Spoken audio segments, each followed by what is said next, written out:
So someone in chat pointed out that yesterday Pokemon Pocket was rivaling or beating Marvel Snap in terms of Twitch metrics. But there's like a couple of really important things that leaves out, right? Like one, for reference, new shiny thing always most viewers when it's most shiny.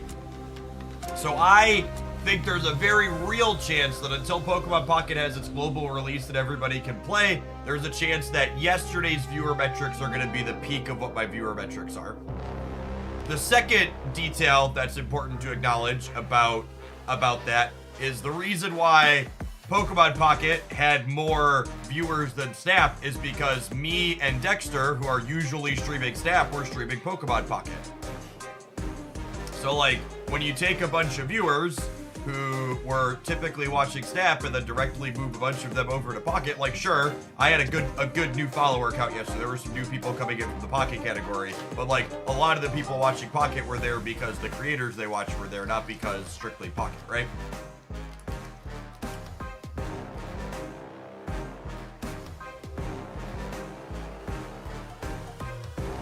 Like, don't get me wrong, I really enjoyed playing Pocket yesterday.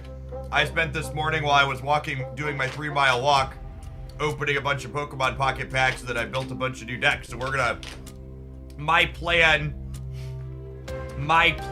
is when Marvel Snap's not running Twitch drops this month, which there is actually 2 weeks of Twitch drops. I plan to do 3 or 4 or 5 hours of Snap and then 3 or 4 hours of Pokemon Pocket every day. We're gonna do some dual game streaming, which I know is scary because I'm a 1-game streamer typically. So I would love it if both of the games can be successful. That would be great. But like, as someone who is a graduate degree in mathematics and spends a lot of time mucking around in data, I think it's important to be as honest as possible with our data. But speaking of, if you enjoyed my Pocket stuff, we're gonna do that at the end of the stream today, some more of that. And then I posted a first deck highlight on a brand new dedicated Pokemon Pocket channel. There are gonna be some other deck highlights up there as we find more things that I like, and then I've got a formal review of the game from my early impressions. Yes, I built a Blastoise deck and a Charizard deck and a couple other things. Finished the Dragonite deck.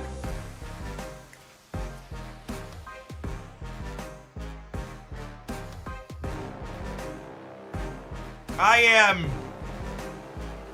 not going to get into complaining about the OTA on stream because I said my piece in my OTA review video, so I'm just not going to talk about it in specifics. It is what it is, and the rest of us will just, we'll be here.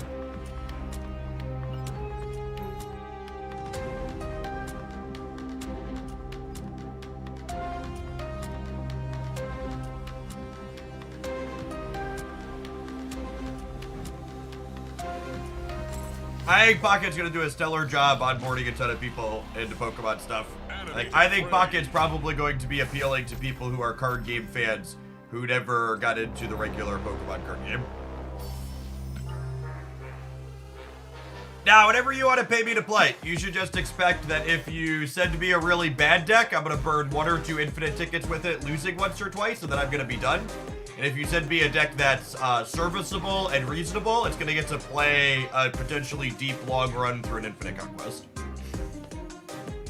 So I've got more infinite tickets than I'm gonna use between today, Monday, and Tuesday. So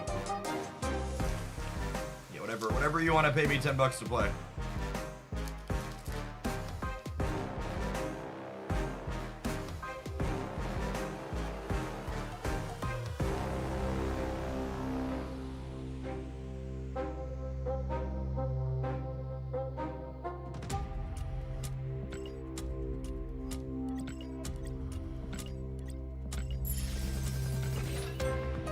I will not be making a video teaching people how to digitally immigrate to New Zealand for Pokemon Pocket. I linked one in the video description on my Pokemon YouTube channel today, though, from another creator.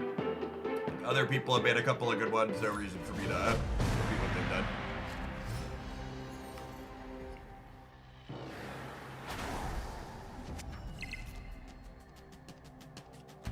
Want to open on Hood. So that way, if I draw Beast next turn, I could go Silver Sable Demon and still be meeting my Wicked requirement.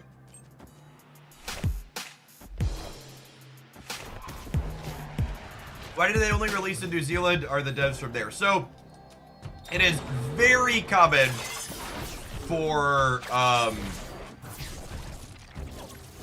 what's the word? It is very common for devs to do what Pokemon Pocket is doing called a soft launch, where they release their game in a smaller market to start.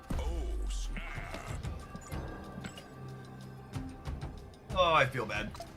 Here, low collection level. Where they release their software in a smaller market to start, so that way they can have a bunch of real people playing the game, but not like overwhelm their servers and stuff in the start. Marvel. For people who aren't familiar, Marvel Snap actually had an almost 4-month soft launch in the Philippines. It took freaking forever. But Marvel Snap soft launch actually was much longer than most of these are. Pockets being about a month, usually like somewhere between a couple weeks and a month. Even a month's a little bit on the longer side. Avengers! Assemble.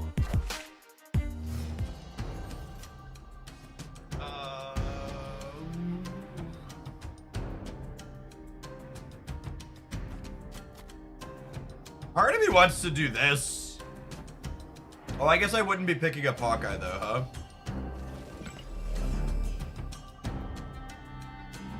It probably doesn't matter. They're collection level 200.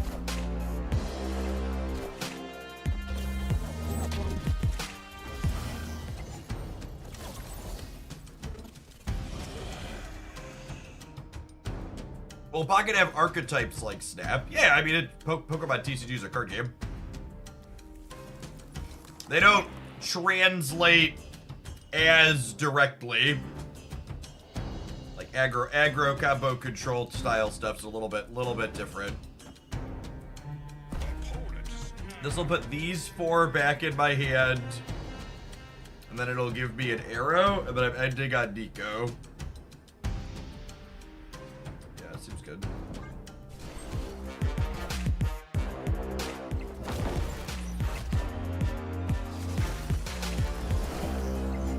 Same War Machine deck. Will do. Not my dance. That sounds great. That'll actually have that queued up to be today's highlight on the YouTube channel.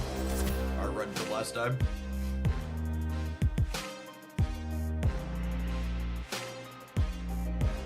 You opened about 40 packs in Pocket on day 1 without spending money. That's actually a great metric to have. Thank you for that.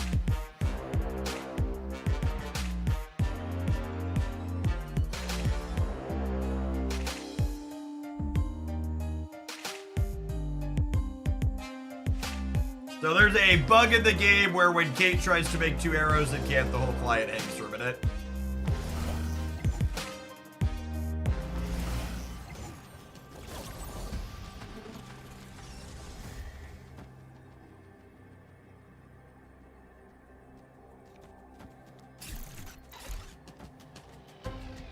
And again, this Hawkeye is 4 here.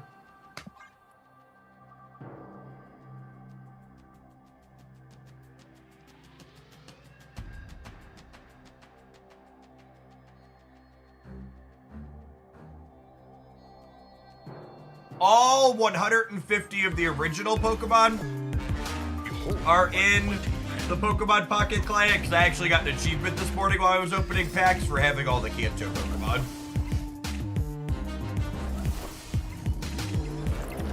But there are Zoomer Pokemon in the game as well. 3 out of 4. Thank you for the 21 bucks. Welcome back.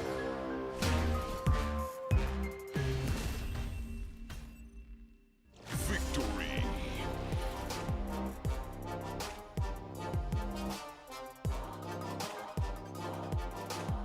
Not 151 for the Mew fan. So actually, when you collect all 150, they give you a Mew card as a promo card as the reward. So Mew is in the game too. All 151 are there.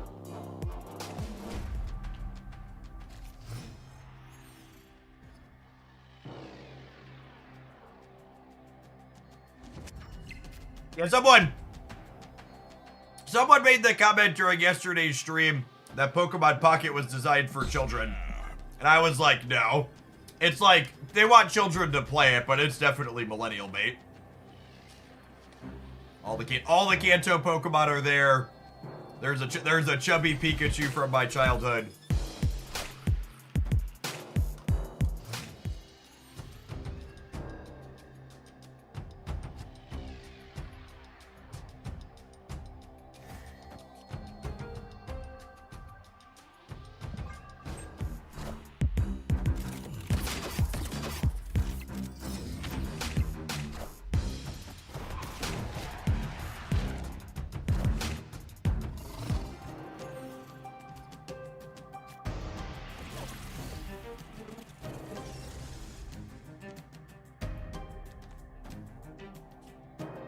Cases actually kind of suck for us.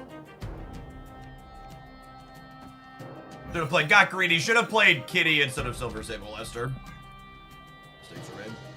Fine, we'll drop Beast.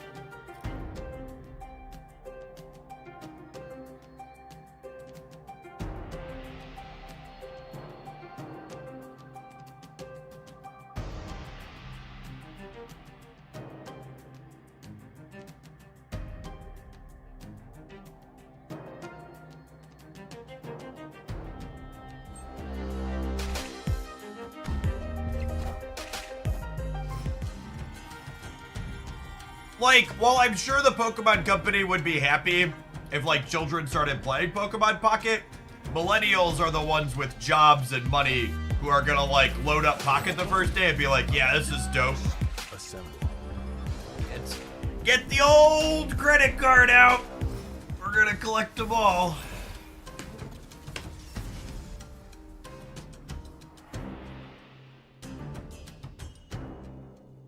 We're playing it so collection level 200. I don't think you need to think of other cards. I mean, genuinely, we're probably gonna lose this game. Because it does in fact matter. Well, see, I guess it could depend on where Strange Academy goes, but no bounce cards here. And me missequencing. No bounce cards plus me missequencing means we could easily lose this. R squared. Thank you for the baker's dozen. Oh, you know what? You saying Galactus sucks reminds me. We should probably look at some stats this morning, huh? Not Falcon. Not Falcon. All right, cool. We take that. We might win here because of how what's it called played out. Zen Grief. Thank you for the 53 buds.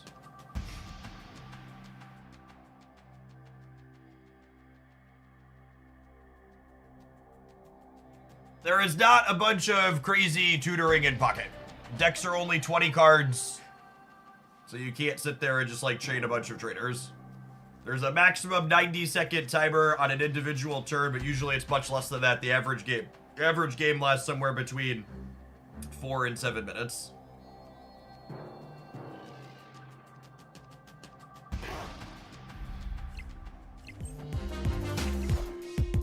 Knowledge is power.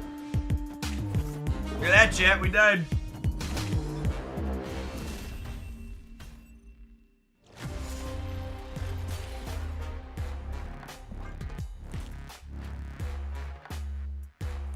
I don't believe there were guilds or clans, but there's a friends list and you can play with your friends, and eventually you're going to be able to trade cards with people, they said. We don't know exactly what that looks like.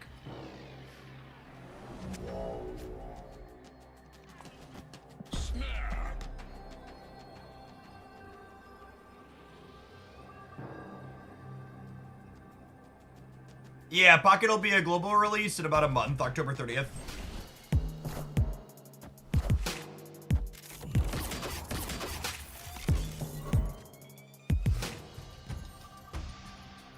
It's like Bounce in a bad time in Galactus. Yeah, this deck is not great in Galactus. That is accurate. Actually, Sam's gonna be pretty big on her own. I think I'm gonna do this, and then we'll plus the mission next turn.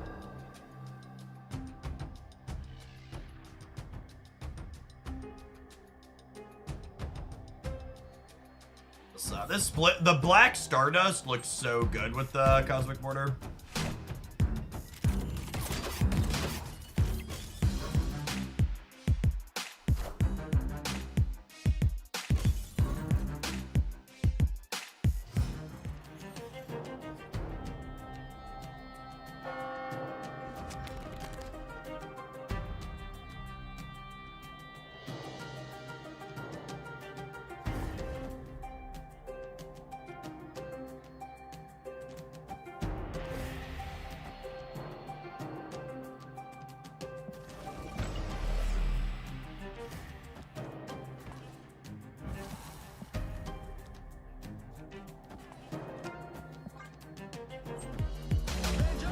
If they had Cosmo here, they could have gotten us. Maybe I wasn't supposed to put all the on Carmartage. Putting the D-mid on Carmartage actually cuts me off a draw. But yeah, maybe I'm supposed to play the HUD somewhere else so I don't miss a draw.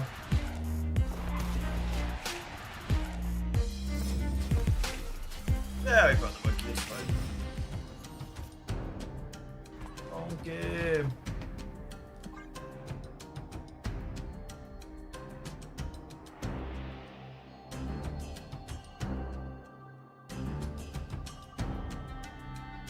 Disable guaranteed to domino. No, I don't believe so.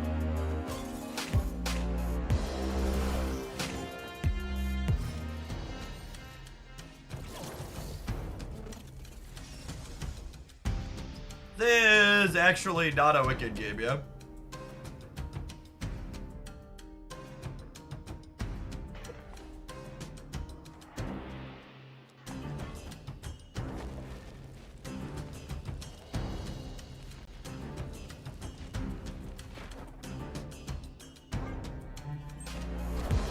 Dr. Coop, Kopak, thank you for the 6 months. I appreciate that. Welcome back.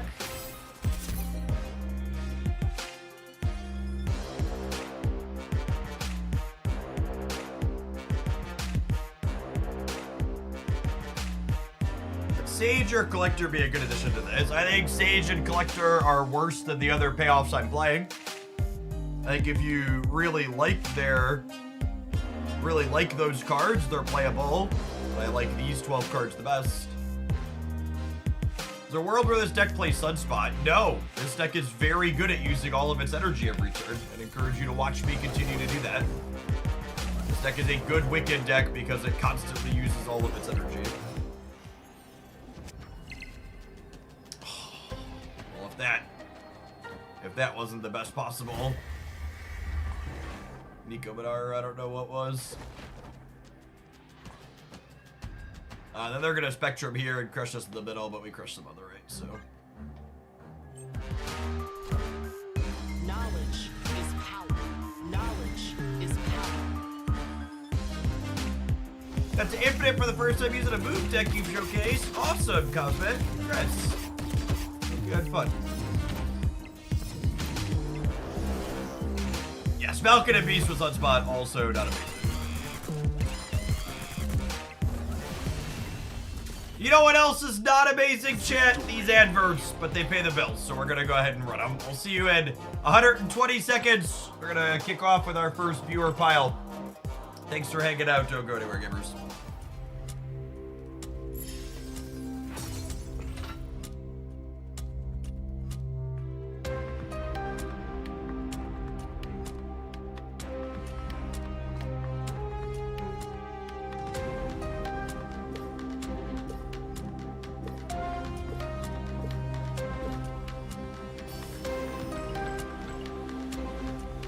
Game and how am I supposed to catch them all? To be fair, Marvel Snap is actually a pretty good catch them all game.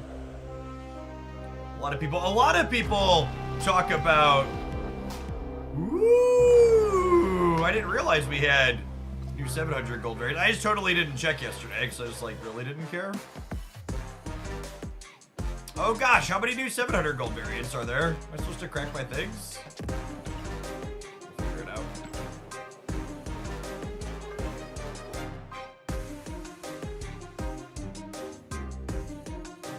Thanks for sharing the news that North Carolina deregistered 750,000 voters. Made sure to check all my friends and family. Thanks for being active and making sure you vote. Yeah, if you live in the United States, make sure you're still registered to vote, regardless of where you live, but especially if you live in a state that's controlled by Republicans. They are purging voter rolls in record numbers this year. And to anybody who lives outside the United States who hears that and thinks, well, why is that legal and why aren't people automatically registered to vote? The reason people aren't automatically registered to vote in the United States is because if it was easier to vote, Republicans would win fewer elections.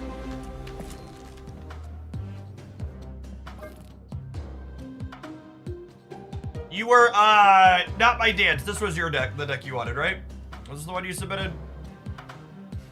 Yeah, in most reasonable developed countries that don't have an entire political party clinging to power through minority rule, you want people to be able to vote.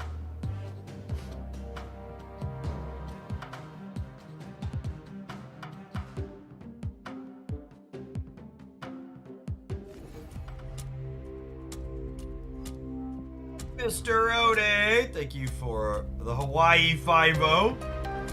Long time, welcome back. Morning, Clyde.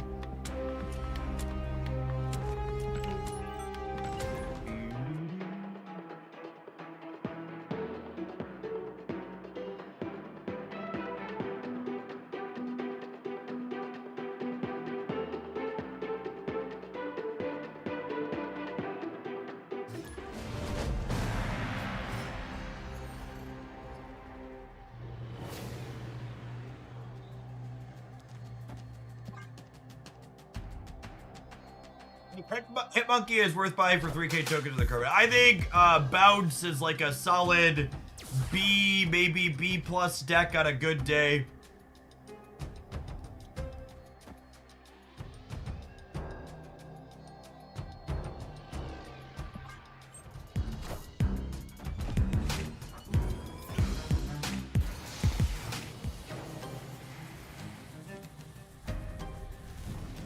My house rep is running unopposed. Lahood sucks. Yeah, he's actually my rep as well.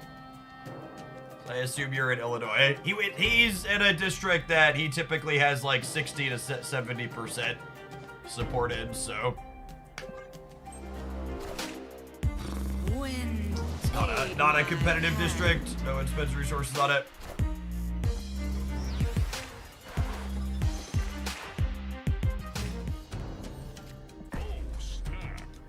Oh, wait, they nerfed this guy too in this deck.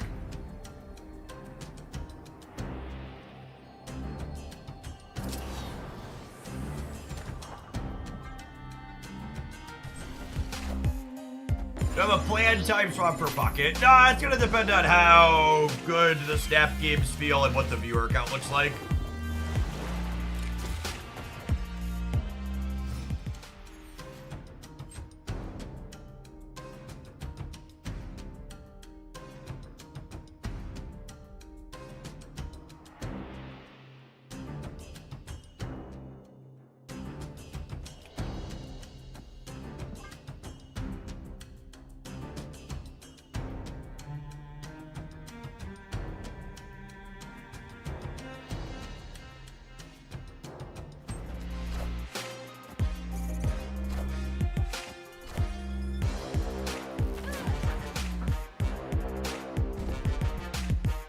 I only played Pokemon Silver, Gold, Gen 2 as a child.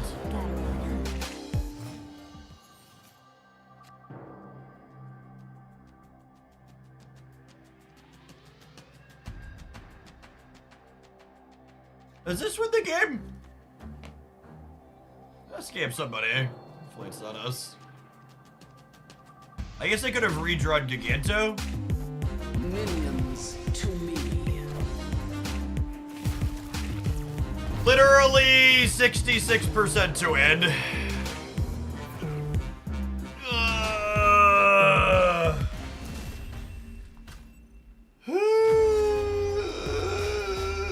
Like I said, how much Marvel Snap we play today is going to depend on the quality of the games. I'm really glad they buffed Heli yesterday, though. That was a good use of an OTA change. Was making the deck better. Definitely made me want to play more Marvel Snap.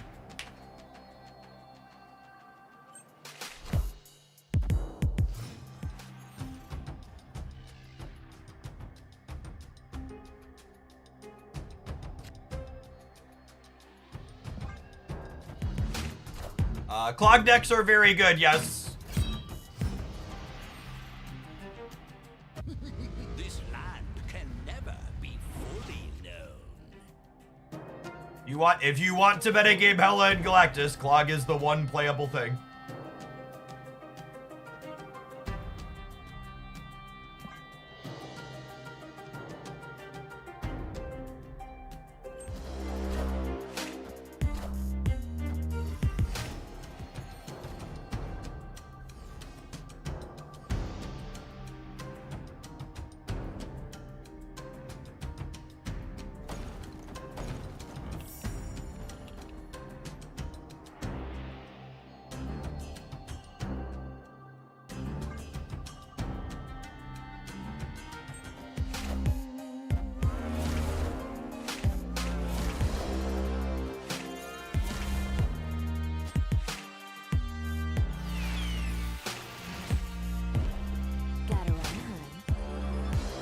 Alright, well, we've lost the ring.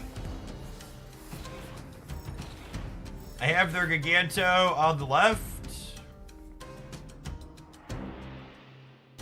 Have I lost the ring? Yeah. Yeah, because if I play War Machine, he ends up here. I don't know that 16 is going to be enough to win the left.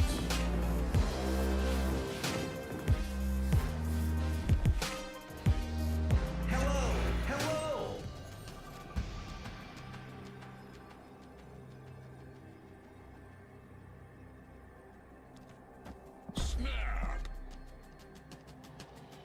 We died to Magneto, but other than Magneto... Oh, I guess we also died to Hela. Sure, whatever. I honestly just don't want to play. Take a mulligan on our round here. Nuclear Winters, thank you for the 2 months of Prime. Appreciate it. Welcome back. They have their entire deck in their hands. They're guaranteed to have it. Minions. Maybe they both go right, and then I win. Hello. Oh wait, I win the game! I win the game! Yay! I outplayed Hela! Woo! Marvel Snap! Marvel Snap, super fun! I'm so glad they buffed Hela! So glad they buffed Hela! Woo! Hela!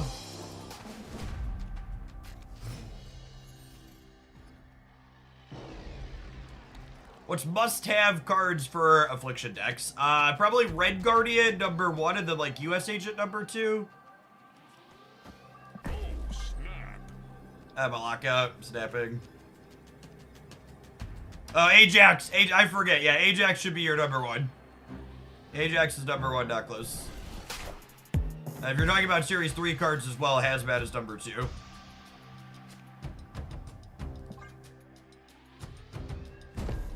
Gotta run high.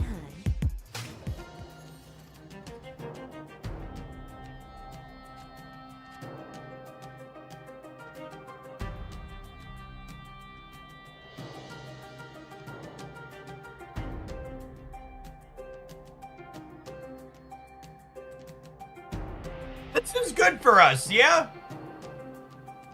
No, hold up. Let Broad cook. Hold up.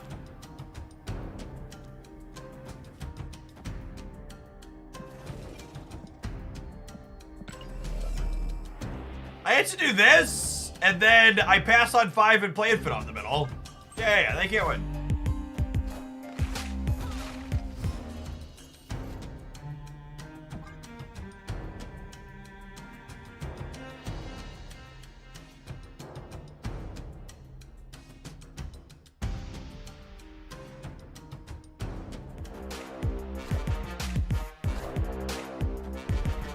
Hello, hello.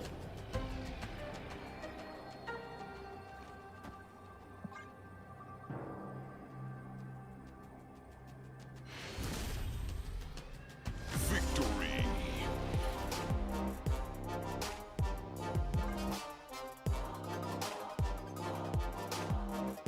Yes, I agree. And I mean, I talked about that last time, Duck. The last time Hela was good and popular in Tier 1, we literally spent months with Second Dinner telling us Gotta the run. the performance metrics aren't meaningful and the card is fine. And I believe them. I believe them that the performance metrics are fine, but that doesn't change the very real fact that I'm just like not going to have any fun with the games.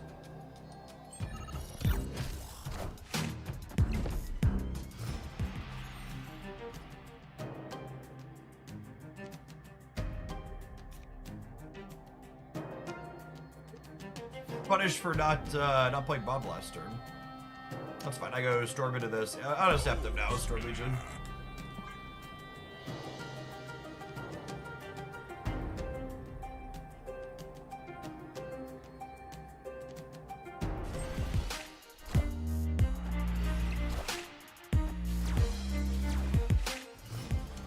Truthfully, and I don't love saying this because it's basically telling people that they should stop watching me. But the best thing you could do if you don't enjoy Hela is taking a break from playing Marvel Snap. Just like wholly truthfully. Win. The best way to speak is with your time and your wallet. And just Like, stop spending, stop playing.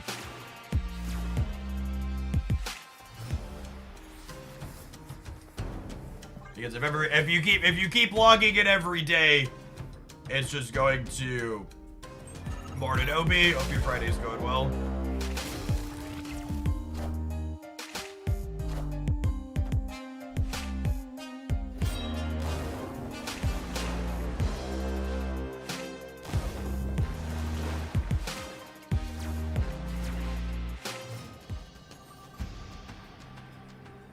Call me Brittany, baby, because I am toxic.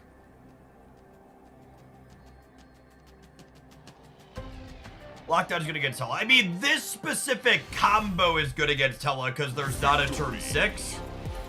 But in general, Storm's not great into Hella. We're the good guys here, right? Now, this is what I like to refer to as a Batman situation.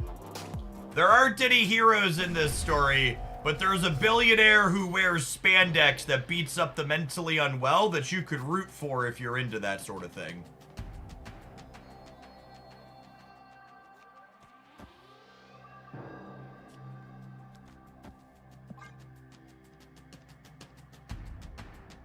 Hashling Slasher, thank you for the 22 months. Welcome back.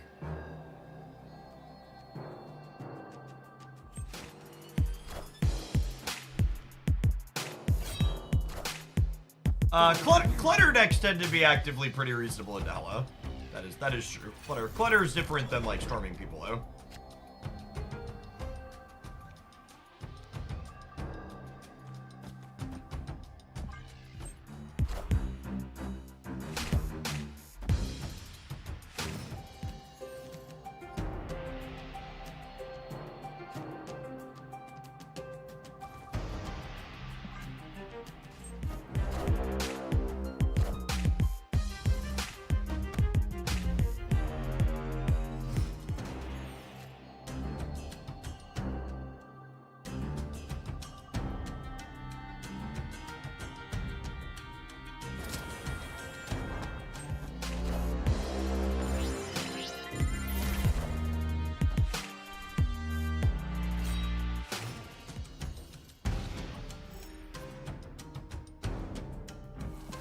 Storm, chat. Should have stormed.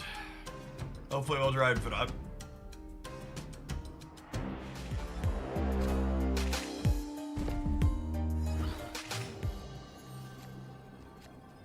Oh, I could have legioned the Sanctum. Yeah, good call.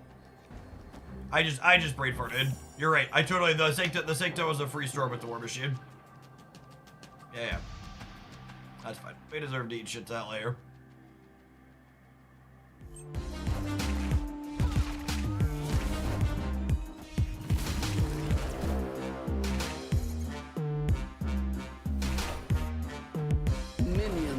Do you like how they tanked the entire turn? Do you like how they didn't just put their cards into play? They waited the entire fucking turn to activate Hellcow and play Hella? We could have won that game if I would have identified the War Machine Legion. Must be.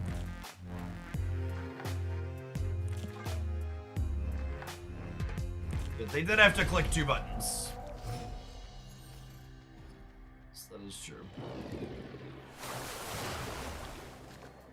In 100% of the games where my opponent has played Hella in this set, Hella is strictly better than she was before the OTA.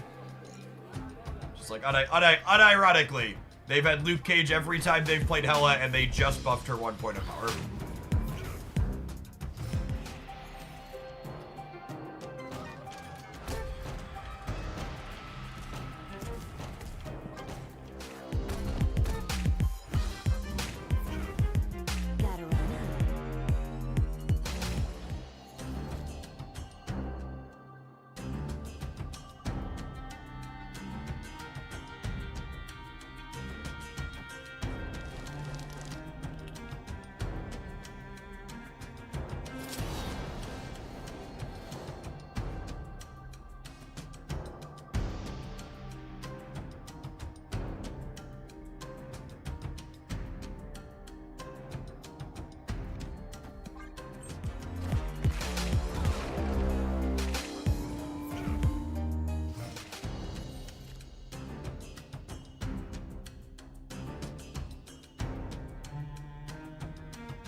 Yeah, I think we won.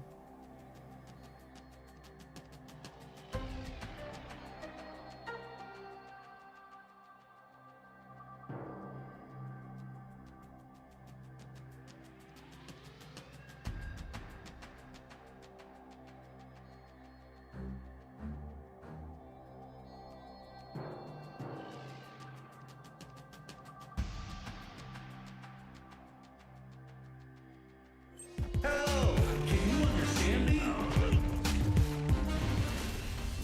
Cool. Yep. Victory. Good timer run down there, bud. Good timer run down there. Good use of everybody's time this morning.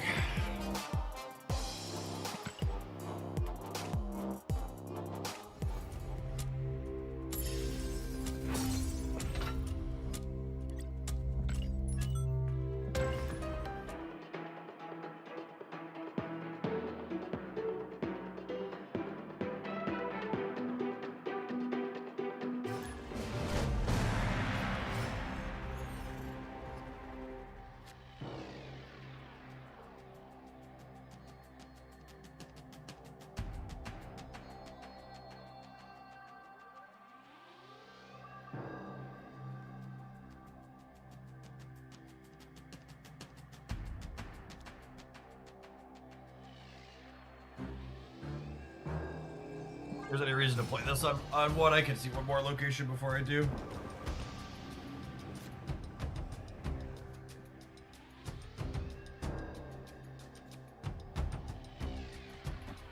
Snap.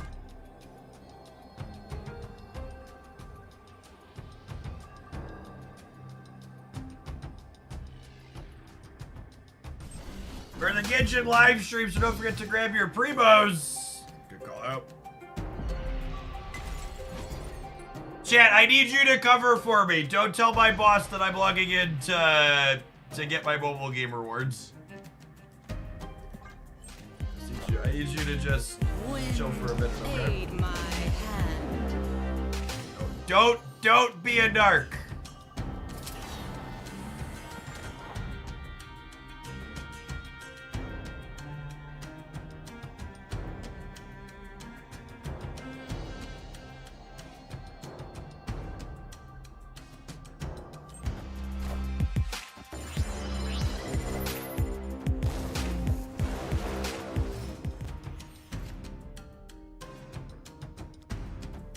Why storm mid? Because I'm legioning the storm givers. I stormed mid because it doesn't matter where I storm. Everything's gonna be flooded.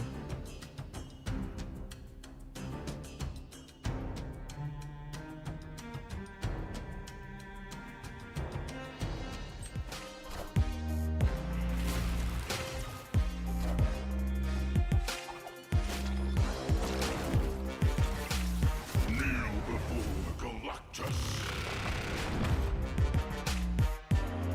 I mean, I still win because I played War Machine on the right. I still win.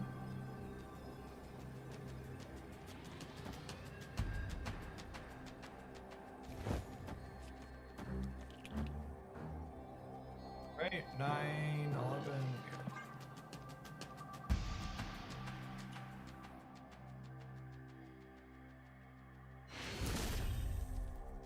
Victory. Hella first match, Galactus the second. I don't know who could have possibly predicted this. This is the metagame Second Dinner wants us to experience.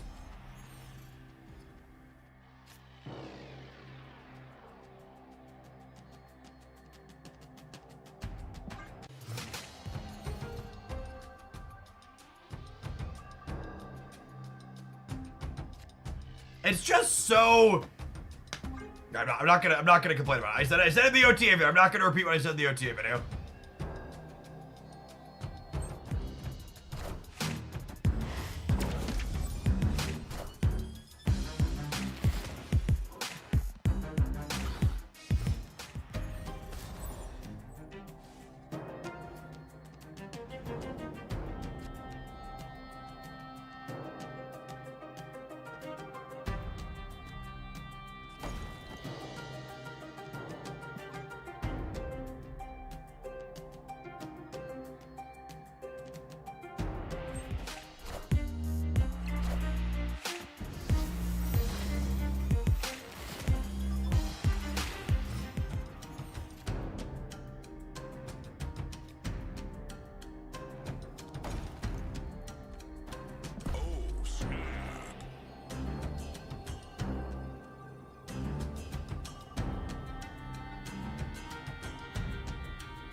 Hey, Bob, I need you to jump to the right, bud.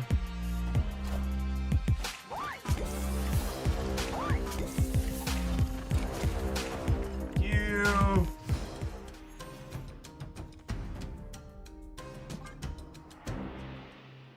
I guess they could technically snap me back and move Bob again. So if they play a big stat line here, if they have like if they have a Black Panther, we could lose.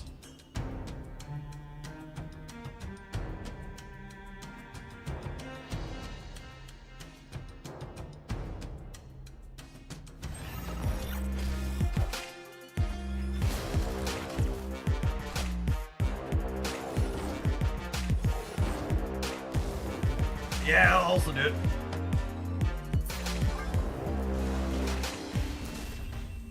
We play Pokemon Pocket today. Yes, we'll be doing Pokemon Pocket every single day that there aren't Twitch drops going on for Marvel Snap moving forward. I'm not gonna have like a strict, firm schedule. My goal is to do at least a few hours of Snap still every day. But exactly how much Snap we're gonna do is gonna depend on the quality of the games and what our viewer count looks like.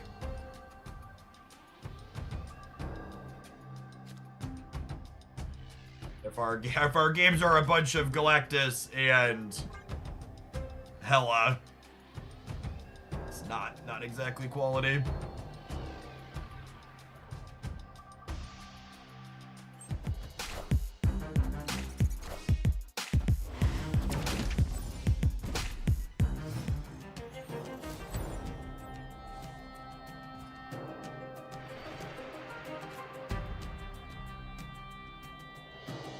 Good news, these go left to right, so this will happen and then these will slide out. It takes my ones out of Lake Hollis, which is a little sad, but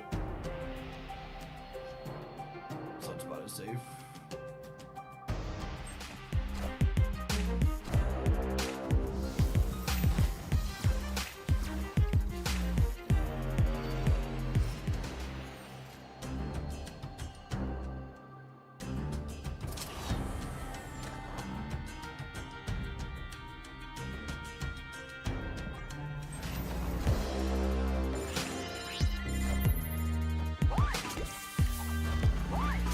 Yeah, I could lead you the Lake Hollis, but like, I'm not sure this is a matchup we could ever win when we're not fully locking them.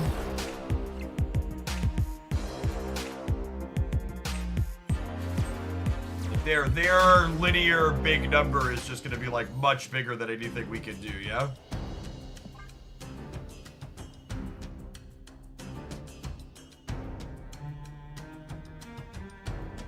Don't have content in Pocket to keep you entertained? I think so. We only had 3 different decks to play yesterday. We played for like 7 hours. I put together like 4 new decks today based on other cards that I pulled.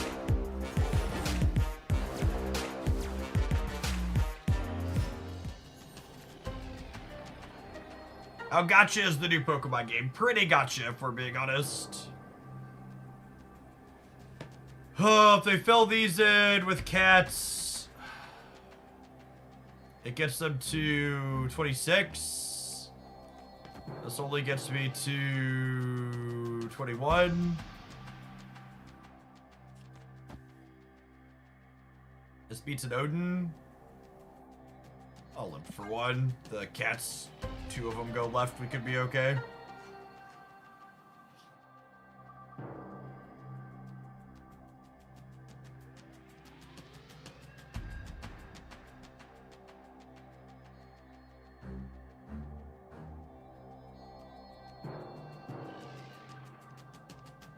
To the people who are balking at the idea of Pokemon Pocket having like 11 different currencies, I would just like to point out the fact that Marvel Snap has like 9 or 10.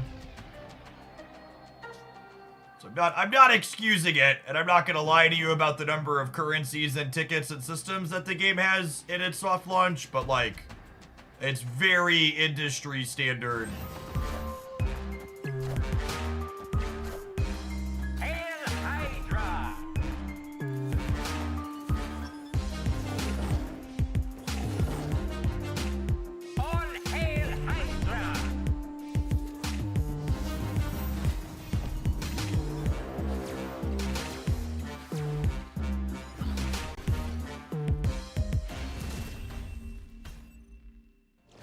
My opinion on Pokemon Pocket went from meh, I don't have time for another mobile game, to I really hope Jeff finishes the Dratini deck today shockingly quickly. I was very concerned Pocket's gameplay was not going to be good or worthwhile because they didn't show any gameplay previews really inside of their pre-launch stuff. And after playing the gameplay for like 5 hours yesterday, I'm no longer worried about the gameplay. It's very solid.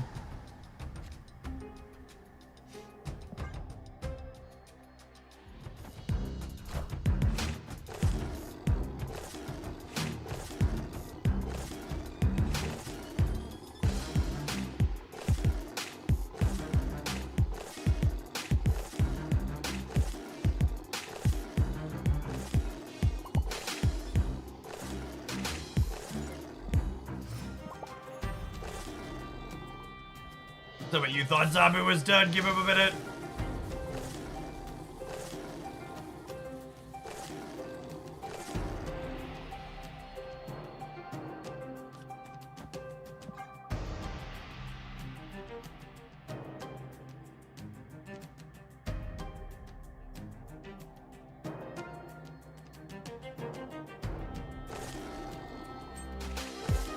Spa, thank you for the 13 months. Welcome back. Oh yeah, I fully expect with Pocket hitting its soft launch that there is going to be a near endless amount of Marvel Snap is dying nonsense.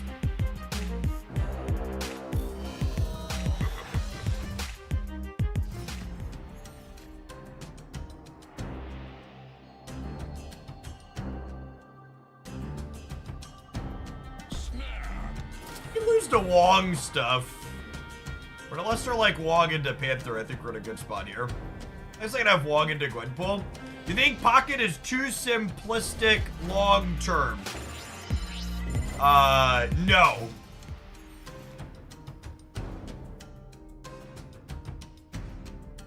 In fact, comments, I would remind you that comments like that, the game is too simplistic long term, is exactly what people said about Marvel Snap when it first released. Wakanda forever.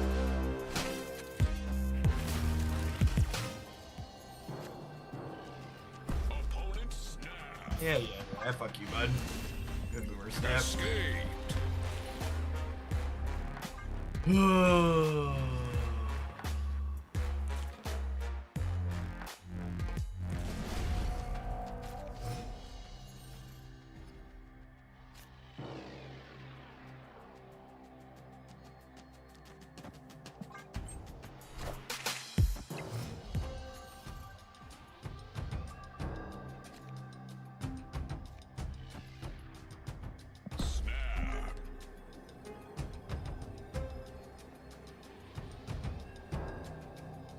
I know some of you are looking at this gameplay and you're like, I really don't enjoy playing against Galactus. I might take a break. But something that's very important to consider is that my match before this one was not Galactus. And in that match, I got to play against Hela. So there is a good, diverse range of ways that Snap can make you feel like throwing up at the moment. Wind, aid my hand.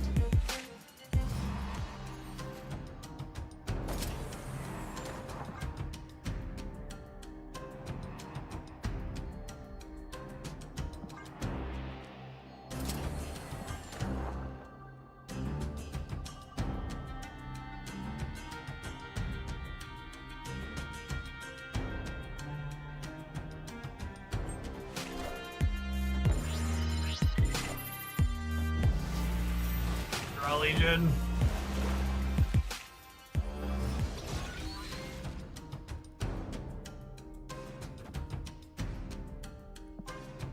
Easiest game of Marvel Snap I ever played. Victory.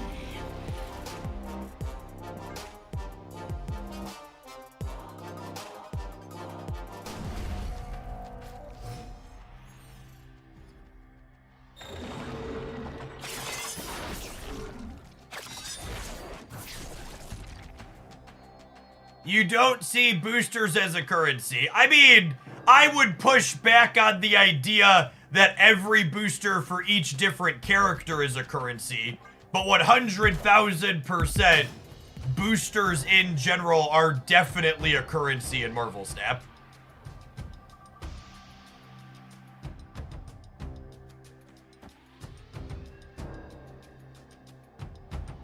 I didn't say it wasn't a currency, I just said I choose not to recognize everyone. Why?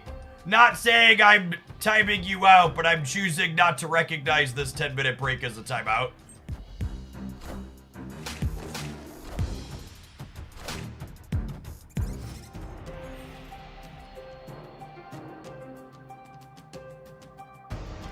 Put Bob somewhere else so we can move into Kunlun.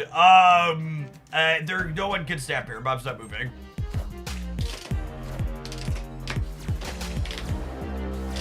Speaking as someone who spent thousands of dollars on boosters this year, boosters are definitely a currency. Thousands of USD buying boosters.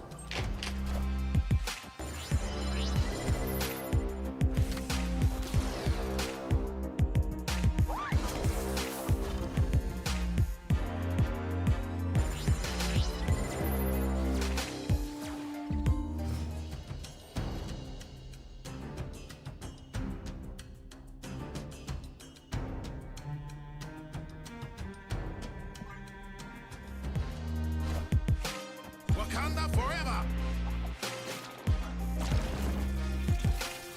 Wakanda forever.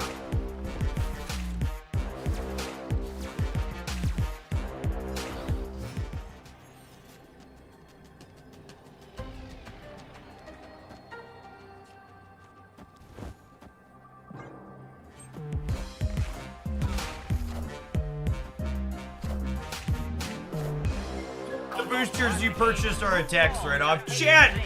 I've been doing this as a job for almost a decade. I don't file my taxes as an individual like many of you. I am a corporation, which means I have more rights and privileges than individual citizens. So yeah, there's something tax related that happens with it, but I pay a professional to sort out the details, okay?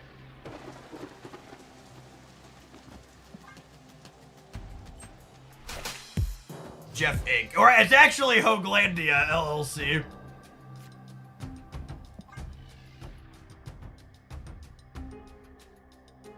Yet even if something is a tax write-off, that doesn't make it free. The absolute most simplistic oversimplified version of a tax write-off is that tax write-offs you get a discount equal to what your effective tax rate is. So if your effective tax rate in the year is 25%, it's kind of like getting a 25% discount.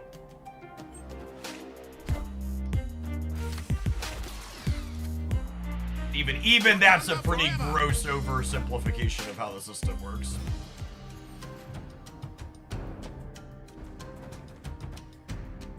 And again, just kind of going back to what we were talking about a moment ago, I don't think our deck is capable of ever beating this deck when we don't lock them out if they have an average draw. So our draw is decent here, but our decent draws are just far smaller than their good draws.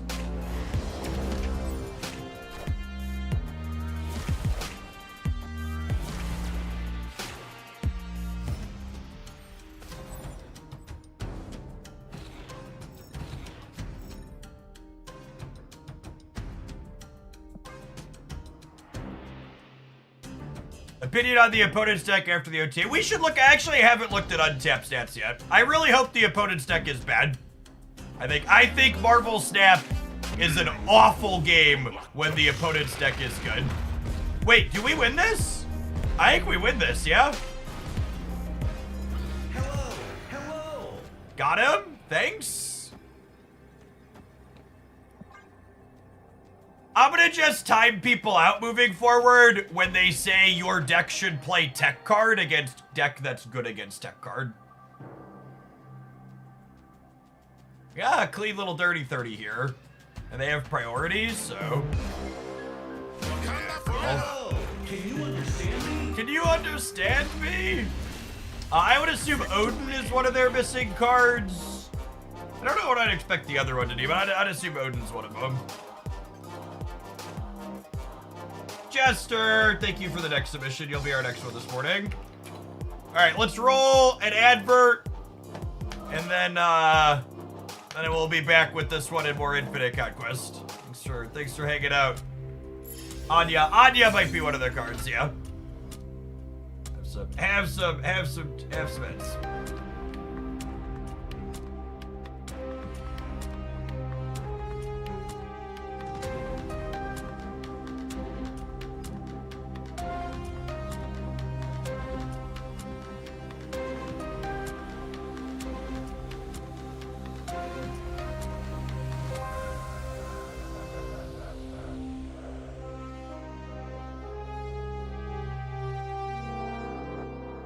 Well, that is one of the least competitively diverse metagame samples I've seen in Marvel Snap in a long time.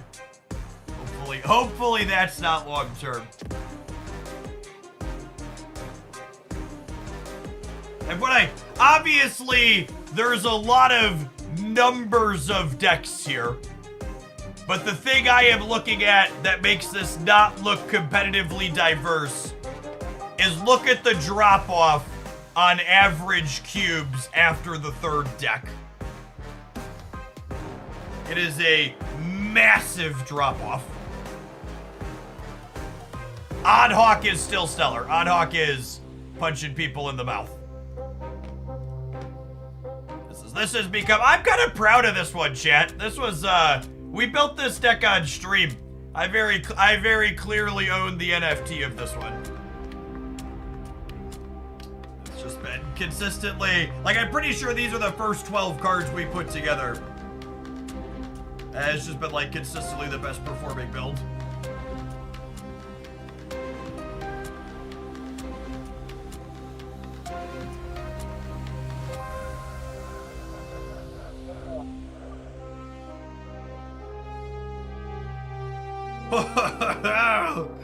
The Scarlet Spooter, baby. The Scarlet Spooter. Ooh, this is the worst I've seen destroy in a long time. Zoo is on the struggle bus as well.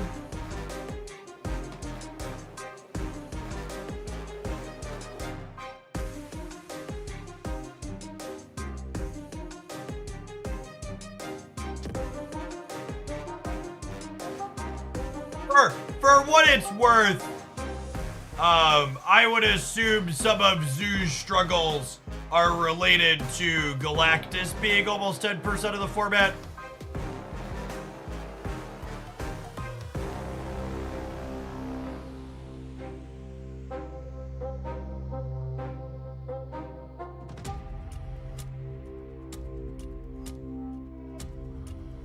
Sorting by decks that have 200 plus. Hella. Zoo. And then decks with terrible cube rates. Call. This was probably something close to the last deck we played into. It's like I said, like I said in my OTA review, I would be surprised if Galactus is actually good. It's just going to be popular in the short term, which is annoying, while people figure out that it's probably not good. This isn't the exact deck we just played against. The deck we were playing into is playing Zabu. So, at least one card different than this, but the same core, yeah?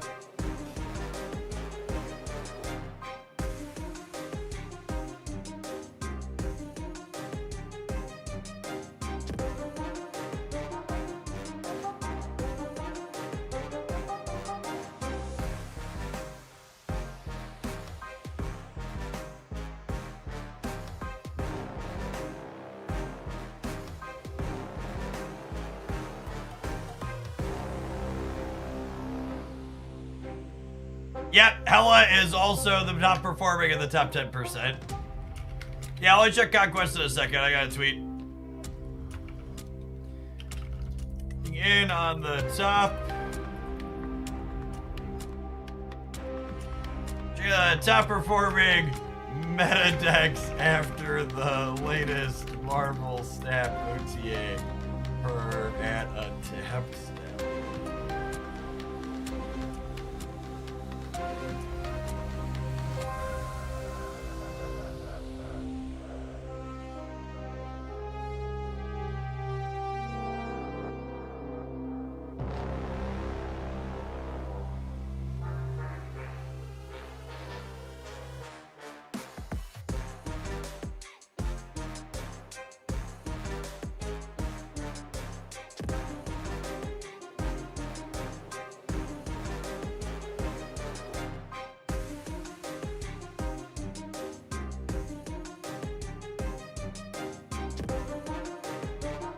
Conquest. Yep.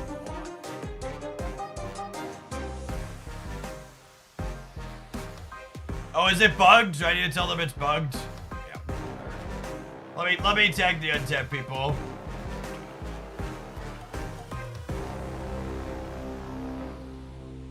I think you could hack it. I think I can replace gold with infinite here and it works. No, that wasn't it. Oh, infinity, maybe?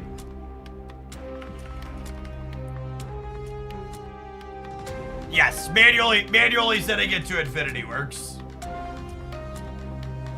Not a lot of sample here. But boy, golly, in the sample that we have, 11% clog, 15% hella. Whoo, doggy.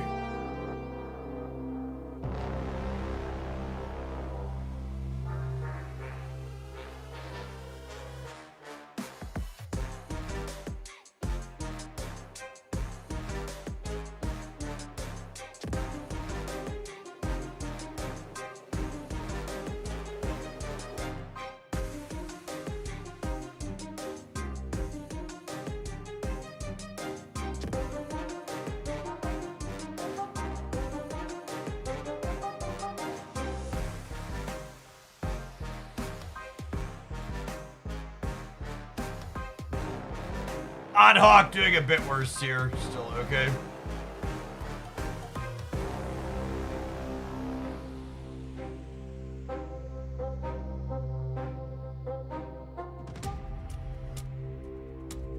Alright. So let's play a game. Let's play a game.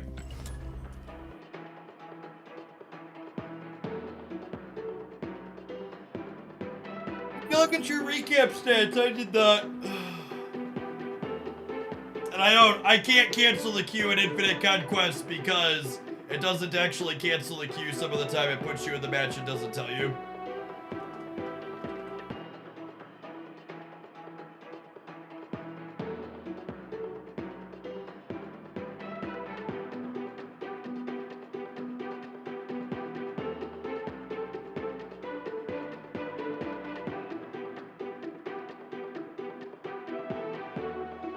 You see the Viper plus Hellcow activate clip. Yeah, I posted a deck highlight with that idea last weekend.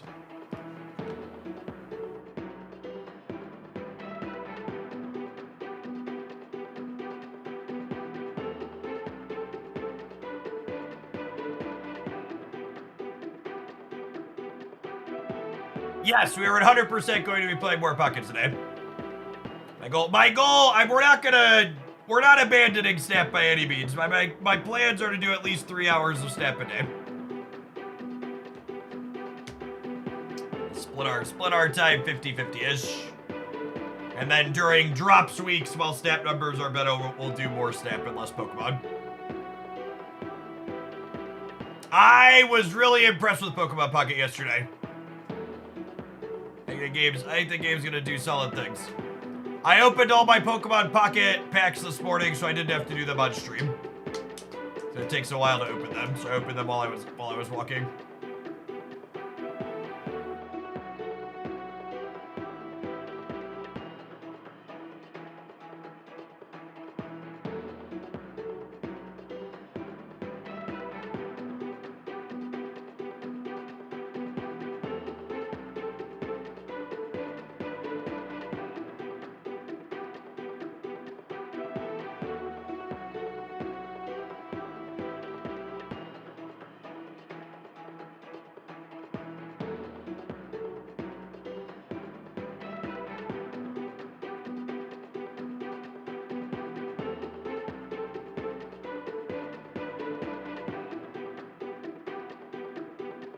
Yes, the immersive cards are super rare. I've opened 250 packs and I still haven't opened an immersive card organically.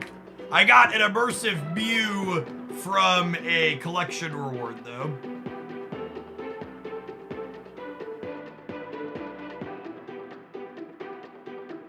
Do you miss Hearthstone? I never played a lot of Hearthstone. My primary game before Snap was Magic the Gathering. You might be confusing me with Dexter, was primarily... Dexter and Regis were primarily Hearthstone creators before this.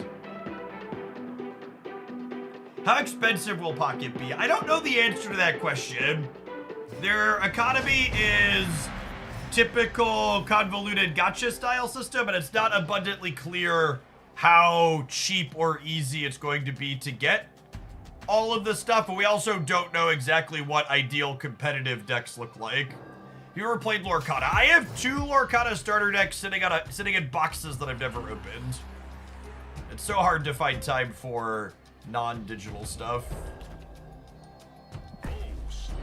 Snap on the storm draw.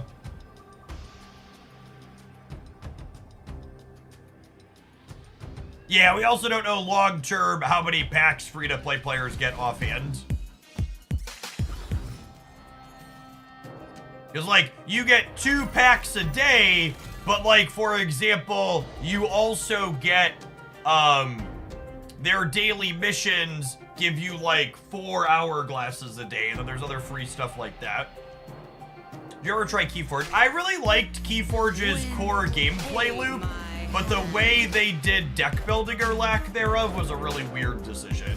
Yes, this is my Snap.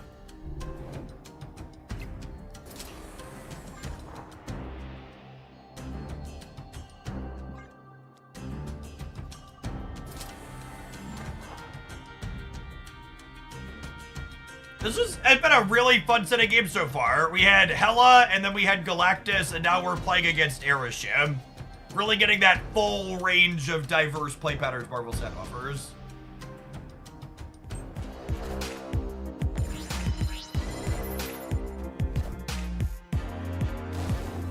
They didn't Cosmo my flooded zone. Thanks, bud. Appreciate you. Coolio.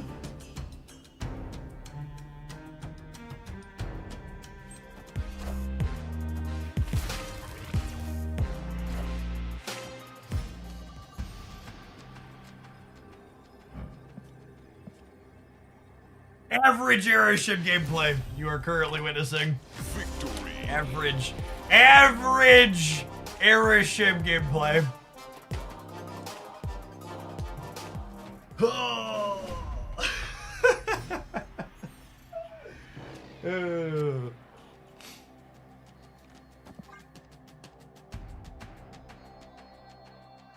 No, they're not low collection level. They're just pushing buttons and not paying attention.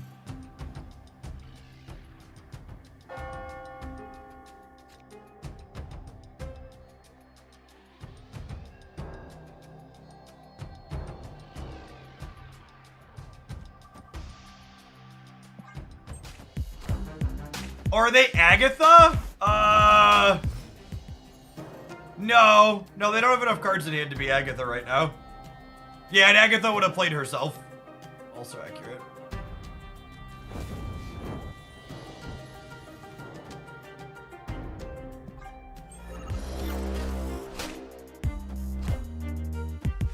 Dodge that one.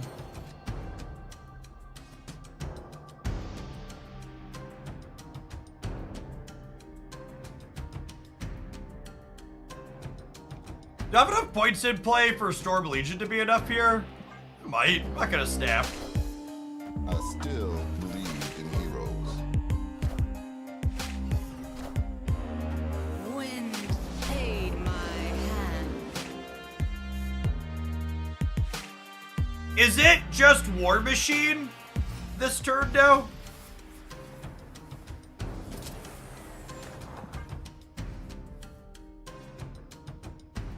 We don't have to combo, right?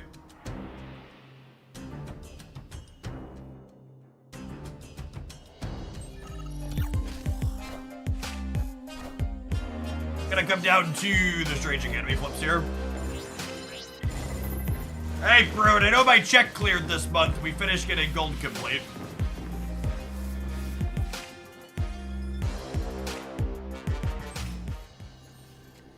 Unlucky.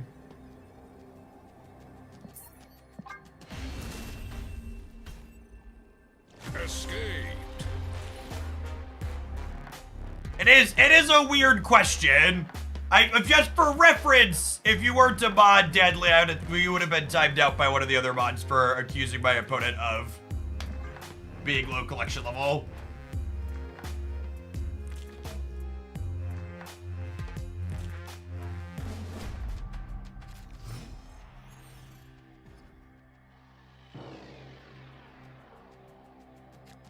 I actually think being able to check people's collection level is one of the worst additions they've added to the game, because there's a lot of, it's been used for a lot of punching down in content bits that I've watched.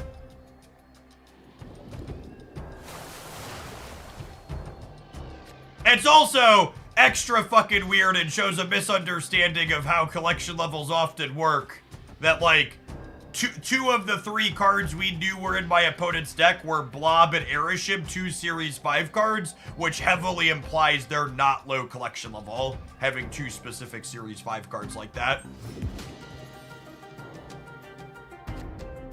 Goes very much harkens back to people really suck at identifying things like bots in this game. What's low? Low collection level is like sub collection level 1000, or in some cases sub 500 even, meaning they're not Series 3 yet. They're not even into Series 3 yet.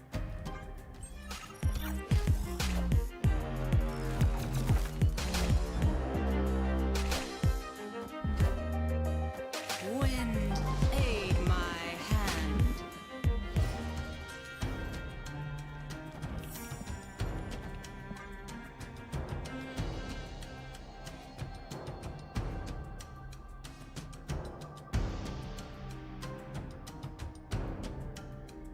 Yeah, we've hit a couple of people that were sub collection level 1000, but that happens anywhere that's not lower Conquest.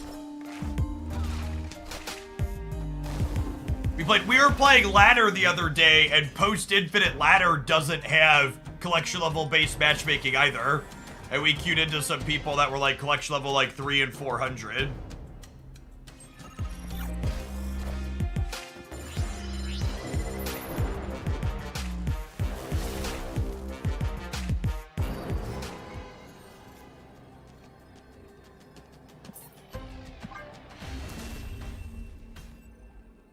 Escaped. Is Barter a sub for Bob? No, Barter is very bad in this deck. If you're missing Bob, you should play Silver Sable or Iceman. This deck does not fill its locations to mitigate Barter's downside.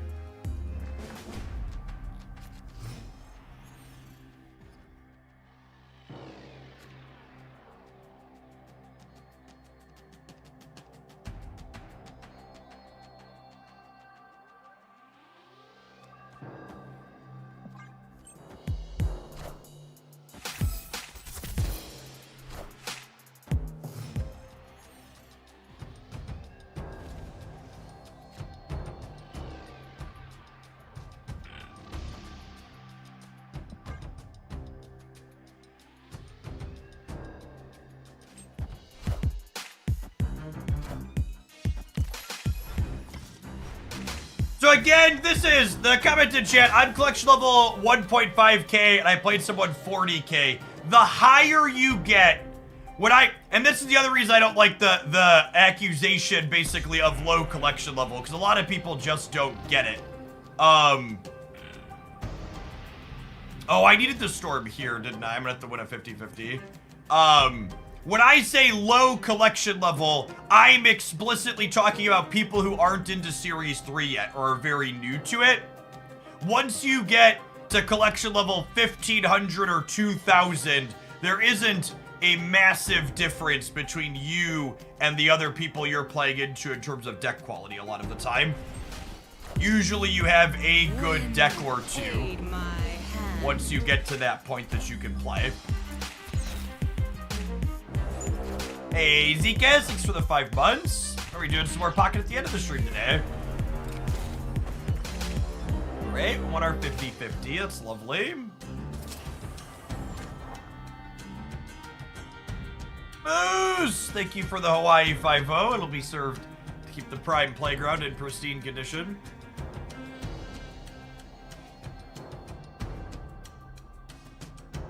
Hey, Camaho Glandy, my most played card this month was Nico again. God bless.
Did they not realize I had War Machine? Must not have, huh? Victory.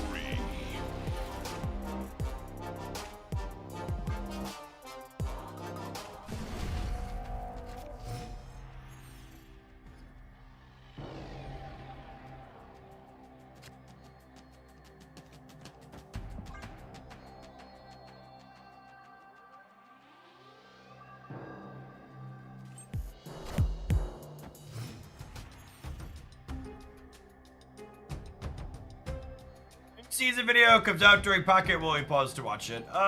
For maybe.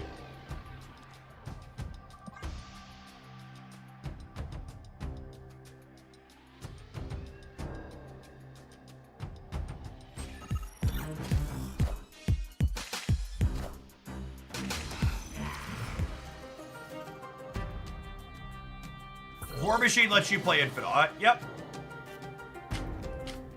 Sure does. Oh, snap.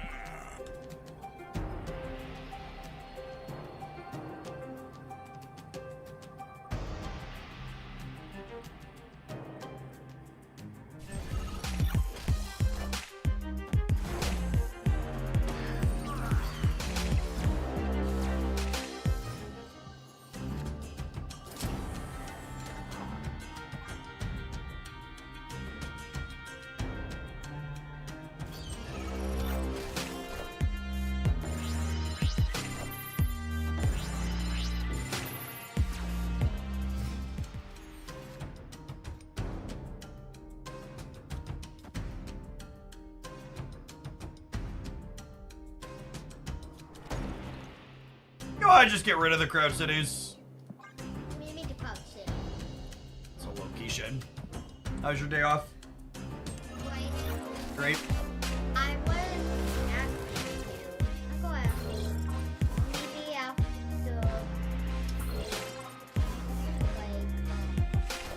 we'll wait You bring the jar of salsa down and I will open it for you, yes.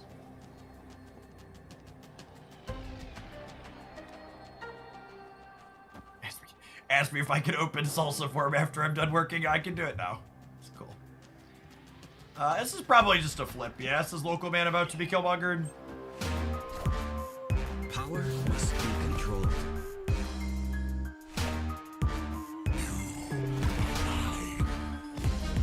Hello, so happy.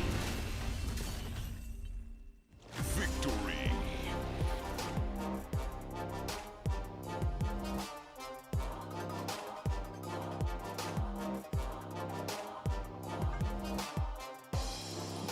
Got him, I guess.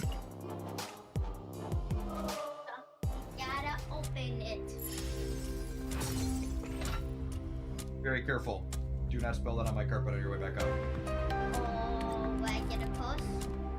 Your mother will probably curse, yes.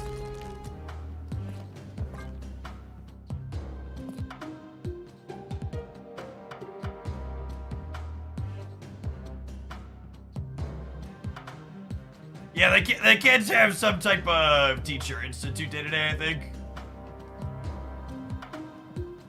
There's another Justina one in here I hadn't done yet, right? Yeah, I think yeah. We might have an ad roll in the middle of the next one if I don't do it now. So it's a little bit early, but I don't want to interrupt our last round of Infinite Conquest with it. So I have a couple minutes ads. We're gonna play match 5 of Infinite Conquest with this when we return. Thanks for hanging out. Don't go anywhere.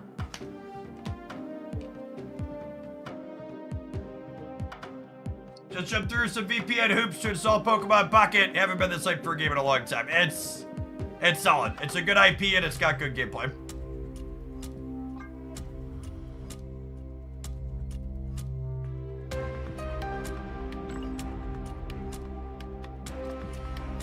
Are we still missing Scarlet Spider? Yeah, I'm just slowly upgrading Scarlet Spider 3 times a day in here. I don't even think we split him one time yet. Slow going, but I'll get there eventually. No, the gameplay is different than the regular TCG, which is why the games last 5 minutes instead of the turns lasting 5 minutes.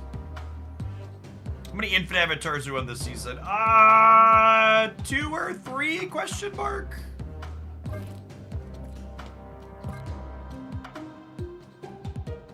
I think we're up Sarah and Okoye, if I recall. I don't remember.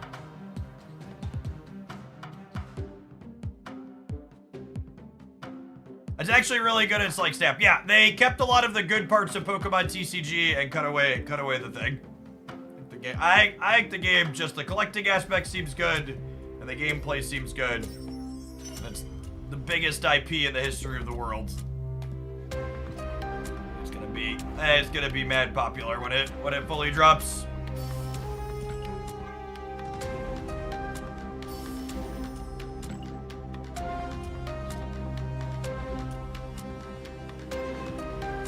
Yeah, if you're missing Bob, Sable is the best replacement here.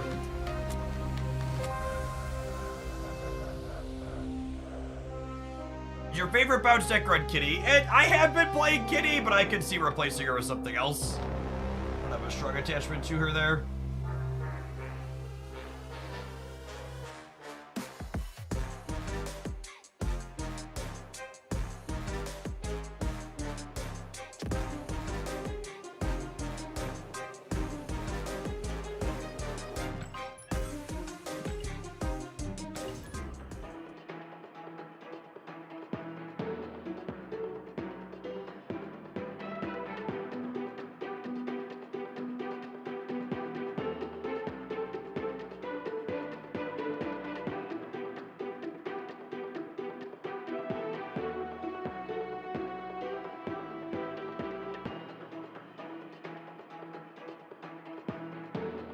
How's deck building with Pocket Pen? It seems reasonable so far. There's a couple of cookie cutter auto includes, but it's been good mixing and matching with the actual tunes you're playing.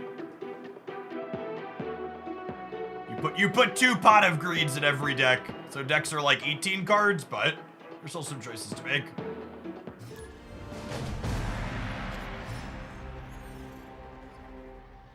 We are going to try a new layout for Pocket today when we switch over.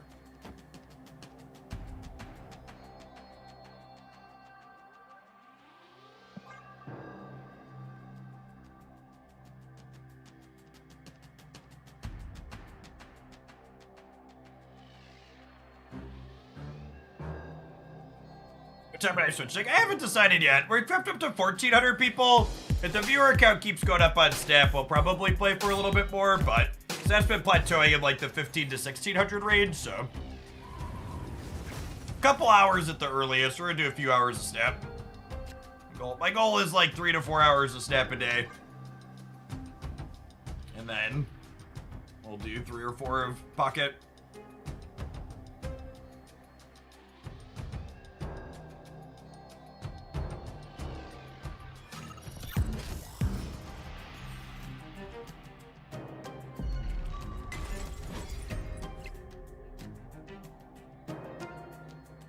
I have a sunspot.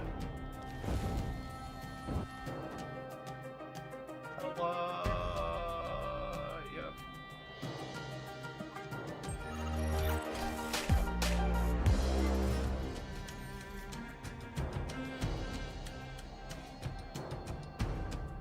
The only way I win this matchup is top decking Legion, so... Well, I guess if I play into the Hope path, we could She-Hulk and Infinite on 6 and maybe have a shot depending on what they do, but...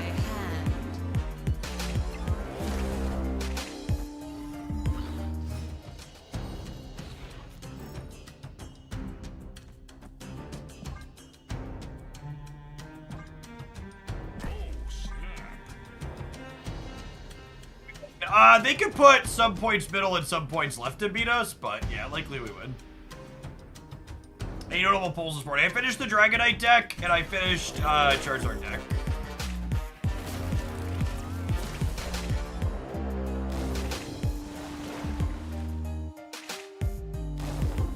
So our Infinite Conquest run here. Does anybody remember what we played against in the first match? Oh, we played against a low collection level opponent in the first match, right? And then we played Hella,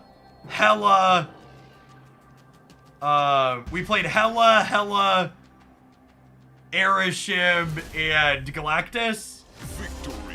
It was low collection level Galactus, Hella, Erishim. I unfortunately missed on pulling a second Pikachu EX. So if I miss on the Pikachu EX again tomorrow, I will craft it. I think I need 2 Pikachu EX to play electric stuff. I was looking at the card pool.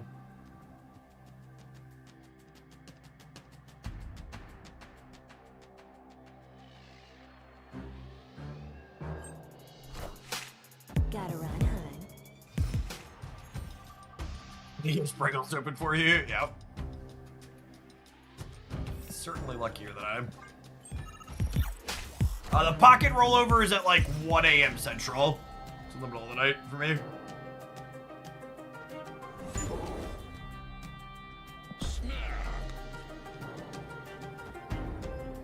Actually, there's no reason to play Storm. Because I have the Vault, right?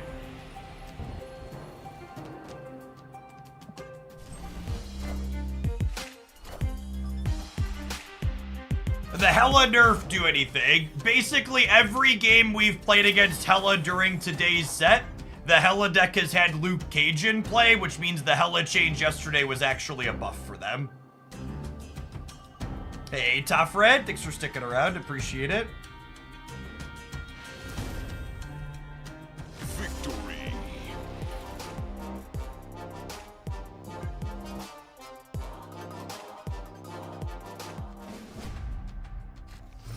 Actually, all of the most successful Hella lists before yesterday's change were already playing Lucas Cage.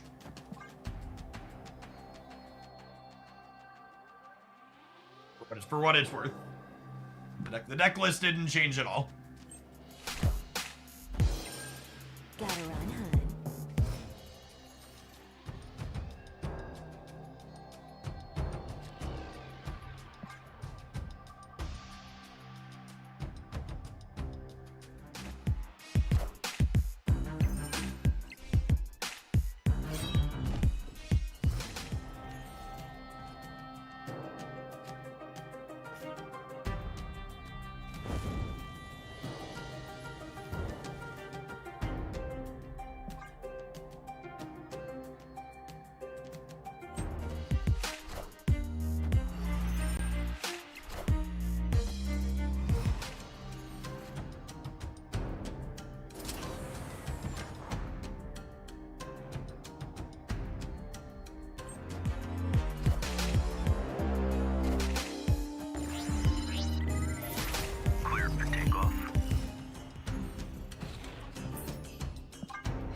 At least my opponent doesn't snap when they have a good hand. Snap bodes well for us. 2 cubers on our good hand, then we get to retreat for 1 on their good hand.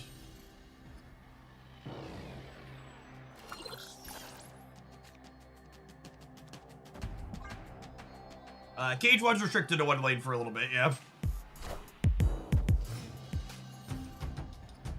I am glad that they changed Luke back to being... I'm glad that they changed Luke back to being all lanes, and I would be sad if they changed him again because of Ella.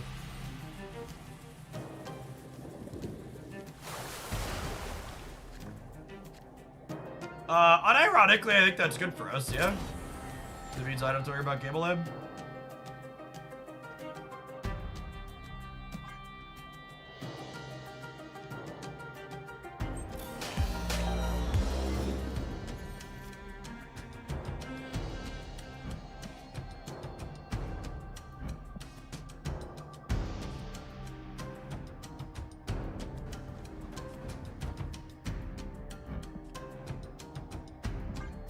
Our draw here is actually solid, it's just the quality of our draw doesn't matter against their deck.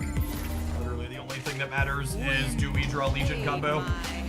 Like, this deck has good non-Legion lockout draws, it's just our good non-Legion lockout draws are simply not competitive against what their deck is doing. Minions to me.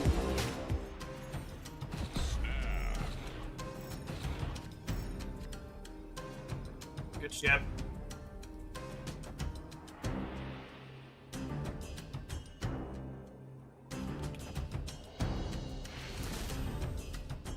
Victory.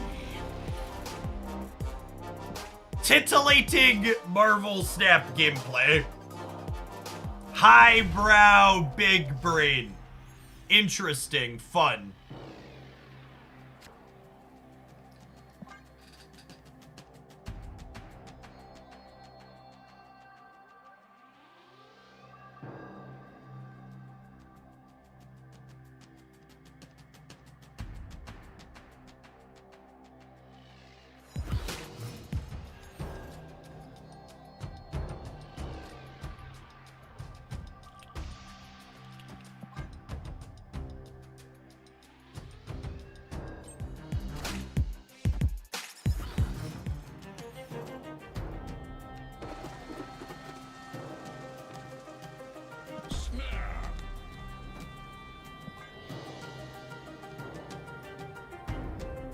I played him!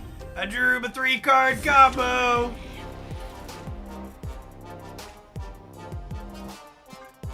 Ooh, doggy!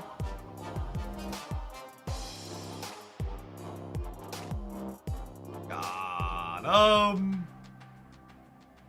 We could lose 3 games in a row. I don't want to count our chickens before they hatch here.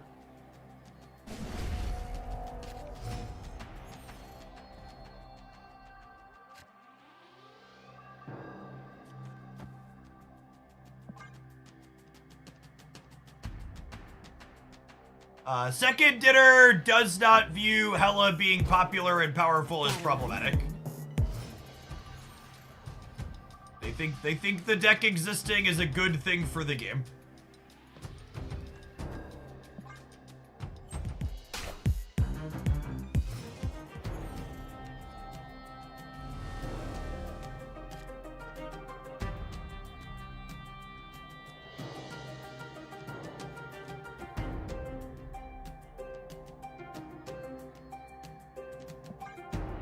Yeah, I mean, there's a very real chance that there are a ton of people who really like that archetype, and that there's more. There's a chance. I am fully willing to accept that I am potentially a vocal minority. Like, there's a very real chance that Hela is wildly popular, and when Hela is playable, more people play Snap overall. That could very realistically be a thing. If Second Dinner told me that that was the case, I would believe them.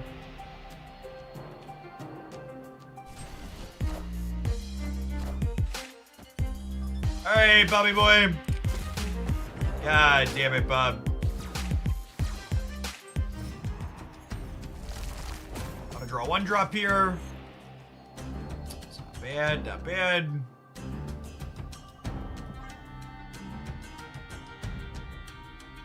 The problem here is them having extra energy from Castle Blackstone means that they can Hela me. So we might be dead. But I need to go for the lockout, give him one last turn to draw Hela. Glenn said something close to that in Team Answers today. People who enjoy Hela play Hela even when she's not good. Yeah, it doesn't surprise me in the slightest.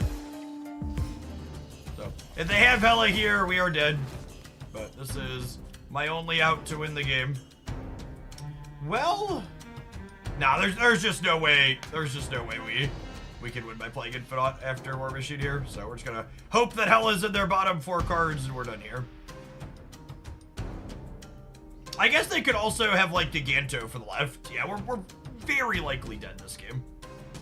But this is my only out, so we'll try it, and if we're dead, we'll go next. You find this list struggles against Destroy? Yeah, probably. I'd assume that's just a matchup you gotta throw.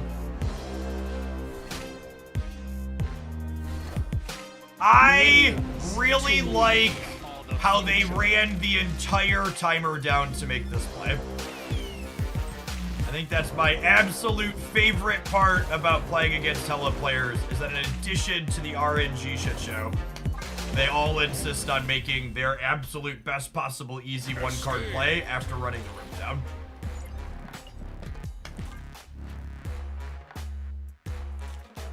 Yeah, for reference, I couldn't storm the castle to prevent the Hela because the center location was Avengers Compound.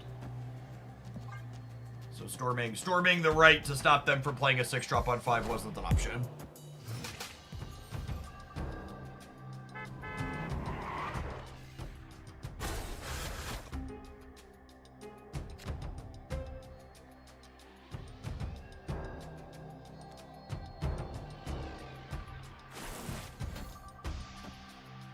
This is better for us than them on average, yeah? Is there a counter to Hela? Clog, kind of. Gotta run, hun.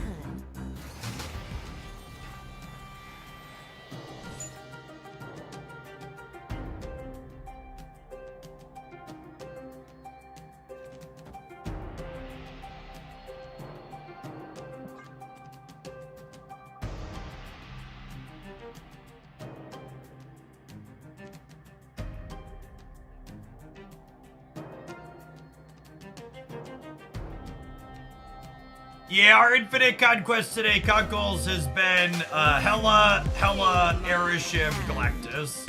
RNG stands for Random Number Generator. They have Blade too? Oh, just Chimichanga.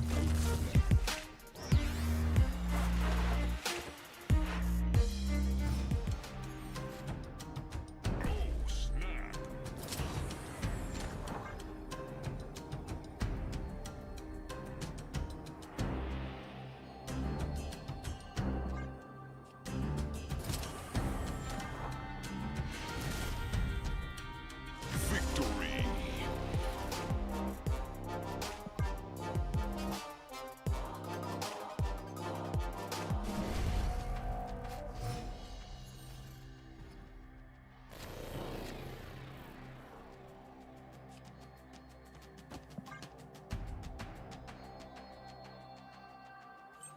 Yes, there was an OTA yesterday. They buffed Hela to 7 points of power in it.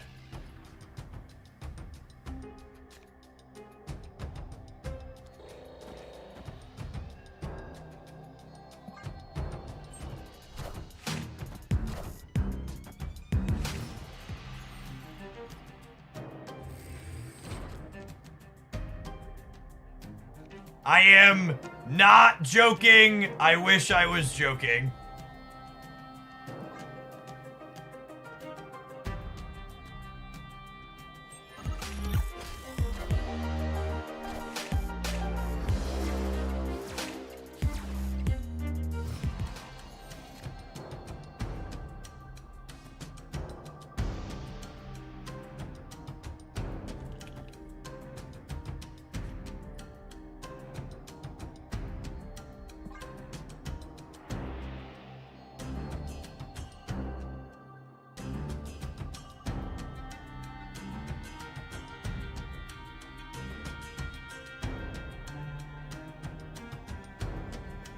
I imagine your opponent Probably complains about Legion Storm decks the same frequency you're complaining about Hela. Well, one, Legion Storm is not remotely as popular as Hela.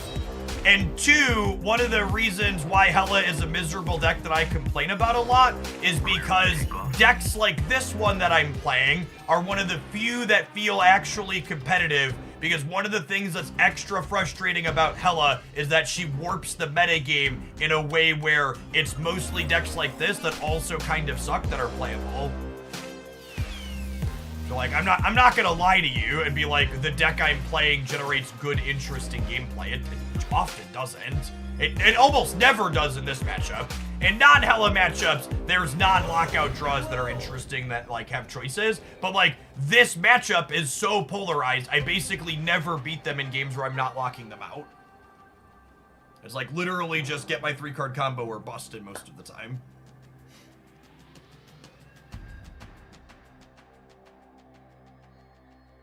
Excited for them to run the turn timer down so they can activate Hellcow and then play Hela.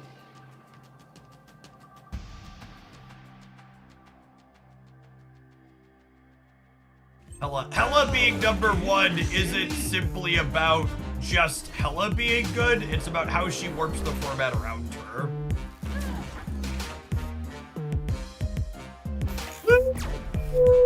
Marvel Snap! Look at how skillful I am! Victory.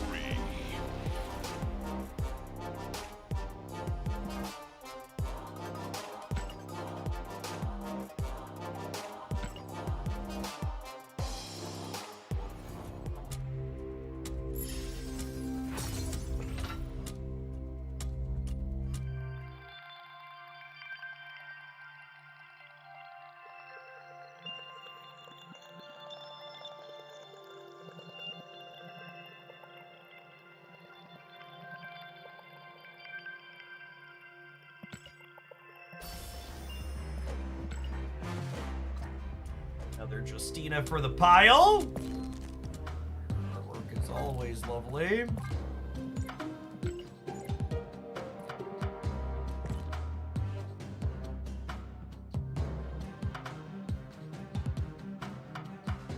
Thank you for the deck submission, not my dance. We won 2 infinite tickets with this one. It was nice to have an excuse to pull the trigger on playing it inside of it.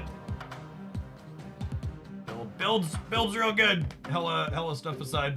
If you want to see more games with this deck, there'll be a deck highlight with it with the 2 infinite tickets we won up on the YouTube set tonight. We played it for like 2 hours the other day.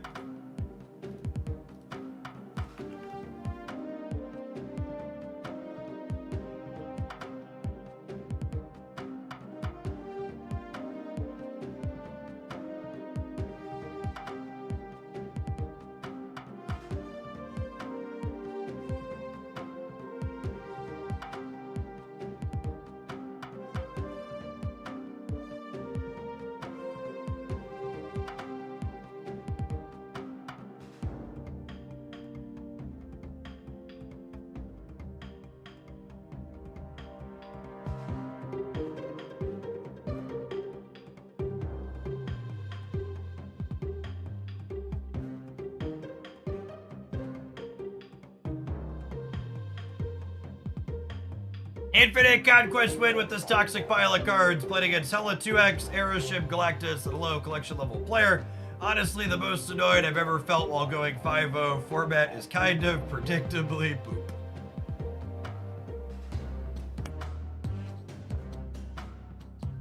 Dear thank you for the prime. I appreciate the support. Welcome, welcome.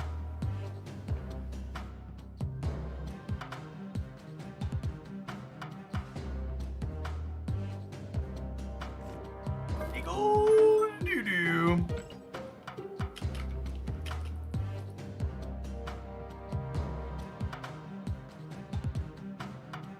Should you pull Hydra Bomb? Absolutely not. Play Scarlet. Play, what's her name? Silver Sable.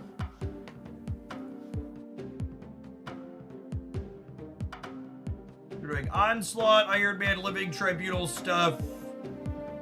We're trying to pixie instead of negative. That's cute.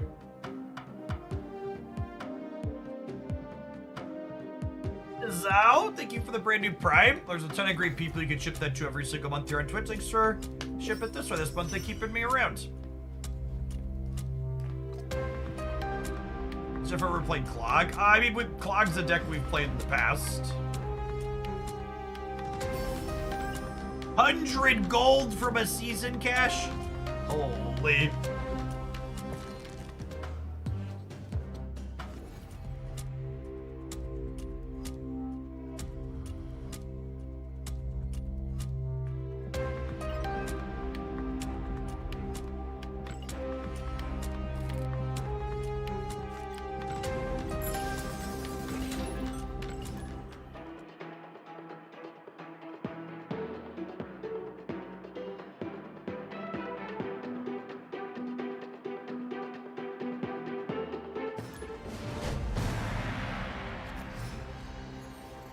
Tribunal stuff in general is good against Tella, at least.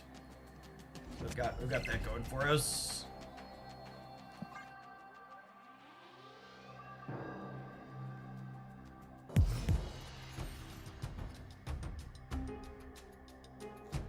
Thanks, Serum. Understand the two kids comment. They are little time vampires, for lack of a better term.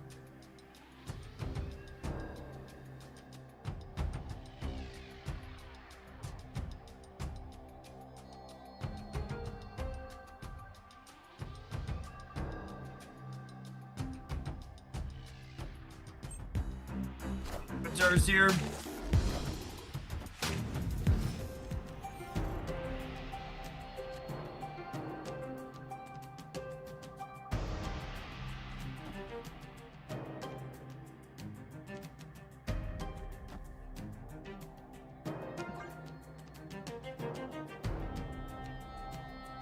Zeke Fox, I saw the whole Precious family tweet from yesterday. What's going on?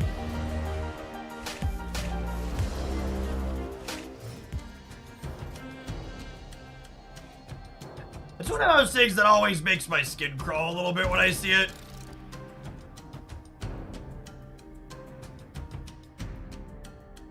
Content creators referring to their subscribers as family is so greasy.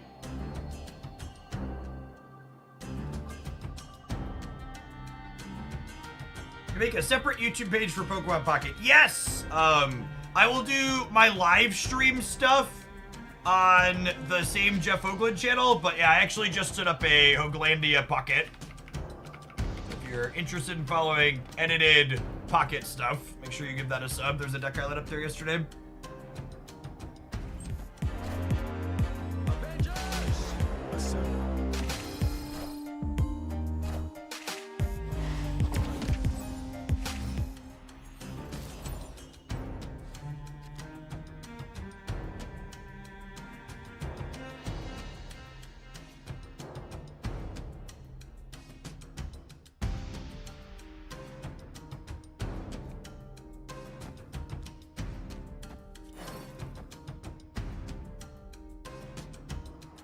I do this and then Onslaught here.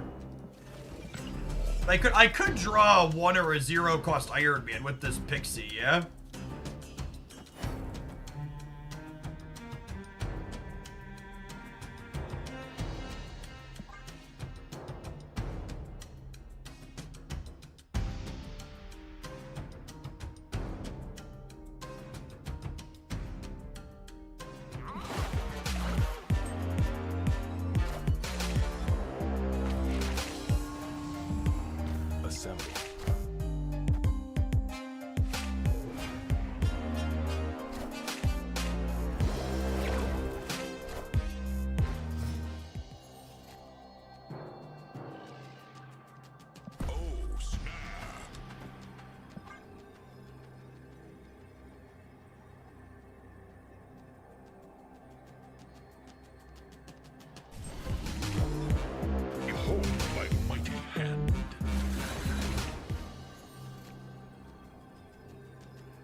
Enough to win the game.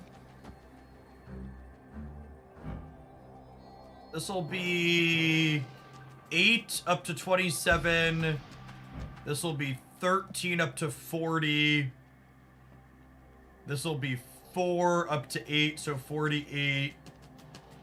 55. 55 divided by 3, but 18 everywhere. 18 everywhere probably wins, yeah? I guess it actually probably doesn't, right? Because they get a Scarlet Spider copy to here, which means they're winning here. And then they only need 9 in the middle.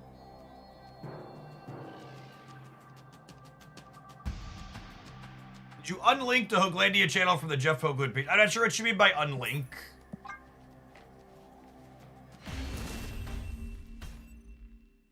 Escaped.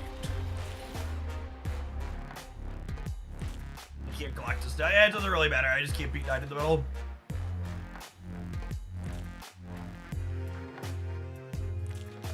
Yeah, we didn't peel a cheap Iron Man to win the game easily. Taking all their money.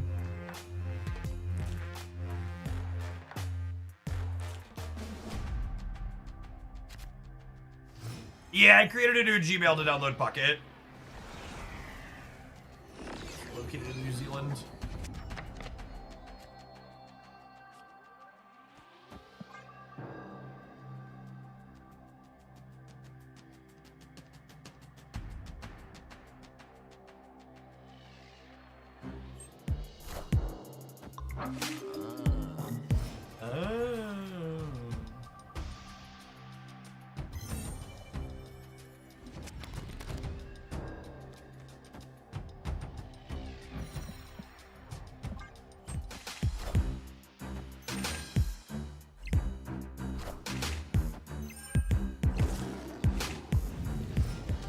I don't actually know the answer to that. I linked it to the New Zealand one, but I don't know if that was necessarily strictly required, man.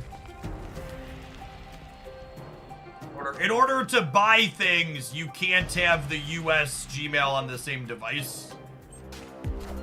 I had to remove it in order to buy stuff.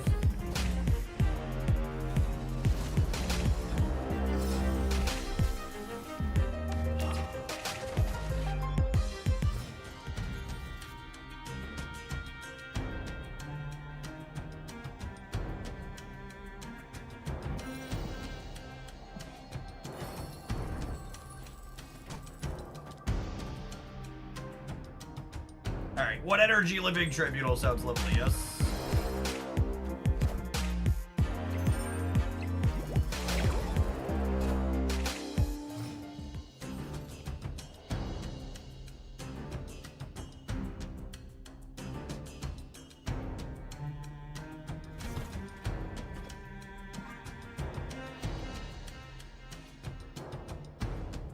What about what energy mystique?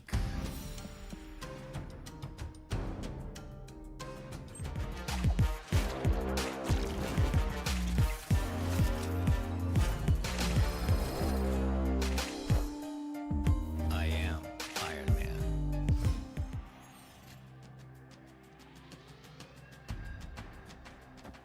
This probably still wins the game, yeah? We go Onslaught here into Captain America Living Tribunal. Oh, you're right, Pro Superior. I used to have the playlist from the other channel embedded on the Jeff Hoagland channel. I should probably set that back up. I just haven't been posting as much over on the other one, so I need to reorganize all that a little bit. I need to do that anyways with adding... What's it called?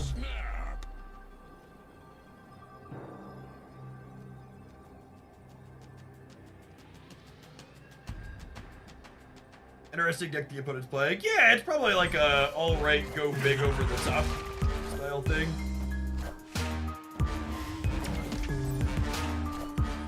Behold my mighty hand.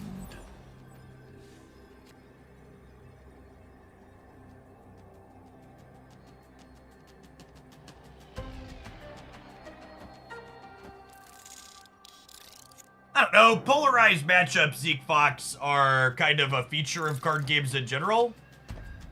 Actually, Ant-Man goes here, right? Because Living Tribunal is 9 anywhere. Ant-Man is 9 in the Onslaught path.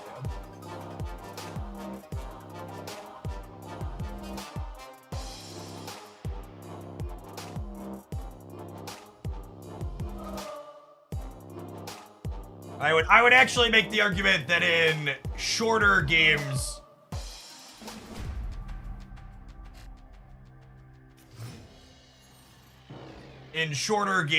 having polarized matchups is even less problematic than in longer games. Like, as someone who's like literally flown across the country and sat down to a round 1 matchup where you're like 35% or 30% to win, having a 30 or 40% matchup periodically in your 4 to 5 minute game that you're playing from the comfort of your home or while you're dicking around is like really not a big deal in general.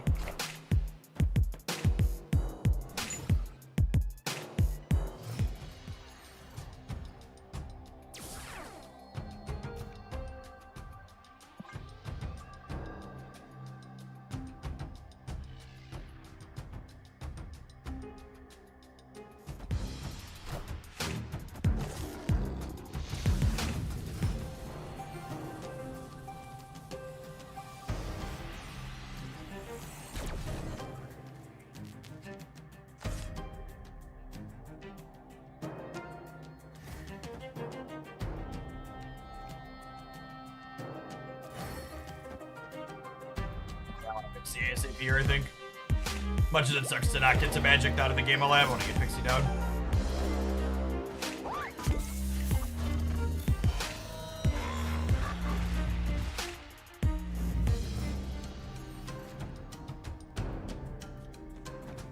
Coward!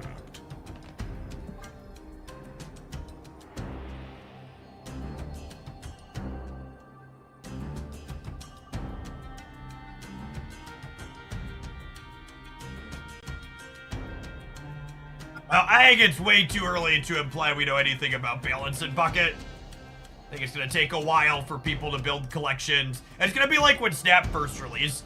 Even spending money, it takes a few days to get people figured out, and not everybody's going to have full collections right away.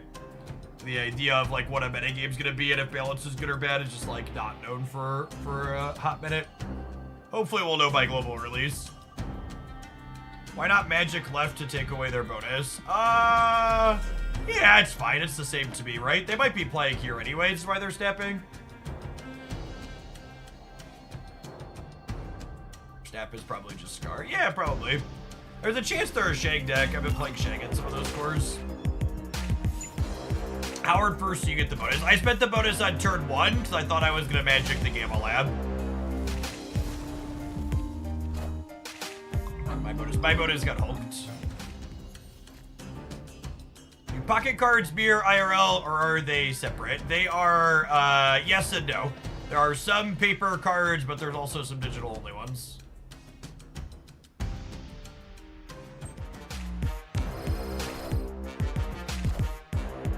I am Iron Man.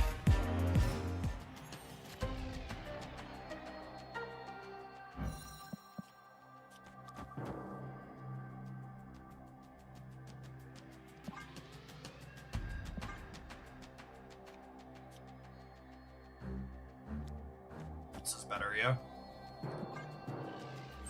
People are saying the day 1 pocket content was boring. Yeah, I mean, I agree with that. When I play card games, I want to watch Beginning Galactus, Reading Galactus. No, just Gamora, gunless. When I watch card game content, I want to watch people play real decks, for lack of a better term. I think watching people play starter decks, that's why I like didn't play against the AI on stream, right? And like I didn't play half-baked things. And like different strokes for different folks, but part of the reason why I'm playing during the soft launch is when the game goes global, I want to make sure I have a complete collection to be able to showcase a range of things. Power must be controlled.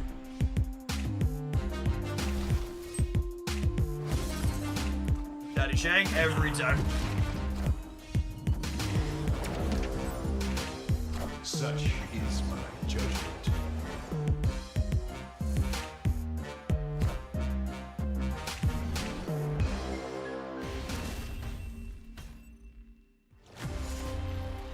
Shang in their combo deck. Yeah, well, I mean, their combo deck's probably not big enough to go over the top of things consistently, so it needs to be able to interact.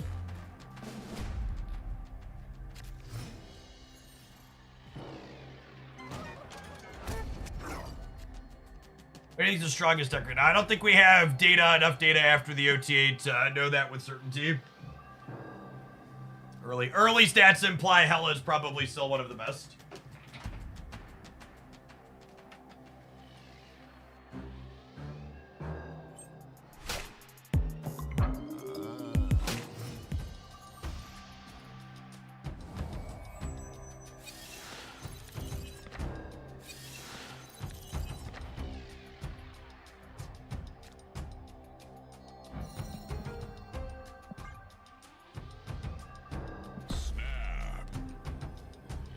I have Magic, and I'm gonna have Iron Man Onslaught Living Tribunal here.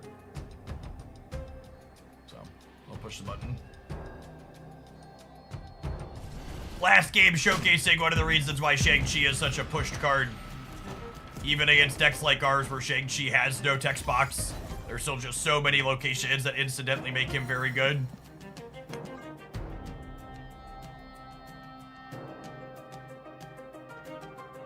The reason why New Zealand got the early release, the same reason, was it the Philippines got the early release for Marvel Snap? It's very common for software developers to do smaller soft launches in regions that aren't as large. They can test real people using their application and scale up their infrastructure appropriately.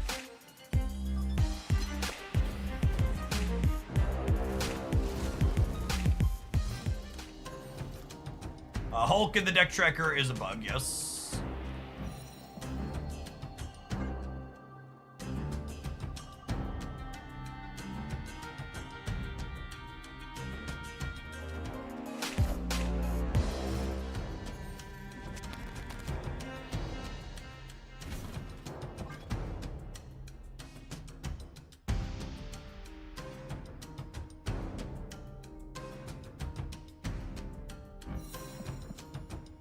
Point.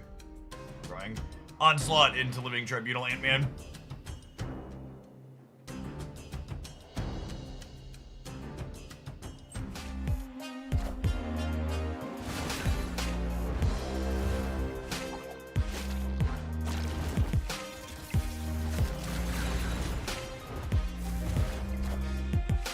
I am Iron Man.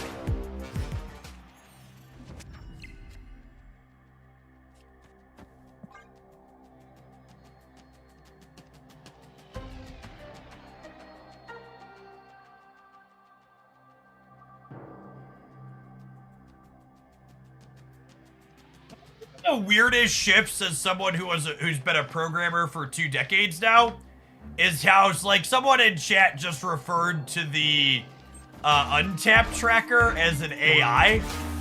How just like so many non-tech people refer to just anything programmatically related as an AI.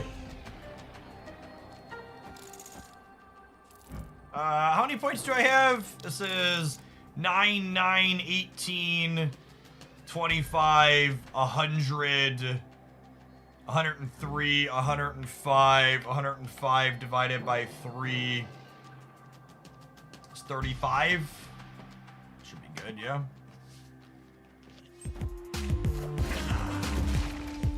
The mystery intrigues me.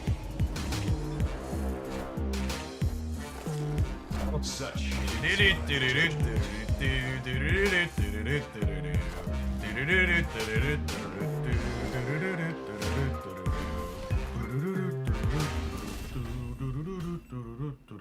victory.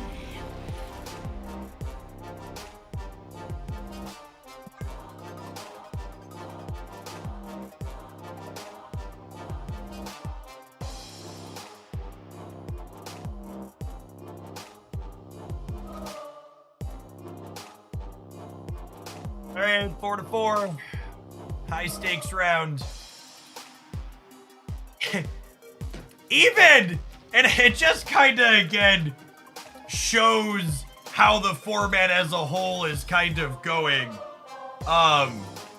Even this deck that we're playing is like the last deck we played, Legion Lockout, was just this cheesy 3-card combo. This deck is also just a cheesy 3-card combo, right? It's just a different cheesy 3-card combo. We don't want to play into Xandar because they're a Shank deck. Yeah, this is the first. The Ant-Man has seemed good. I agree. I agree.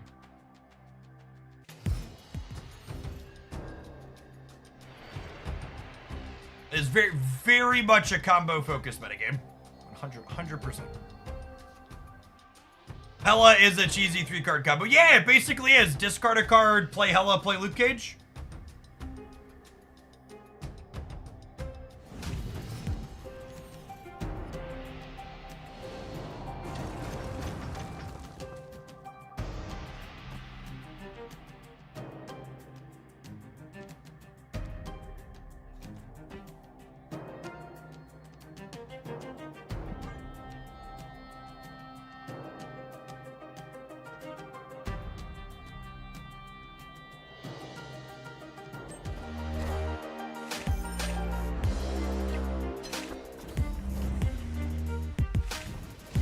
Would negative decks be good? Yeah, negative's probably fine.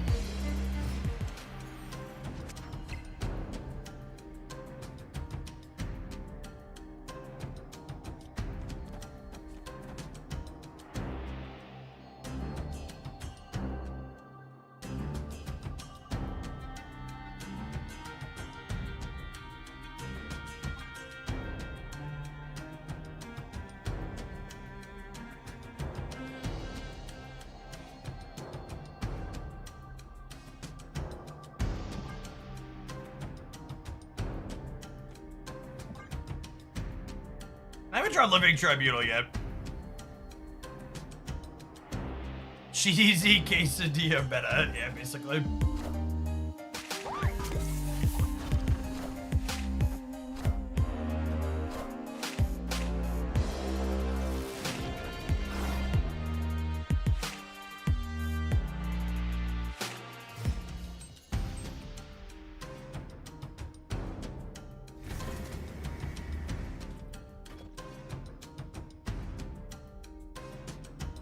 Oh, I think I'm supposed to play this. I think I'm supposed to play this. I think I'm supposed to play Iron Man first.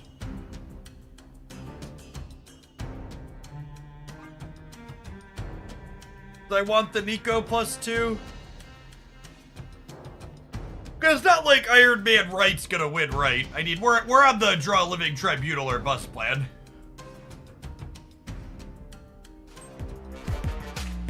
I am Iron Man.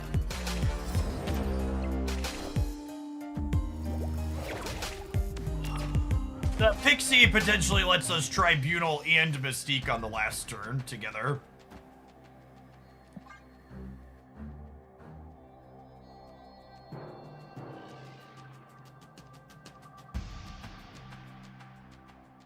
Come down to our 1 and 3 here. Can we assemble our combo or not? I will say playing this deck list reminds me of why Iron Lad and Jubilee are generally speaking staples of this archetype. Mighty hand.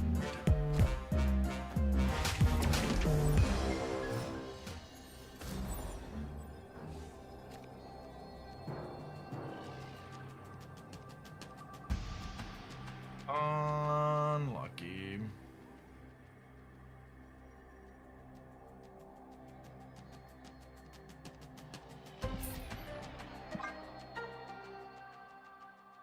I think if they stay here, they're ghosting us. Or they're just over the matchup, but they retreated earlier when we had it. Now we don't have it and they're staying.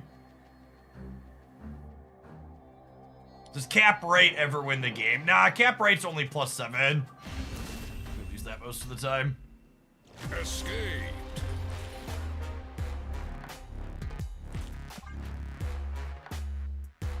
I have commissioned a logo and banner for the Hooglandia Pocket channel, yeah. Art doesn't happen instantly.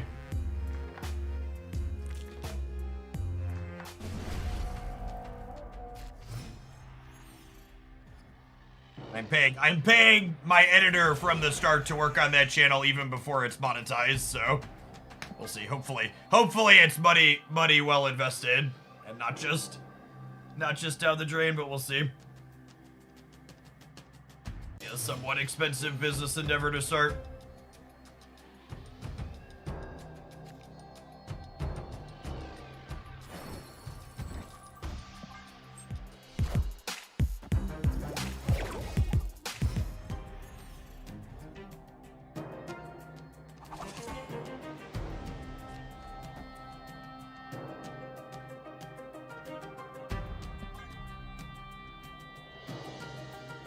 What's the benefit of starting separate channels versus using an existing one? One of the primary things that drives the YouTube algorithm is, do people who watch your stuff enjoy watching all of your stuff? So when you post multiple types of content on a channel, if people don't enjoy all those types of content, they're all going to perform worse if they don't all get watched.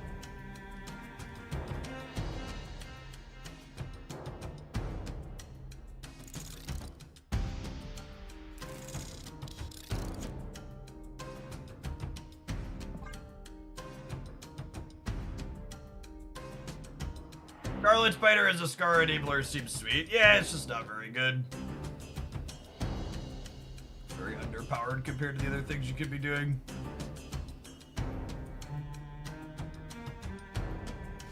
Haba Hut, thank you for the 52 months. Welcome back.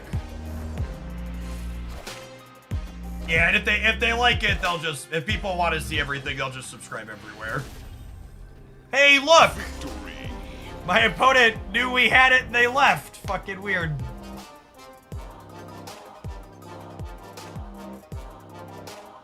Yeah, the ideal sort of YouTube channel is kind of exactly what my Jeff Hoagland channel is, where it only posts exactly one type of content and it posts that one same type of content every day. So that way people who watch the type of thing you post are more likely to watch more of them.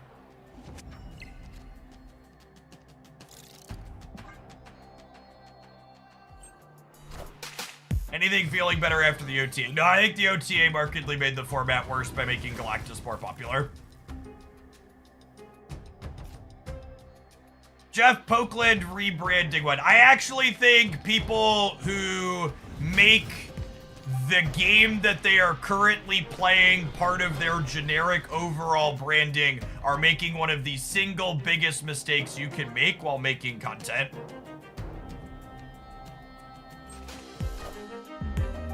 Even if you are a one-game content creator, you should 0% be using any game-specific branding in any type of general stuff you're making. So, like, you'll note my specific YouTube channels, like, say, like, Hoaglandia Pocket or Hoaglandia Snap. Like, my generic branding is just my name. Yeah, you'll see that all the time all over the place, right? Like, you'll see Snap streamers that have HS in it or TFT or stuff like that. I am Iron Man.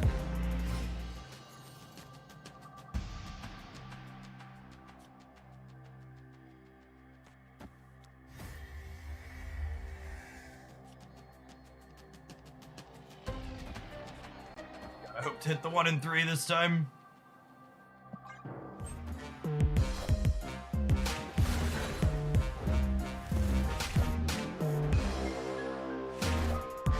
Behold my mighty hand.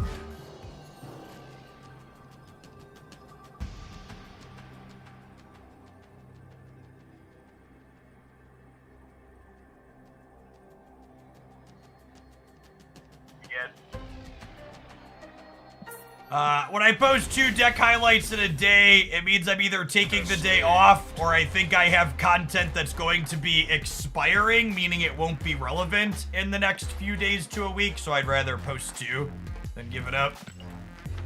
Have an Admiral chat. We'll see you in 120 seconds. Thanks for trying to get out. Don't go anywhere.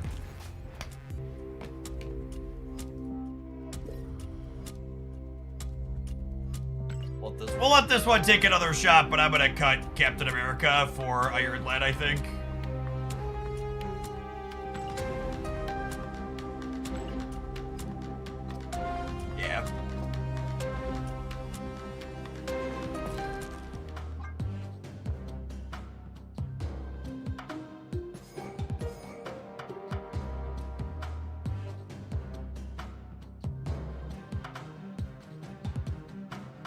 Duck is a 6 cost because he has an Infinity Gauntlet. Yeah.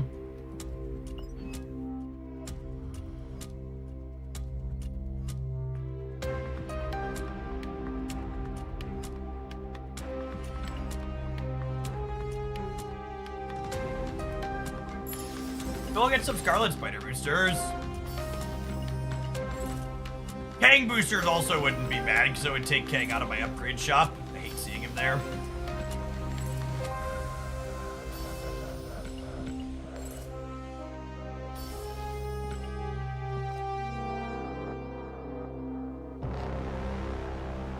Shifting Lads 4 onto an Onslaught or a Tribunal still lets you go Mystique on turn 7 with it. Yeah.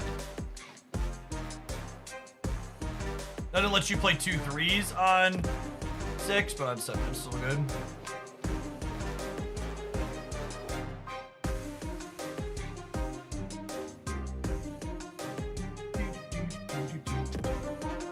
What am I spending credits on now? I'm just spending them on fast upgrades. And on the off chance I hit the credit limit and can't claim anything, I'm like splitting Kitty for Crackles.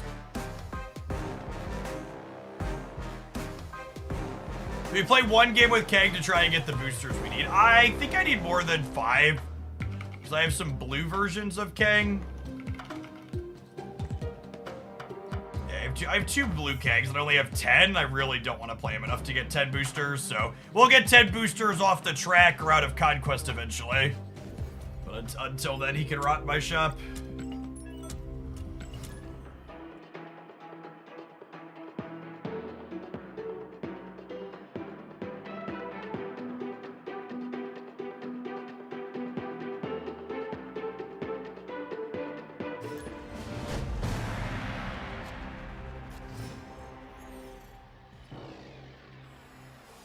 Thanks for the weekly deck roundup, spinning infinite every month. Thanks to it. Thank you, Ferox. We'll have our next update on that out Saturday, tomorrow. We'll let some more data pull up, and then we'll break it all down. You did not. I will be doing Pocket as the second leg of the stream today. Captain Croquetta, thank you for the entire year. Let's get you a sword to go with that shield. I started with Pocket yesterday because in theory we were supposed to get to have an OTA, but then the OTA didn't release for an eternity, so.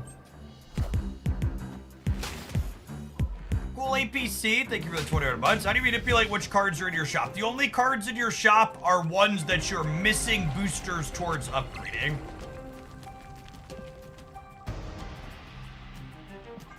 So you gotta have enough boosters to upgrade everything else, basically. A Wild Morty, thank you for the 2/3 of a year. Welcome back.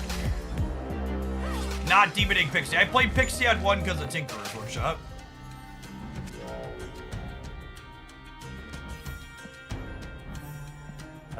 That's a piece of candy, potentially.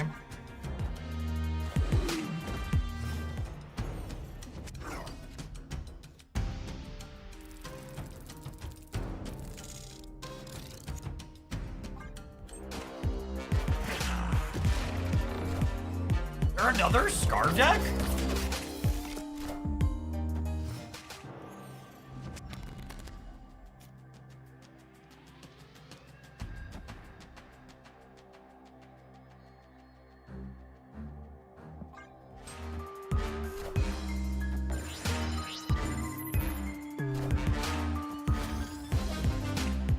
Such is my judgment.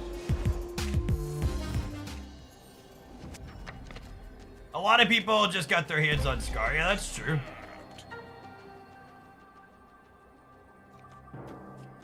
Alright, don't Alliance me, bud. Have a heart. Hello. Nice boomer snap, bud. Is it good for you? It's good for me. I got there. I don't know how many points we have. It was fucking more than that, man. I am Iron Man. Confirmed more than them. Goddamn respect for the game. Boomer snap me with your infinite play. Victory.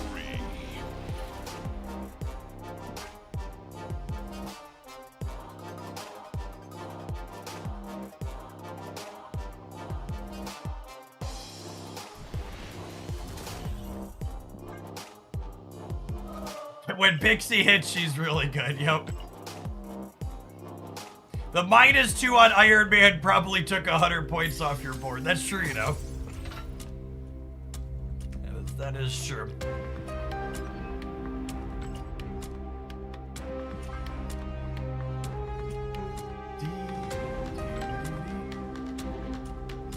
Epic. I bet this is gonna be the lowest scoring week my alliance has ever had. I can't say I blame anyone. Best replacement for Iron Lad is Jubilee.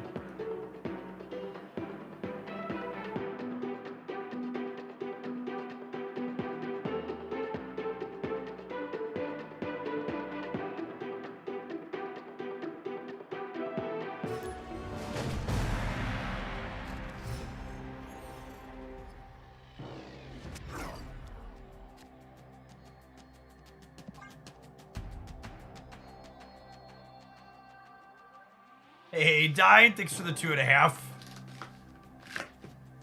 Glad you had fun with the pocket video. Looking forward to ramping up on that.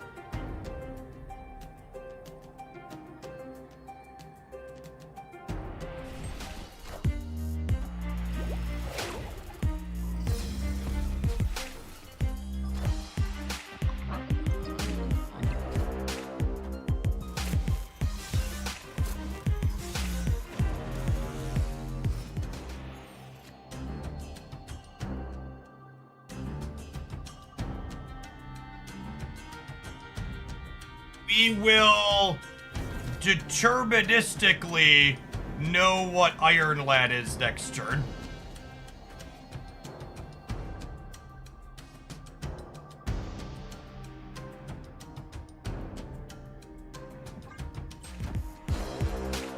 I am Iron Man.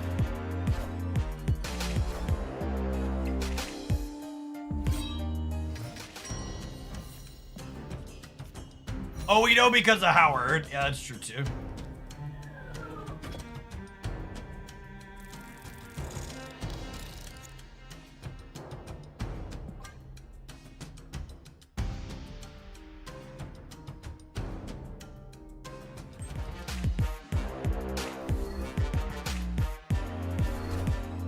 Minions to me. We are the future.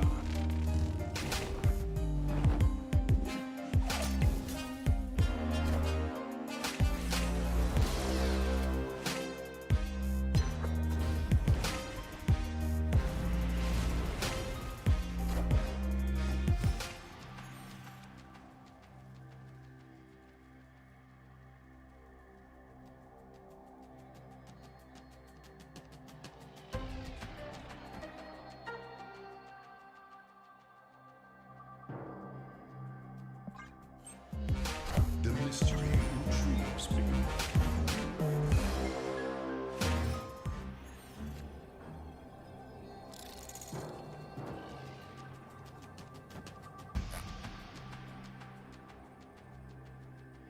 This is 18, 20. I had 7 everywhere. I assume we're dead, right?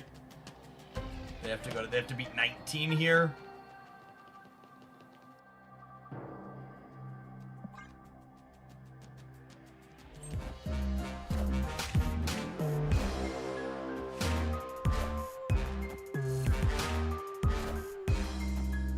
We win the breaker, yeah, if I counted this right? Did I count it wrong? Fuck me. Oh, I rounded up on here. I assumed she was rounding up, but I didn't fully count it. I don't know that we're gonna be able to beat a build that has Gambit and Moon Knight in it.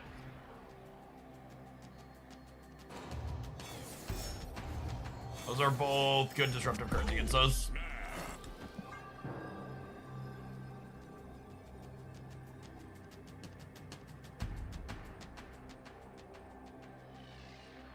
So what have our matchups been this morning? Hella 3 times or 4, Galactus, another linear combo deck.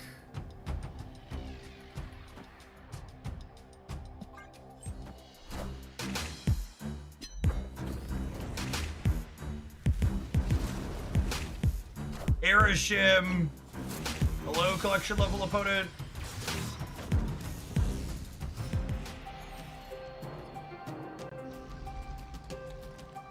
Yeah, keeping Wasp in hand to potentially help with Moon Knight is a good shout.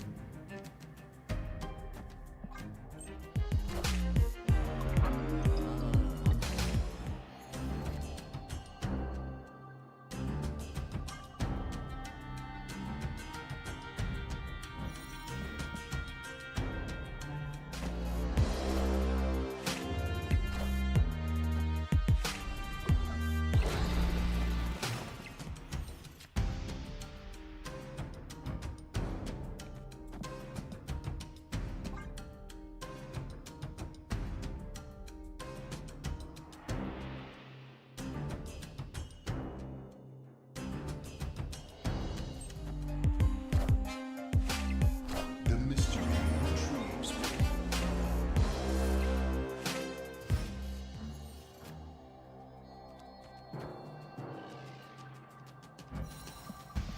Mystique I wanted for Christmas.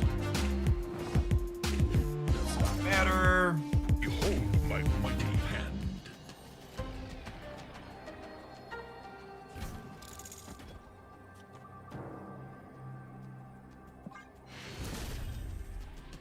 Victory.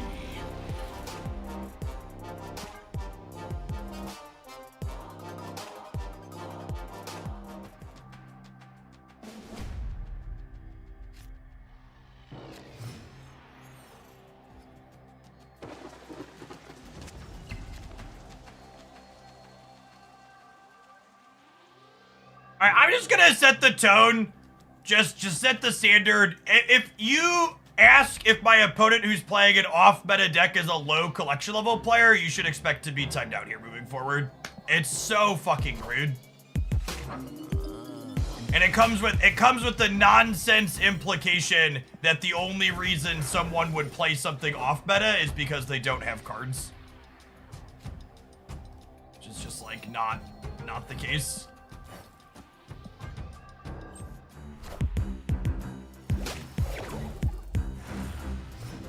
Snap.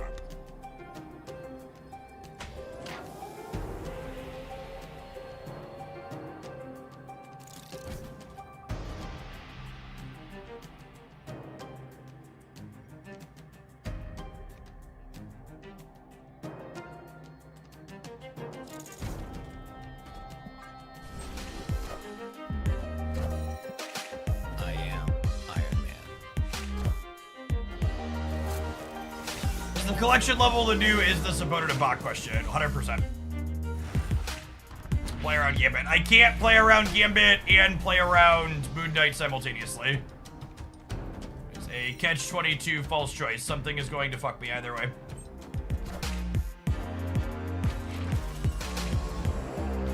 I am Iron Man.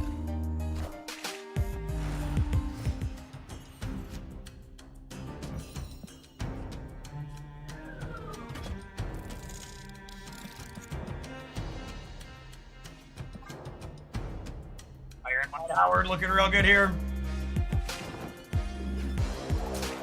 Ah, that's sad. I still get to put Living Tribunal here and have plenty of points everywhere, but their Hella is gone.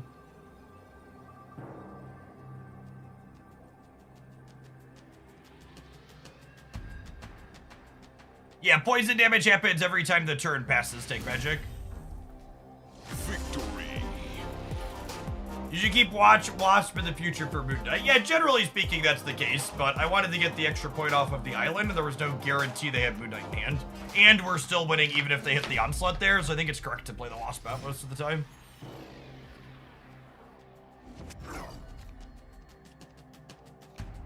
Text thing. Yeah, that too. And again, just acting like it's strictly better, like Wasp is also installation against Gambit.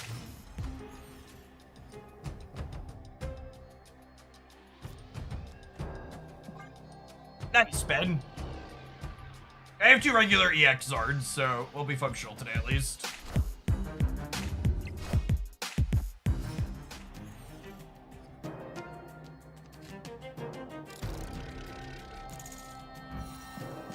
Word. I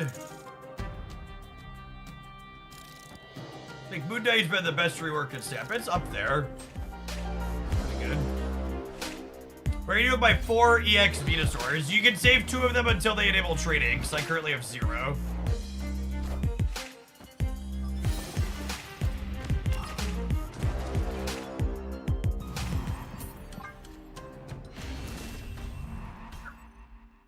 Escaped. See, I actually don't think Quake's rework is that impressive. Like, it was a good change, but like, the Quake rework is like literally verbatim one that people playing Marvel Snap recommended, so it's not really particularly inventive or novel. Whereas like, the Moon Knight concept of this is gonna discard a card at random, but it's only gonna target even stuff, so it has a deck building element to it, is like super novel and sweet.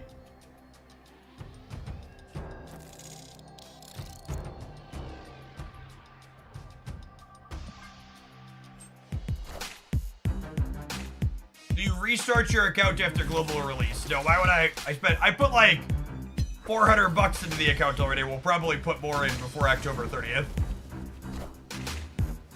I make solid money doing what I do, but I don't make let's flush hundreds of dollars down the toilet for no reason money. Not quite there.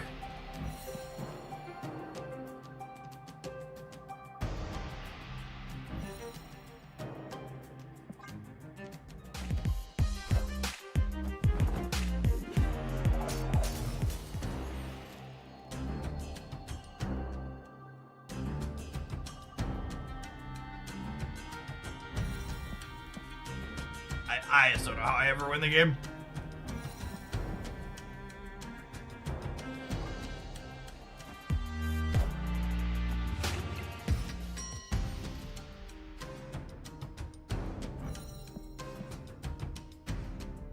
I want my main account tied to my Google account. Sure, but would you be willing to pay $500 to $1,000 to have that happen? And then also have to reset all the time you put into it?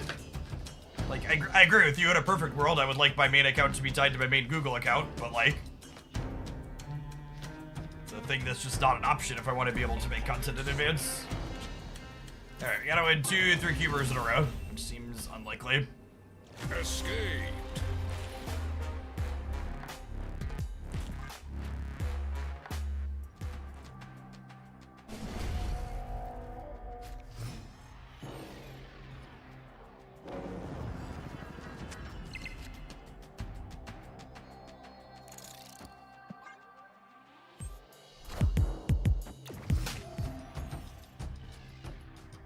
Their last card is Infinite. We've seen them discard it a couple of times.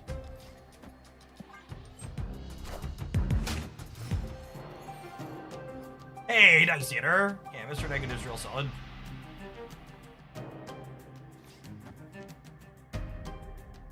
Oh, snap. Opponent snapped. You ban someone on stream. When you ban someone, is it from the stream, just chat, or both? Twitch actually has settings for that, and I have it enabled so if someone's banned, they can still watch the stream. Someone wants to rage watch or hate watch or whatever you want to call it. More power to them. I'll take the ad pennies.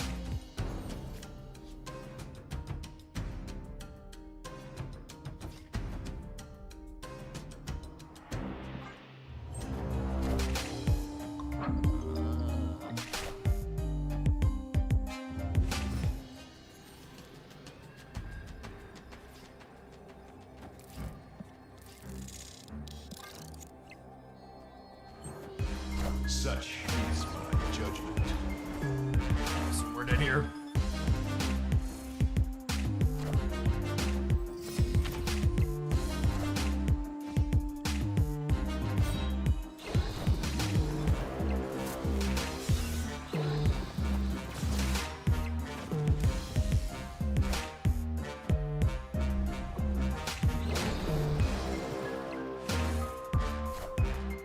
Minions to me. We are the future.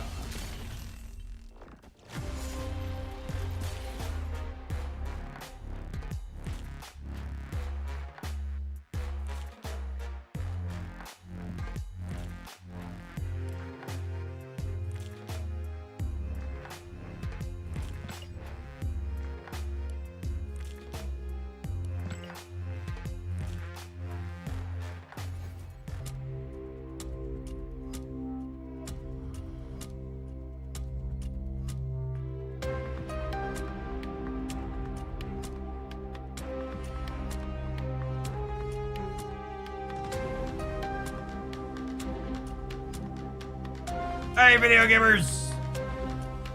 I wanted to make it to 3 hours, but I gotta be honest, after 2 hours and 45 minutes of getting Helen and Pokemon Pocket is new and exciting, and I want to play it, I'm gonna go play Pokemon Pocket. I'll have a best next video up tomorrow.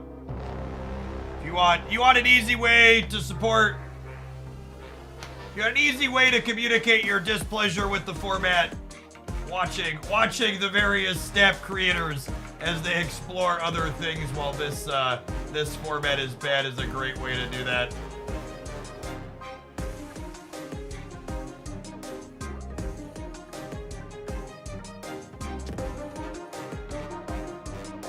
Let's go to Snap. Gale Blog, thank you for the 11 months.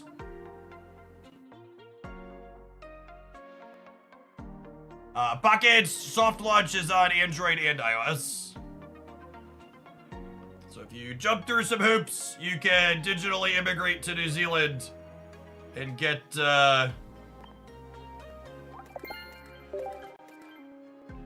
Pokemon Pocket now. But it is some hoops to jump through. It'll be available globally in a month. Alright, I'm looking for Venusaurs and Pikachu EXs in the Wonder Pick, and then we'll play some games.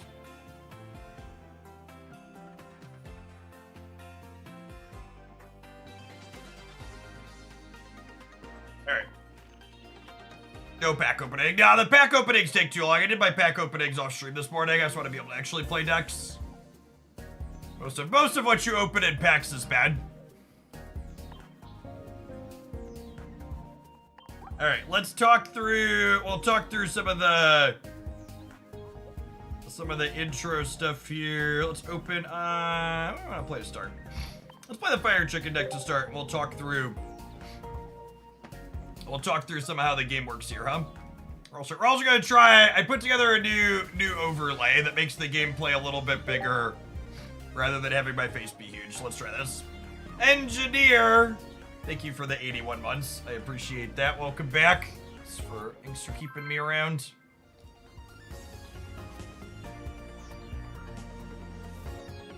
Okay. So, Pokemon Pocket. Pokemon in general is relatively straightforward at the basic rules level. And Pocket simplifies a few things.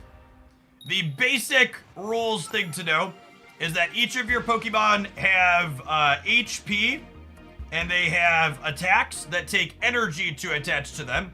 And in Pocket, you win the game. In Pocket, you win the game when you've successfully knocked out or acquired 3 knockout points. My opener kind of sucks here. Also, my capture card is slightly off. I might need to replug. I forget if I needed to replug the capture card or replug the device last time.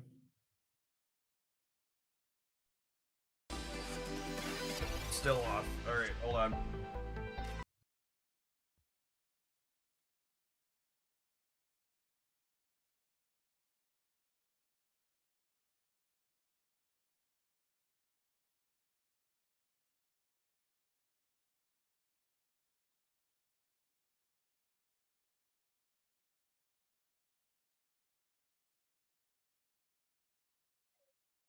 concede this game, and we'll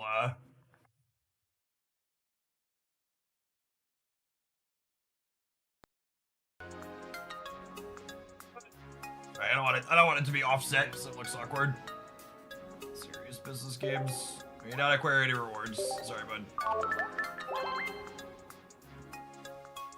Looks like it's properly aligned now. Once you attach an energy, it is permanently on that Pokemon. There are some items in the full game that lets you move energies around, and there's actually some in this game that lets you move them around in a limited way. But generally speaking, when you attach energies, they stay on.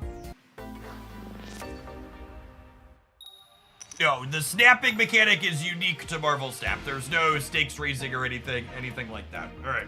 So you start the game by putting out basic Pokemon. Ponyta is actually an ideal starter here. They are playing a Moltres. So my Ponyta has 60 HP and has a flare attack that deals 20 damage. Once per turn, I can outside of the first turn, you can attach 1 energy per turn. I have a Pokeball here, which fishes up a random basic out of my deck. So let's do that and grab a friend. Grab a Vulpix. And then the person who goes first does not get to attach an energy. But that actually works out for us because it lets me evolve next turn before I attack. And I have Rapidash here who's going to get to crack them for 40.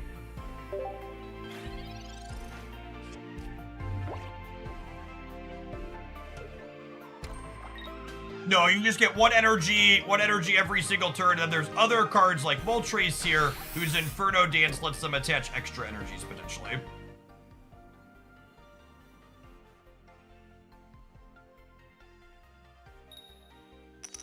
You get 2 flip coins to attach extra energies. They got 2 extra energy for their bench Pokemon there. See it pop up on their Charmander. So our second turn here, since we went first, we get to attach an energy to Ponyta. I can evolve my Pokemon starting on the second turn when they've been in play. We'll put Rapidash out here. So Rapidash now has 100 hit points and hits for 40 points of damage. I could evolve Vulpix on the bench. Yeah, let's go ahead. Some people have been playing Red Card, which screws with our hand.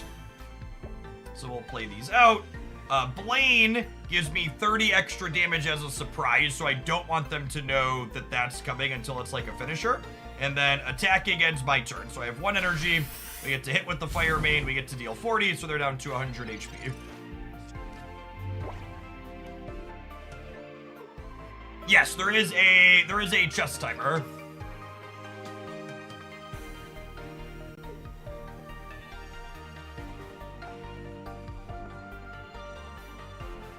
Someone asked about deck building. Decks are 20 cards, and you could have 2 of each card in your deck.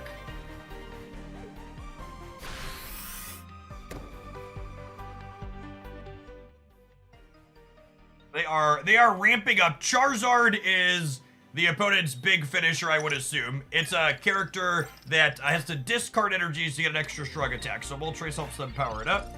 This is a Meowth that draws a card and deals minimal damage. Get energy on Ninetales. I don't have any of my smaller Pidgeys to evolve Pidgeotto into, so we're really not accomplishing a lot at the moment. Get to attach energy and tap for Fire Main. And then with Blaine in our hand next turn, we'll be able to knock out this Moltres without them seeing it coming. So the way you win this game, you see the 3 dots lower left and top right?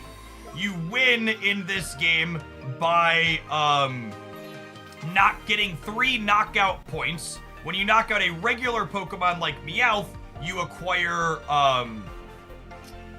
1 knockout point, and when you knock out an EX Pokemon like this Moltres, you acquire 2 knockout points.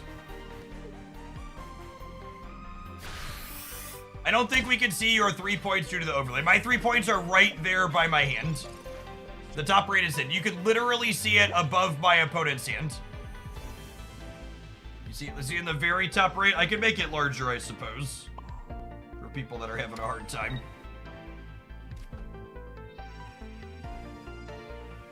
I'm about to get knockout points here that I'll highlight on there. So Blaine gives me 30 extra points of damage. I put an energy on this. So this knocks out the Meowth. So I'll tag the first match point. It's first to 3 match points wins. So now you'll see a dot there going bottom left, showing I have a point. Yes, the game is fully monetized at launch. You can't see the opponents. The opponents is up by their hand. It's a little small. Make it slightly larger here.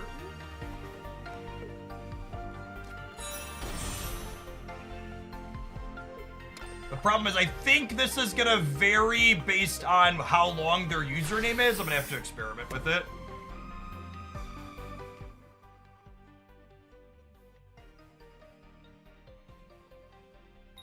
How did the opponent switch their Pokemon? So you can pay your Pokemon's retreat cost to swap it with a character on your bench. And different characters have different retreat costs. So, for example, I think I actually want to switch to Ninetales here, because Ninetales does 90 damage with Flamethrower and makes me discard an energy. So I'm going to retreat my Rapidash, who has a retreat cost of 1. It's hard to see when I zoom in like that. So retreat 1 in the bottom right. So I'll tap this and I'll retreat, which lets me switch with a Pokemon on my bench, and retreating discards that energy. I want to attach... Attacking ends your turn, so I want to attach an energy before I do that. I'm not going to put another one on Ninetales just in case it gets KO'd. We can always attach another one next turn. We'll crack their Moltres for 90, down to 50. Is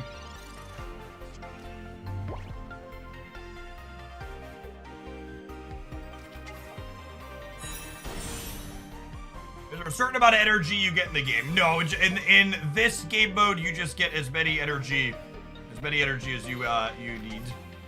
They have Charizard set up here with 6 energy for the Moltres, so he might be torched here at this point. If I would have drawn our Pidgeotto to be able to force them to switch, we'd have been okay. But I think we're gonna be torched here. I don't have time to get set up.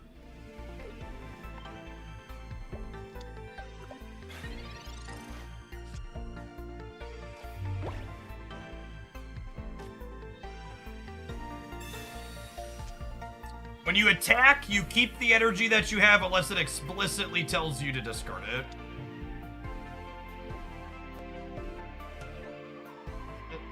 So the Charizard's big attack here, this is what their Moltres were setting up. It discards 2 energy, but it had 7 on it to start last turn because of the Moltres Ram. I drew the Pidgey this turn, but I can't evolve it until next turn. You can only evolve 1 per turn. Pidgeotto lets me force one of their bench Pokemon up, but I'm just not going to have time for that to be relevant, I don't think. So we're going to get 2 knockouts in between.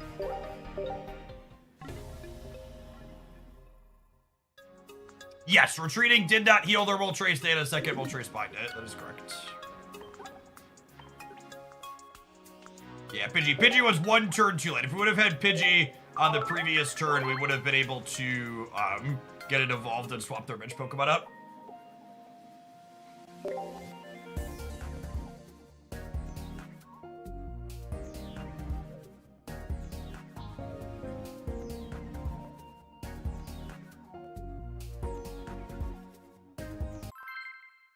How does normal energy work? Normal energy is just like any color. So the white ones can be anything.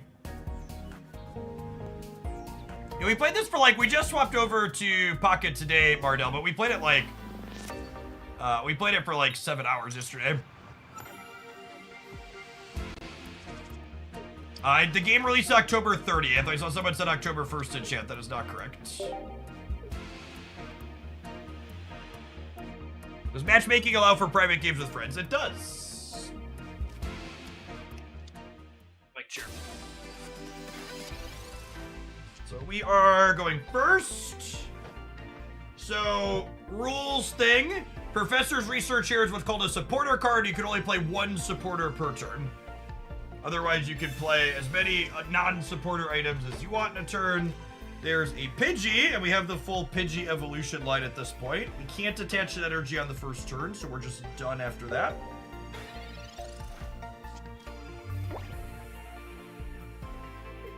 There is no info about a PC client at release, but I would like to remind you that Marvel Snap also had no PC client at release. How does energy generation work if your deck has more than 1 type? It gives you random ones of ones that your Pokemon need. In fact, I think after this game, we'll swap over to playing the Dragonite deck that has 2 types.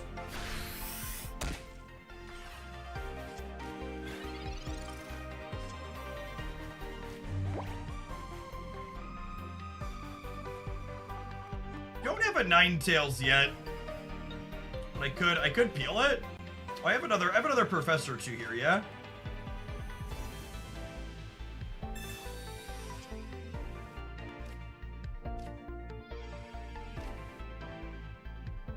Pidgeot, and there's Ninetales here.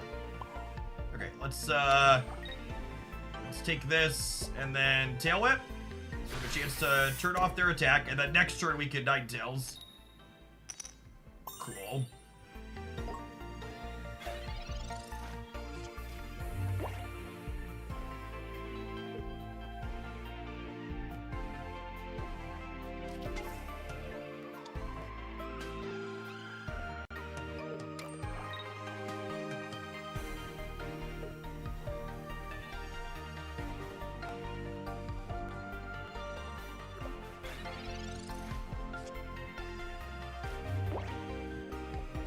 So I have another energy.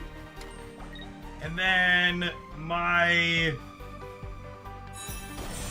Pidgeot here has a Pokemon ability that I believe I can use on my bench. So I can switch out my opponent, make my opponent switch out with something on their bench, which I think I want to do here. This is weak to water, but their Articuno won't be able to knock it out. So I think I want to drive this off and rack some damage up on one of their 2 things in the back. They either gotta choose to let me KO their Squirtle, or they gotta let me put 90 up on their Articuno, which means I get to finish it the following turn.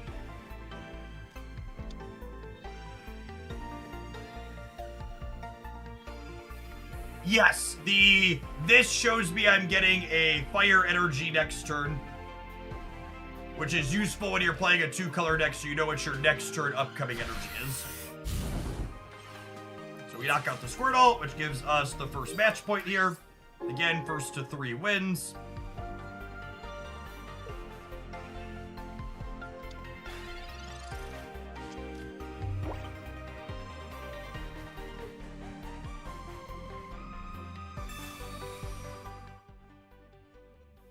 Misty's pretty good.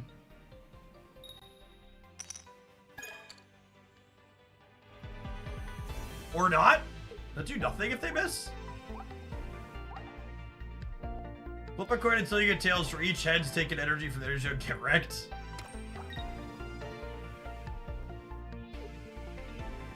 I want to build more than one deck with the same Pokemon. Do I need to have more cards of those same kind? No, you could just play the same ones over and over. How is he playing on an emulator? I'm not playing on an emulator.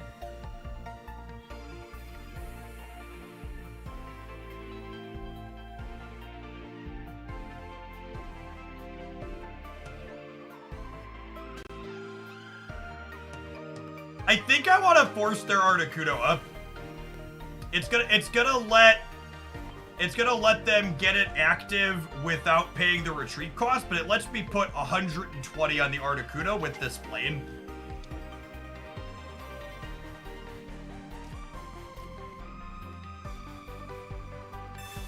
And the difference here is their Articuno is an EX Pokemon, which means if I knock it out, I get 2 match points. So knocking out the Meowth doesn't really help me if they're going to follow up with an EX, whereas just knocking the EX out. I can't play the basic out because I can only have 3 Pokemon on my bench here, but I want to fish it out of my deck anyways because it thins my deck for next turn, making me more likely to find things like Rapidash.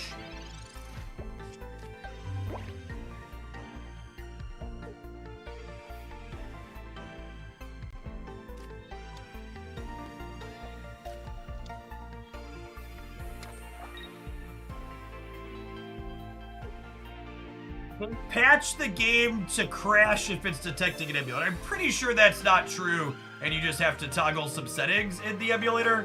The reason why I'm playing directly from my phone rather than an emulator is that I have to VPN my entire internet connection to do it from my PC, the host system, and that's messy with streaming. Okay, and then they didn't have a potion, so they're just done here. So they get a match point there, but then my Ponyta does 20 and we can finish the Articuno here.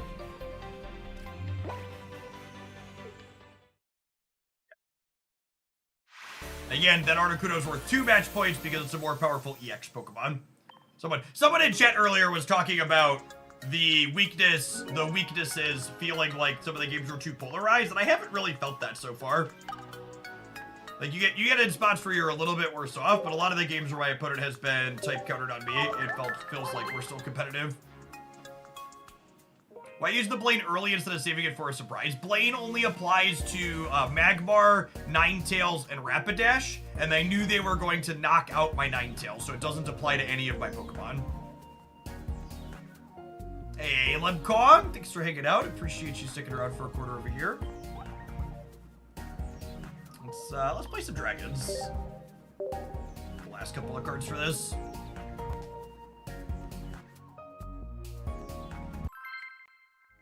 EX Pokemon are worth 2 points when you knock them out. They're more powerful and come with more risks.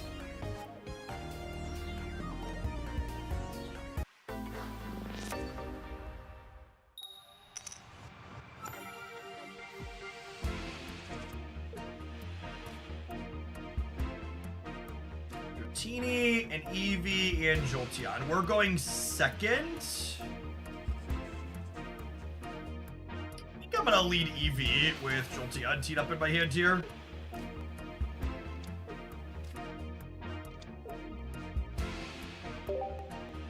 I'm gonna wait on putting the other Eevee on my bench. No, I probably could have played that out. So it says this is a 2-color deck. The dragons take lightning and water. I think I have 2 Jolteons and 1 Vaporeon in here. Yeah, we have the full art EVs. They're adorable.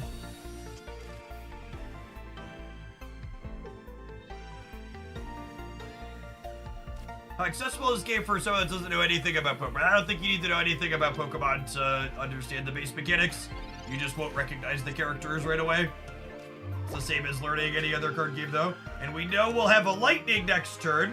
And my Jolteon takes a lightning and a colorless, which can be anything, so this water will suffice. And Eevee purely takes colorless. So we'll drop that on the bench, and we'll crack them for 20 here, and the next turn we'll be able to slide on a lightning and crack them with Jolteon.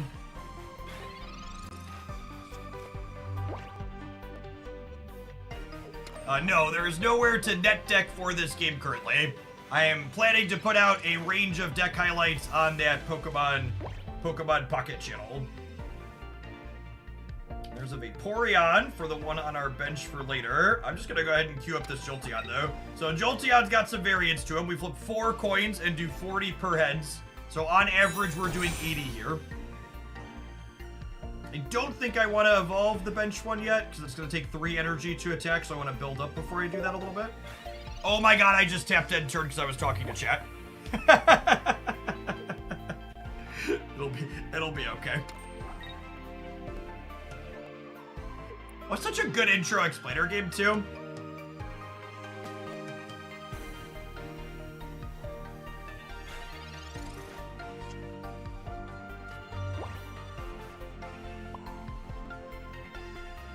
We know our next one's gonna be a water, so they don't strictly alternate. This gives them enough time to set up Arcanine now because I skipped a turn.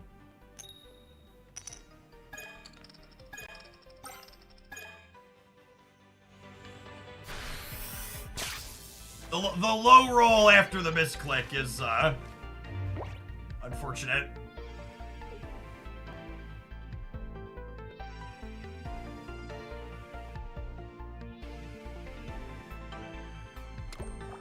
The insult to injury there is tough. I think Arcanine does like 120.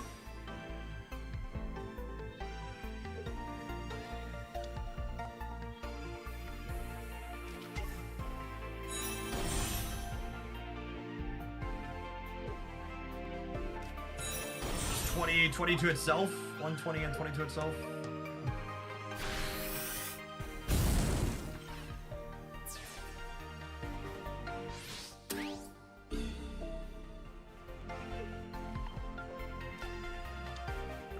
Only does 60. I think we're torched. Ooh. Could force them back. I don't think that does anything. Alright. I'll take a mulligan. I will not click past our attack next time. Yes, when you evolve a Pokemon, the damage carries over.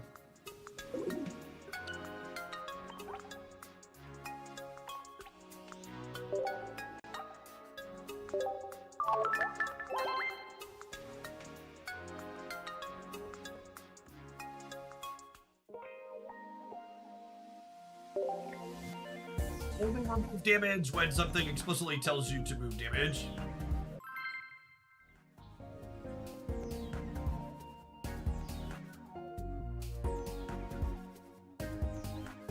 Yes, you can attack after switching so long as whatever you're switching to has energy to attack with.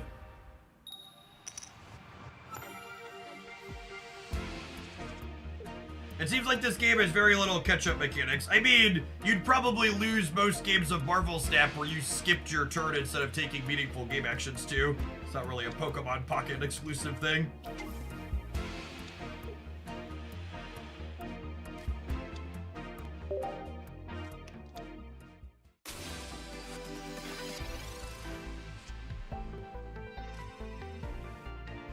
Tion for Eevee is nice.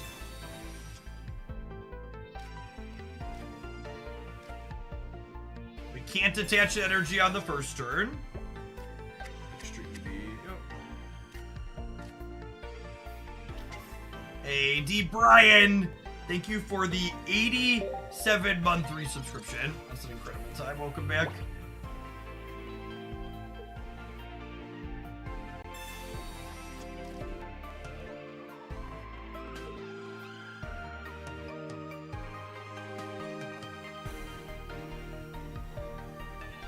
We're just starting, Leland.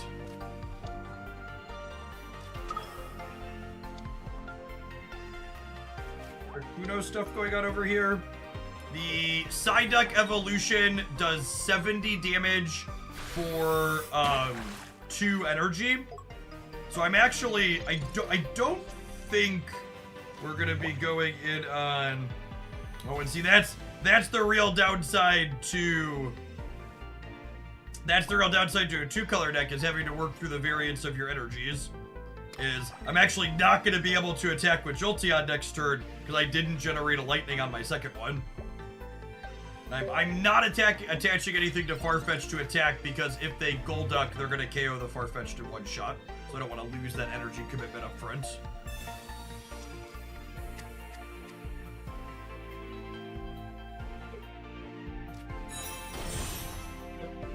With the Aqua Edge.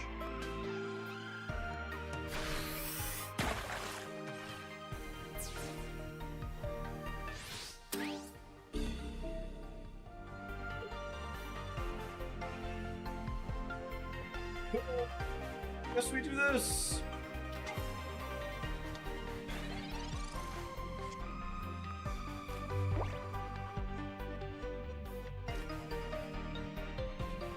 There's also a good chance, someone was asking earlier, how do you net deck?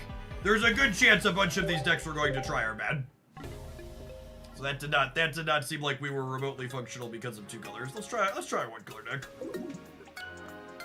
Actually play a game.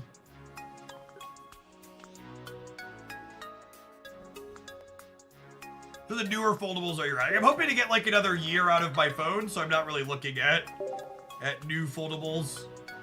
Because there'll be new tech out by the time I'm looking to buy. Yeah, I don't know how I feel about the 2-color energy distribution being fully random. Seems not stellar.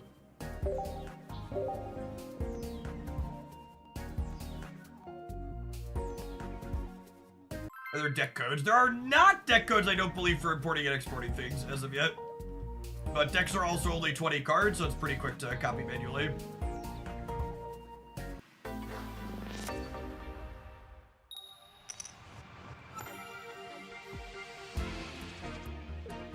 I mean, the number of sets that are out for the game has nothing to do with whether or not you can knit deck. It's simply the duration of how long the game's existed for a day and a half.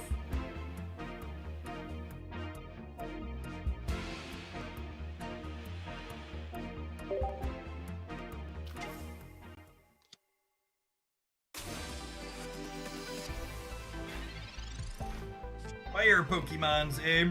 Alright, we want a Pokeball before we Professor's Research. That way we fish the basic out first. There's a Squirtle.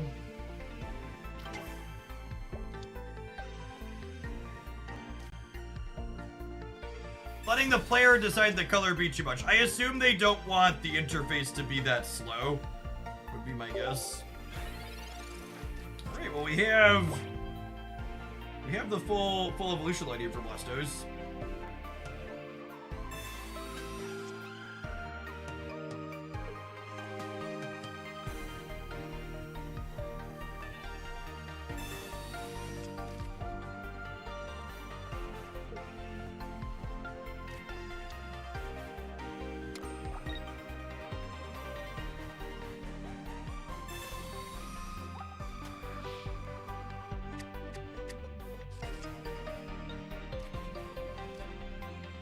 They red carded us. It's a little sad, but it is what it is.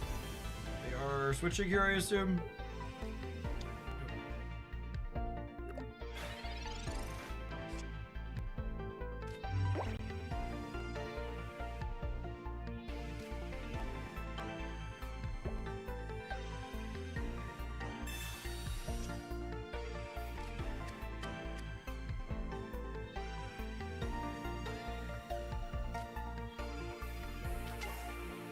You can attack on the first turn if you gain energy from something like Misty. Yeah, that makes sense.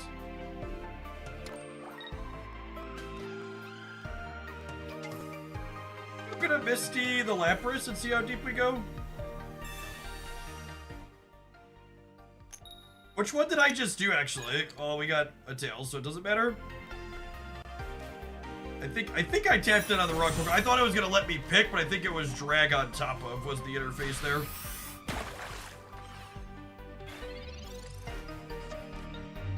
Even though we bricked, we learned how the interface works.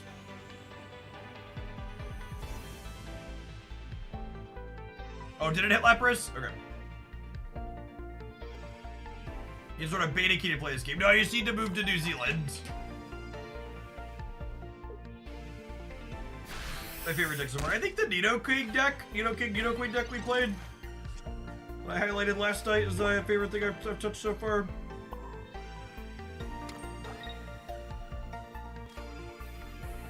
Hold the Blastoise is a little bit of a surprise if there's any reason to plop it down.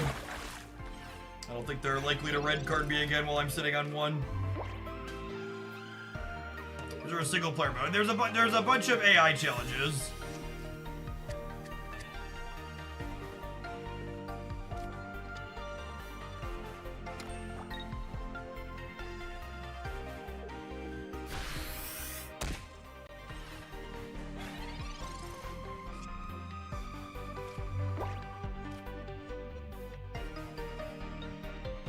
Potentially nice.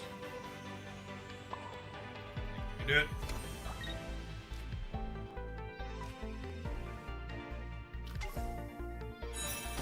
This is the actual Pokemon card game or something new? Yes. So new take that includes some of the... Oh yeah, this Starmie does have a free retreat cost. That's a good observation. I missed that. That's powerful. Yeah, EX Starmie seems good. 90 for 2 is solid, and free retreat is big game.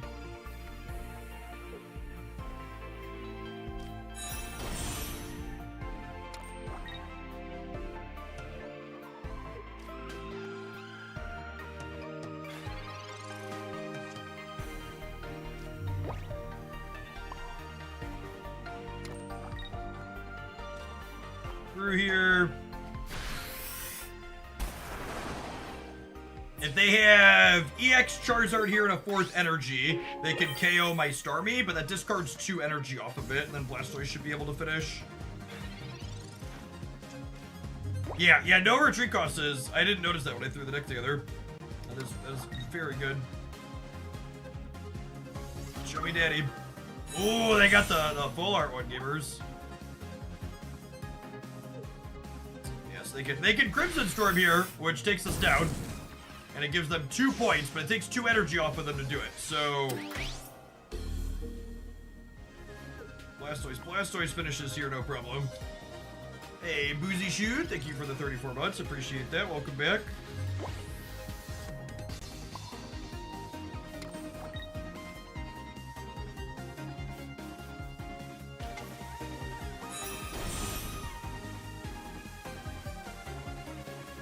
Blastoise beating down Charizard, as the good Lord intended.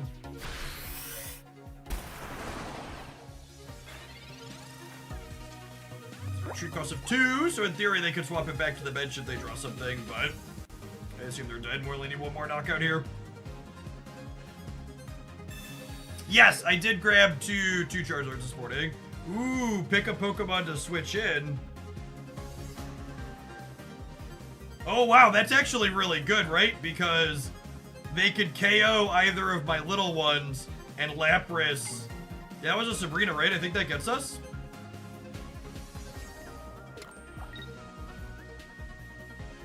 Need to, like, top deck a Misty and then flip a bunch of heads here. Yep.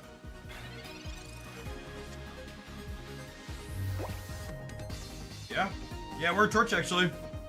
I couldn't switch up any of my small dorks because of they would die and then they'd get the third match point. And then this takes 2 to retreat, so I can't swap it up. I got a Mew immersive, so attack and win. The attack does 40 and the opponent has 60 HP. Why didn't Blastoise deal an extra 60? Because Blastoise says he has to have 2 extra energy past the cost, so he needs 5. What changes would you like to see PvP wise? Why do we need to make changes to the PvP?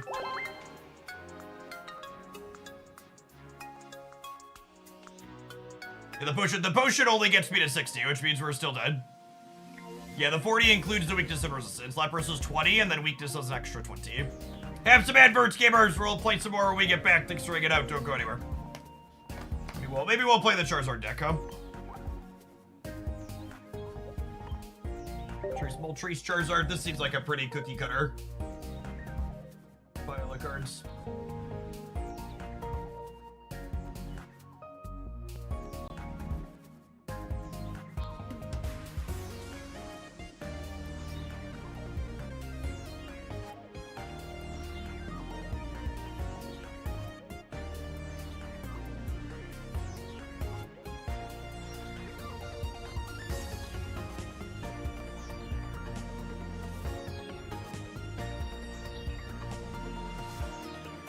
There's not an ETA for global launch. There is a confirmed global launch on October 30th. Based on the quality of what the soft launch has been, I assume that they're not gonna have any problems. Oh, you know, I could turn off my VPN here real quick. Continues to work after we disconnect it. The Redmore, Galactus, and Snap. Yeah, I mean, we played against Galactus today. It's part of the reason why we're playing Pokemon Pocket already.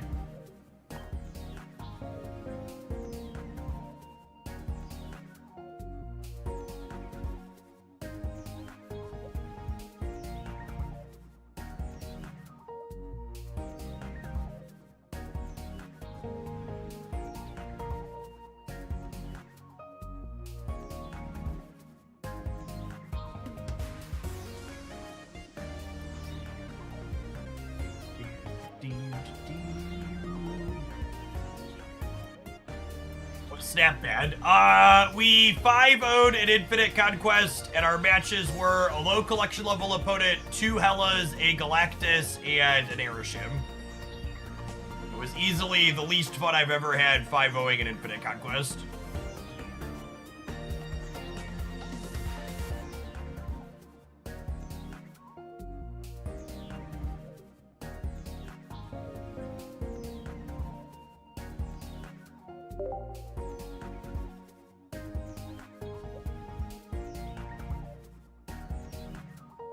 One, but at what cost? My sanity. My sanity was the cost.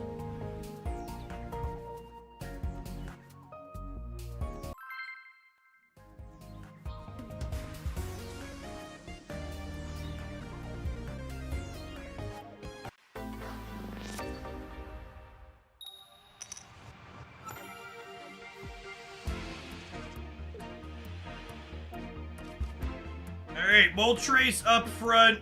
Charmander on the bench. Actual ideal start here. So Charizard needs lots of energy to get charged up and deal his 200 pointers. And Moltres lets us accelerate extra energy onto our fire Pokemon on the bench.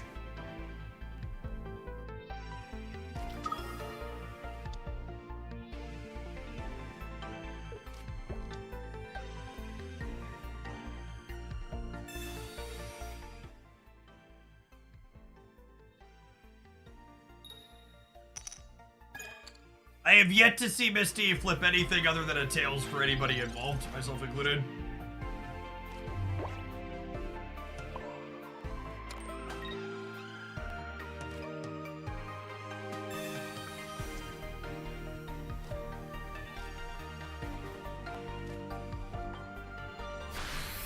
I do not intend to switch back to the stab category to watch the dev update, no. Watch it on my own off stream.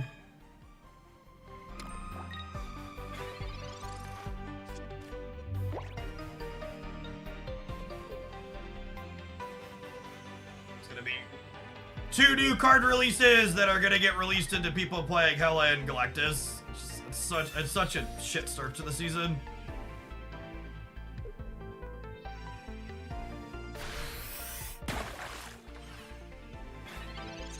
To electric and not water, thankfully.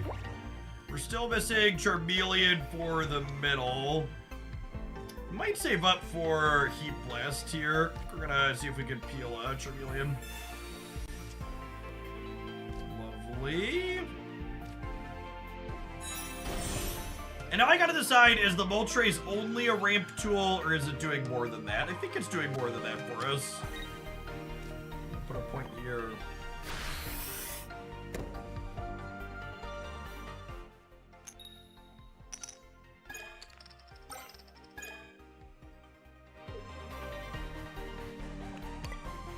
Oh, it's a cute interface. I like that the interface doesn't come up when I don't have it, like, defaults to 1. How's the free-to-play model? I don't think anybody knows the answer to that question yet. Because one, we don't know what competitive decks look like and what cards you need to build those competitive decks. And 2, we don't really know long-term exactly how many packs are going to be open per day long-term.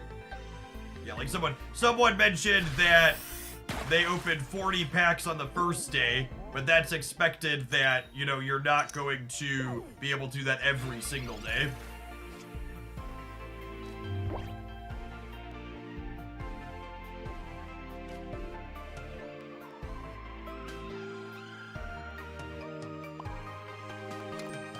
Moltres is sleepy. I'm gonna evolve onto here. I think we're just passing. I'll put Charizard out too. It's fine to let them know we have it so we don't get red carded. Yeah, we did hit a full art Sabrina.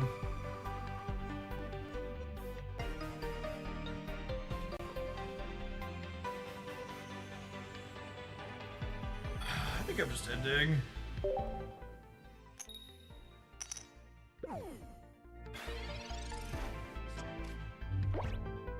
Yeah, that's the other aspect of people. It's like how the free-to-play is going to be is the trading system isn't implemented at all yet, so we don't know what that's going to look like.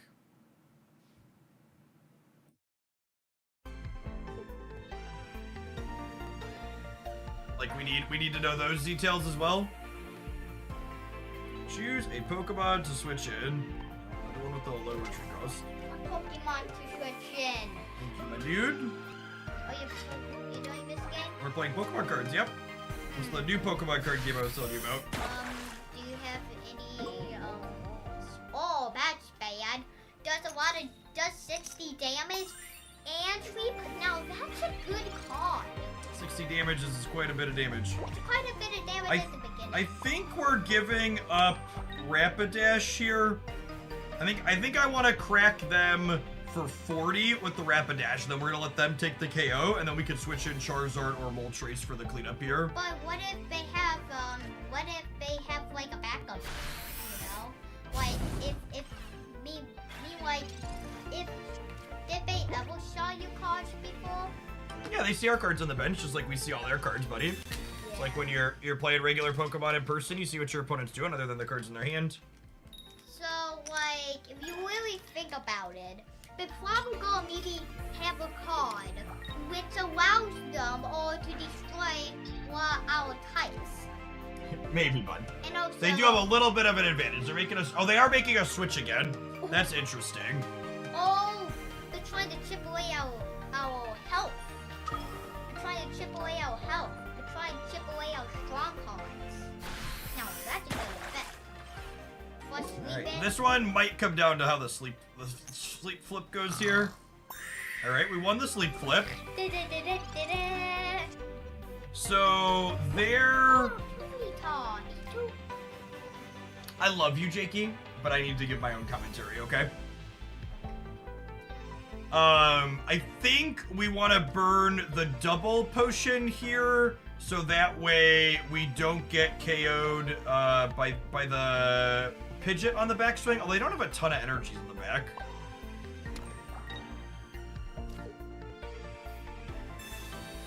We put this up to 70. This is dealing 40. They could also Misty it though. They burned. No, they're through 2 Misties. Maybe I don't need to burn the second potion.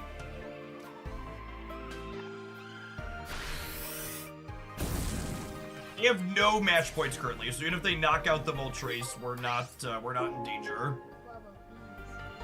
Yes, yeah, so you can play 2 of each card in a deck.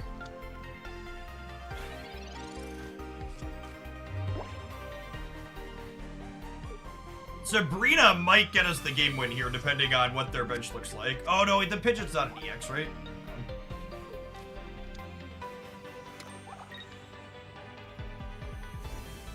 Oh shoot, I missed. I missed what this does. I missed that this was gonna do 70. I needed to burn the second potion. And now they have 2 points.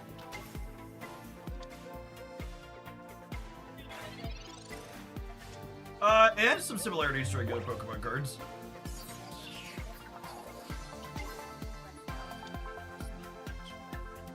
Some of the cards are different. I think I'm gonna Sabrina them here and force them to put someone else up. I think I'd like to knock out anybody other than this Bruxish.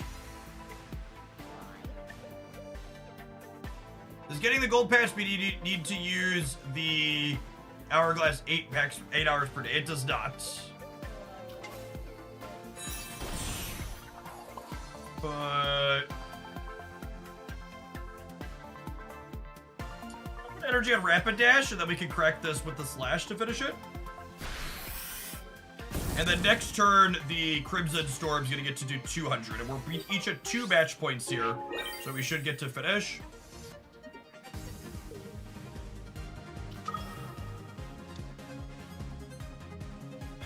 So Articuno, even if they had like a Misty, is only doing 100 to our Charizard, which is not enough.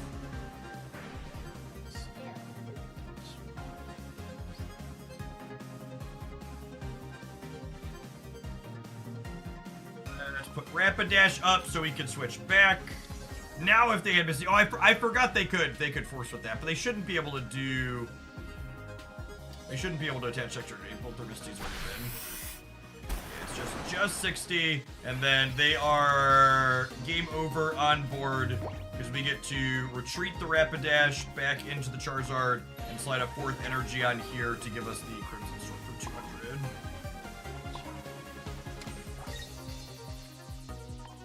So one of the ways this game is different than regular Pokemon Jinky is you see the points at the top and the bottom, the 1, 2, 3. The first one to get 3 points wins as opposed to pulling 6 prize cards. So the games are a little bit faster. They're only about 5 or 6 minutes, as opposed to being pretty long like regular Pokemon TCG. Instead of like. It's a pretty good game. We beat our type counter, and they had some good interaction with the Pidgeot. Yeah, and Jello back. Also, that Pokemon. Seriously, if you really think about it, that is one great card. I mean, like 3 plus 40 damage. We did get 4 cards. Yeah, the Frostmoth was interesting. That one seemed pretty strong. Sleep plus 40. That one was great. That was great. If there's like really strong cards would do a lot of damage. It's a school day. Yeah, kids have a teacher institute day or something today. So, Daddy, could you maybe change your deck into a That's really good. I've got some kind of tofu curry here. tofu curry? From Factor. Hey, Daddy. So, when Daddy plays games on stream, he plays the same deck a bunch so he can record games with it to maybe make a video. Got it, but question. What's your question? If you we're trying to make a good deck, you should at least make maybe a mix. So if one card is weak against that one, then the other card could attack. Well, we just beat the cards we were weak against, so it seems like we're fine. Yeah, well, so far. But you never know what's gonna happen next. Right? You never know what's gonna happen. I love you, my dude. Can you go play your games? I will show you this later, I promise. When it comes out for everyone next month, I'll set it up for you. Alright, we have Moltres, but we have no Charizard to start here. Or Charmander. Hopefully we can peel one with Professor's Research here. There's Charizard. Okay. This is a Charmander every time, assuredly, yes. On Lukey. That's fine. We have Rapidash in hand at least here. Still have, we'll have what? We'll have 3 more draws before we can use the Moltres because we don't get to attach energy when we go first.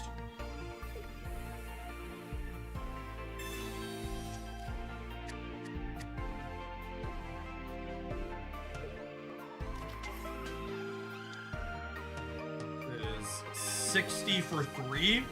Seems pretty clunky.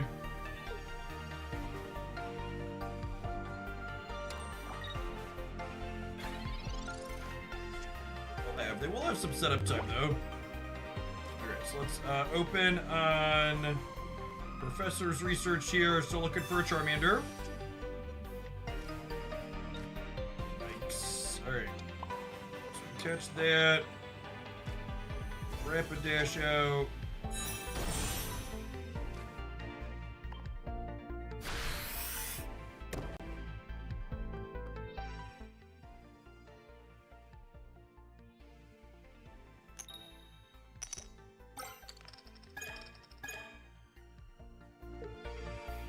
Thanks for the 2 months, Cranky Day. Appreciate that. Welcome back. Then we attack. The turn ends.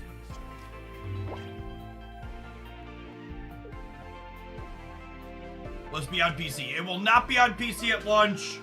I wouldn't be surprised if it gets PC at some point after that, but they've not confirmed or denied that. I am not planning to switch back to Snap to watch a dev update. Show me lots of new cards that will die to hell, I'm sure.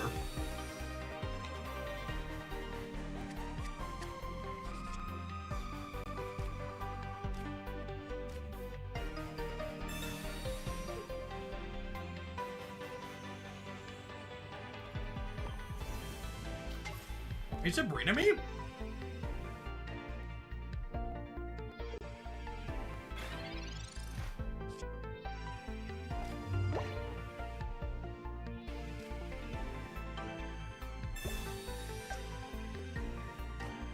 Why must you hurt me so? I know.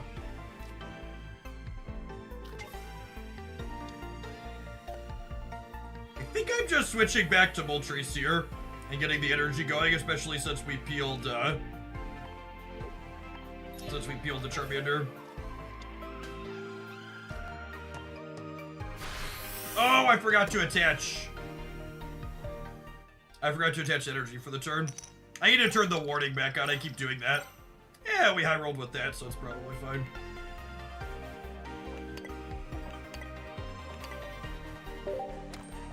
Let's just pretend we only flipped 2 heads there. In Magic the Gathering, it's optimal to attack before you use your, what's it called? So I need to deprogram myself into using my energies before I attack. Because obviously when you attack, you're done here.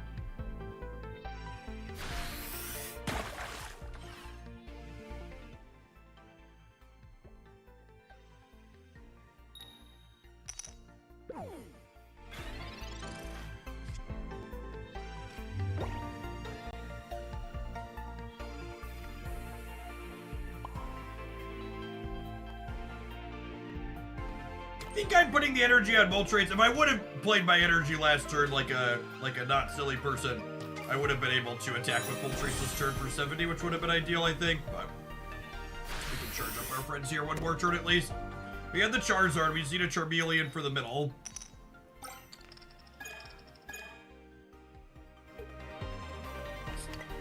here. If they blank on the paralysis, we can crack them for 70, and then Charmander can even finish them the following turn or Rapidash if we miss. Getting 170 into this Articuno would be good.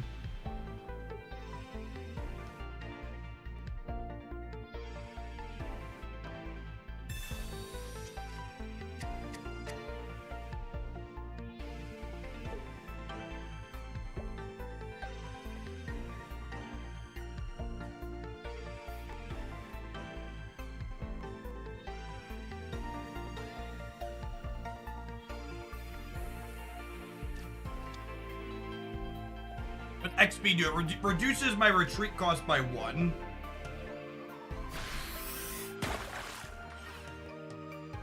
Alright. Do we win a coin flip? Or can they lose their coin flip, I guess we should say? Same difference, right? Unlucky. There's a Charmeleon, which is ideal. I think I can still retreat though, yeah? Oh, you can't attack or retreat when you're paralyzed. Well, that's scuffed.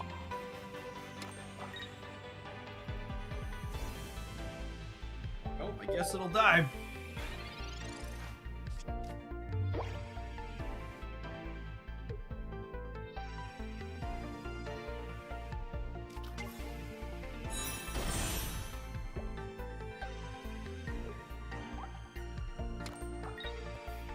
Opponent's playing like all the status conditions.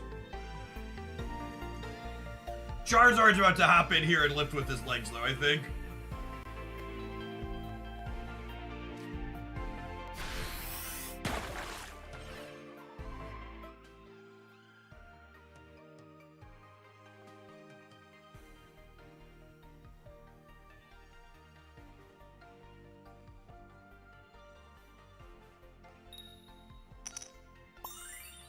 This flip is unnecessary. I should probably just skip it if,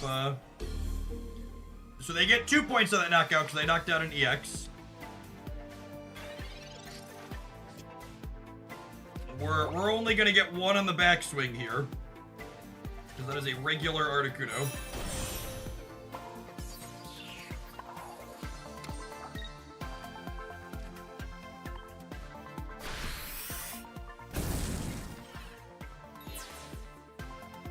So I had 5 energy to start there, so I am gonna get to deal another 200 ball next turn. So they can't put Wiggly up, they're gonna have to put this Lapras up for the meat grinder. And then I'm not gonna be able to Charizard. Oh, I forgot to play Moltres last turn. Probably doesn't matter. Do they have a Misty? Misty would be bad for us here. Potentially let this Hydro Pump do extra. They get one more energy on here. This is plus 70. Ooh, punished for not playing the Moltres out. Ooh, Potion is yummy.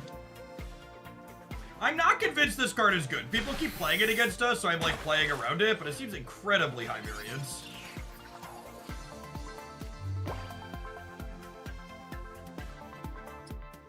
Sabrina is interesting here. Because Sabrina lets me KO this without discarding an energy, or I KO the Wigglytuff and win the game. So I think we're supposed to Sabrina and force their Pokemon out here. So we'll Potion, we'll put the Charmander out, and then yeah, I think I Sabrina. It lets them keep the Lapras, but the Lapras dealing 110 to me next turn does not knock me out, and then I'm going to be able to crack them for 200 to get my last match point in here.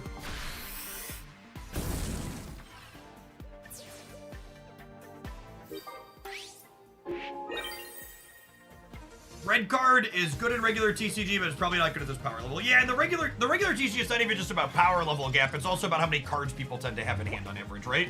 I feel like that number is much lower here.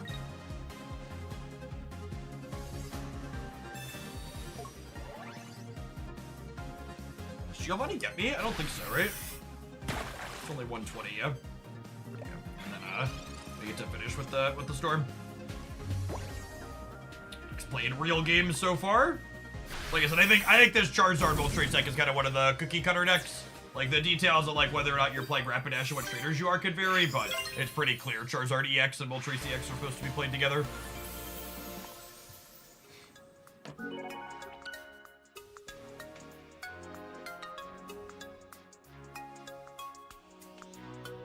The 2 white energies next to Charizard's attack. That means they can be energy of any color in the event that you had a two color deck. And if you have about depth of gameplay now, it is better than I was expecting it to be, and I think it's good in general. It's kind of hard to know, Chris, because I feel like a lot of people, myself included, like, even I don't have all the cards yet, so it's hard to know, like, what the full depth is without people having, like, fully powered things, for lack of a better term.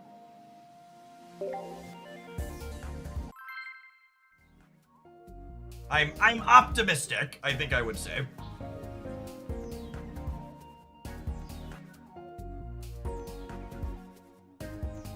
This tofu sauce is so good. Has some peppers in there too.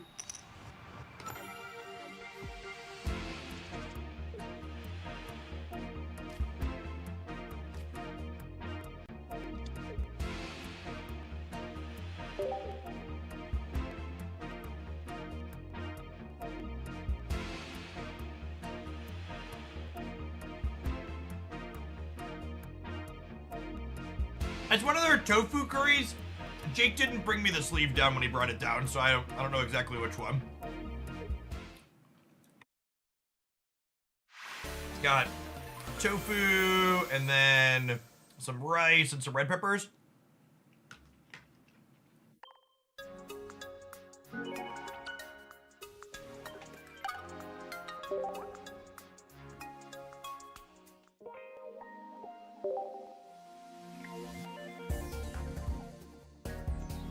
Less people in here for Pokemon Day than yesterday, which is expected, but still a really solid number.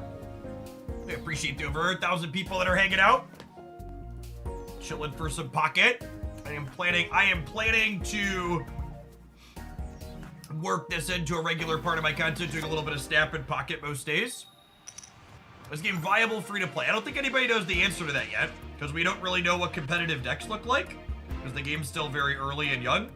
And without knowing what a competitive deck looks like, we can't really tell you how accessible it's going to be. I will say that it's worth pointing out that all of the higher rarity cards in Pokemon Pocket are cosmetics. They're not mechanically unique.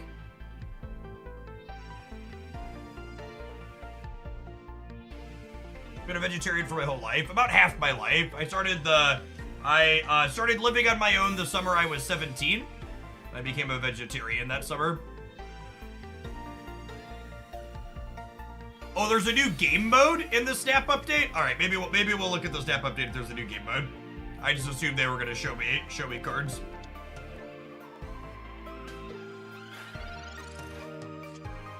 Favorite Pokemon: Alolan Sandshrew.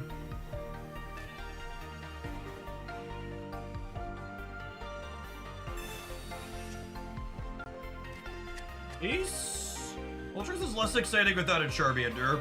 I can't evolve on the first turn, so Rapidash unfortunately can't quite get out here yet, but we can slide an energy onto here and crack them for 20. Oh, worth noting too here, the opponent has a Psychic energy on deck, so they're playing a 3-type deck, which seems ambitious. How is this game different from the other TCG app? The rules are more streamlined. Instead of playing to 6 prizes, you play to 3 knockout points. Decks are 20 cards with 2 of max. There's no energies that you put in your decks. Your energies get generated from this zone every single turn.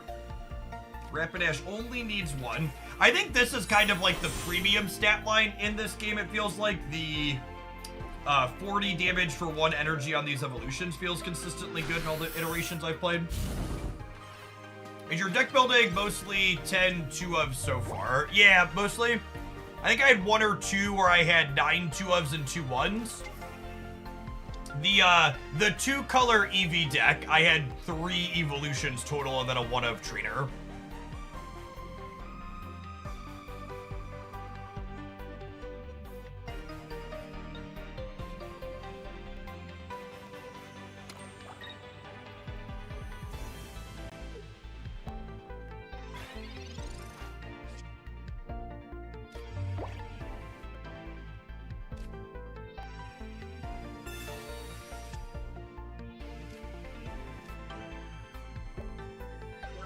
Charmander inside. We'll build up the Moltres. We'll tap our first match point here.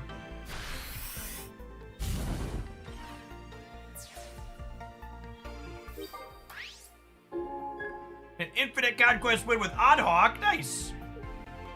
Yeah, Professor's Research is pot of green. Just draw 2. There's an EX Pokemon. Again, talking about match points. EX Pokemon similar to the paper TCG. They're worth 2 points. If we can knock this Mewtwo out, we'll secure the win.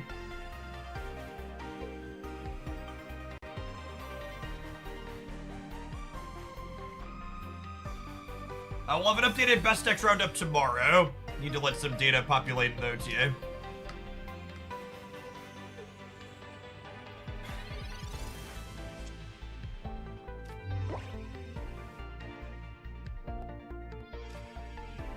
Surely there's a Charmander in my deck somewhere, yes.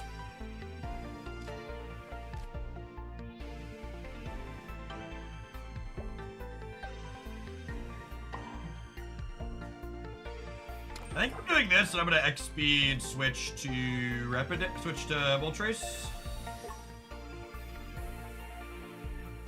I plan on making any YouTube content for this game. Yeah, in fact, I started a new channel. It's there in the title, and I posted my first deck highlight with Nidoking and Nidoqueen last night. I'll have a formal early thoughts review posted there over this weekend. I've sent it off to my editor already, and he's working on it.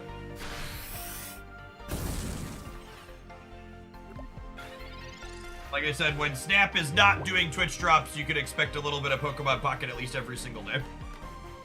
Here on the Twitch side.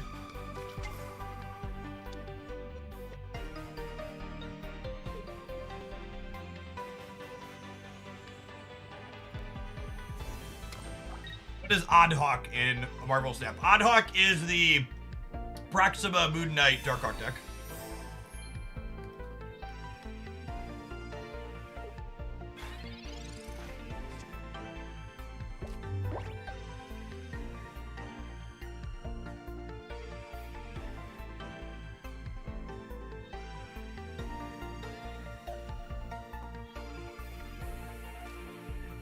Charmander.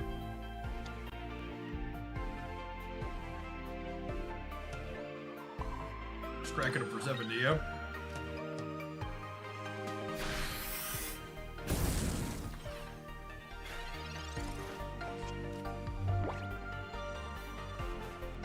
Assume they're gonna retreat here. It is a the full arts of this game go hard for sure.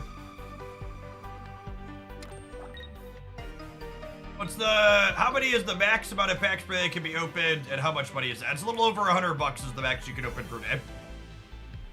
It's 720 Pokegolds worth, and 690 Pokegold is going to be 100 USD. It's a little bit more than that for me right now because the New Zealand conversion ratio isn't favorable. Yeah, the opponent's deck was weird. It was 3 colors. And it did a whole lot of nothing. Yeah, I opened my packs this morning so I could build decks before the stream because opening packs takes a little while. It's a lot of packs. Alright, I want to play with this Charizard deck some more, but I need to hit a Twitch ad, and someone said the Snap Dev update has a new game mode talked about in it, so I would like to check that out. So, I'm going to tap an ad, we're going to watch the Marvel Snap Dev update, and then we're going to play more Pocket. Don't go anywhere.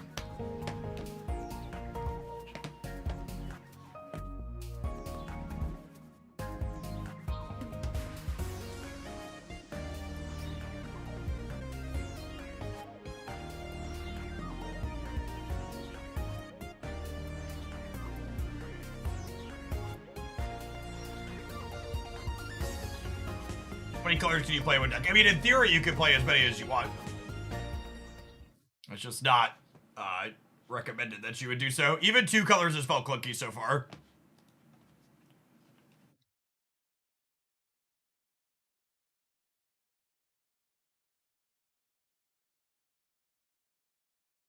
What happens if your opening hand has no basics? And I actually haven't had an opening hand without basics, and I wonder if the shuffling algorithm guarantees it.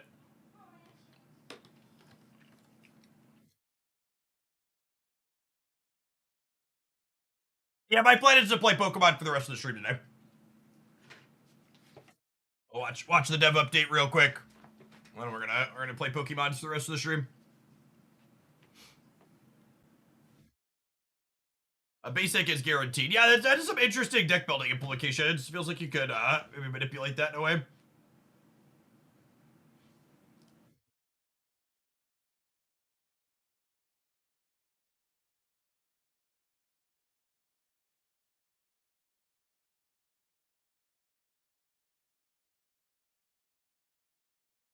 Yeah, it might auto mulligan you. Which is effectively the same as guaranteeing that there's always one there, yeah?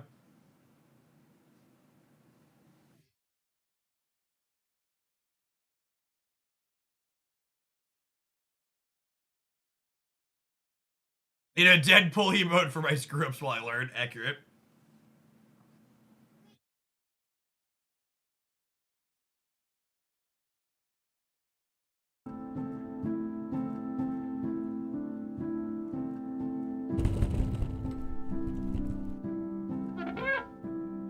You're a nobody, kid. How does it feel to be at the bottom of the food chain, Parker? I've done some things I'm not proud of. I've got a second chance here, and a lot to make up for.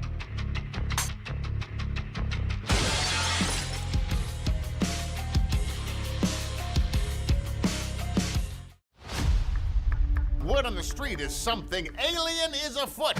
Yeah! It's been 1 month since anyone has seen Ben Bro. Oh, my eyes! Oh! Wait a minute, what was that? No! Anything but that! Ah! Have you ever felt a hunger so fierce it caused something or someone to disappear? What exactly happened to reporter Ben? Yeah! And what made that horrifying scream? No!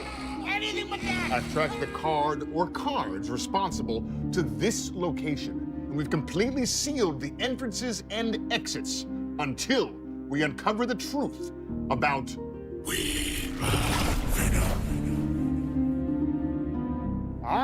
what's this? An instrument of war. Perhaps a former war hero initiated the attack. This month's season pass card is Agent Venom. After losing his legs in the line of duty, he combined with the Venom symbiote to continue his fight for justice. When you play Agent Venom, he sets the power of all cards in your deck to 4. Iron Man, Sunspot, and Wasp all look to benefit from this card's strategic reinforcement. Iron Man. No, Agent Venom is often heroic. He can't be the monster we're searching for. Wow, that was wild. Jason Yang? How did you get in here? This place is sealed tight. I don't know, but that sounded a lot like the new Toxin card releasing this season. Toxin is Carnage's offspring, but he's not a scary beast or anything. In Marvel Snap, Toxin bounces cards back to your hand and gains +2 power for each one he returns. Actually, that sounds exactly like a scarier version of Beast. Jason? Huh, I guess you're right. But Reporter Ben wasn't returned. He's still missing, so it couldn't have been Toxin. What was that scream? Sorry, they forgot the pineapple on my Wait, they featured Toxin first. Does that mean he's the first week card? Please tell me Toxin's releasing on Tuesday. Give me some joy. Please give me Toxin on Tuesday. It's Oh, that is the new Scream card releasing this season. Scream gets her name for obvious reasons, but she also has long lashing hair that she uses to whip her foes. In Marvel Snap, she steals 2 power from the first enemy card that moves each turn. She's a great counter to Spider-Man, and she loves joining a deck with Arrow, Juggernaut, and Magneto. No, Reporter Ben was stationary when he was attacked, so it couldn't have been Scream. Right, Jason? Oh, Sweet Misery! Which is another new card debuting this season. Misery is a destructive symbiote who attacks prey with multiple protruding blades and claws. In Marvel Snap, Misery repeats the on-reveal abilities of your other cards in a location, then destroys them. She makes Hazmat and Circe extra miserable for your opponent, or double Electro's boost before switching him off, in gruesome fashion. Ouch! Avery Lee, how does everybody keep getting in here? Sorry, Ben. I was supposed to meet an artist here, but they don't seem to be here yet. Then I followed a bunch of screaming and found you. Did you hear that?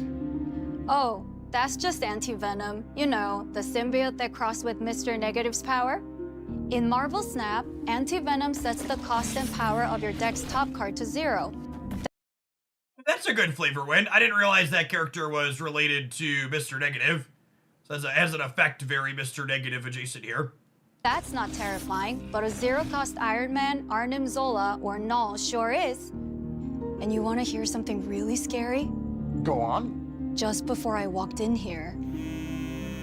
Sorry, Ben, I gotta take this. Avery, what's really scary? Is that the new Scorn card?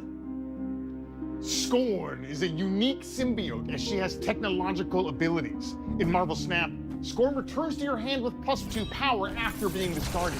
Then its power is added to one of your other cards too.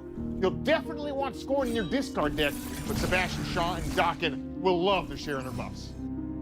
There's not enough evidence to place Scorn at the scene, but perhaps the new locations feast in Our Lady of... After you play a card here, all players get +1 energy next turn. When you revealed cards here, fill this, merge them into a symbiote.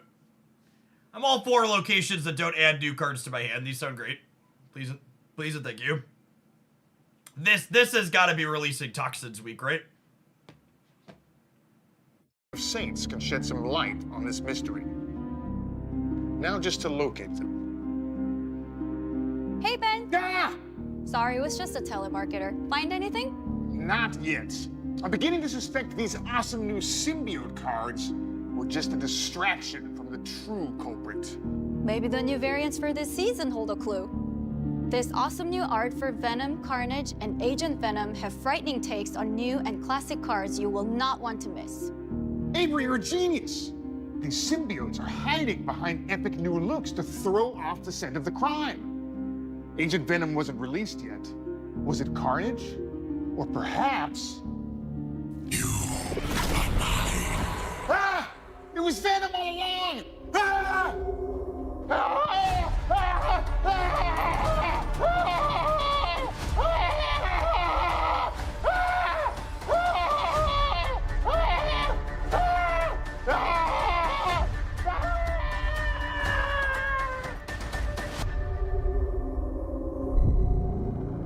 Hi Ben, it's 인영 리, 카드 아티스트 for Marvel Snap.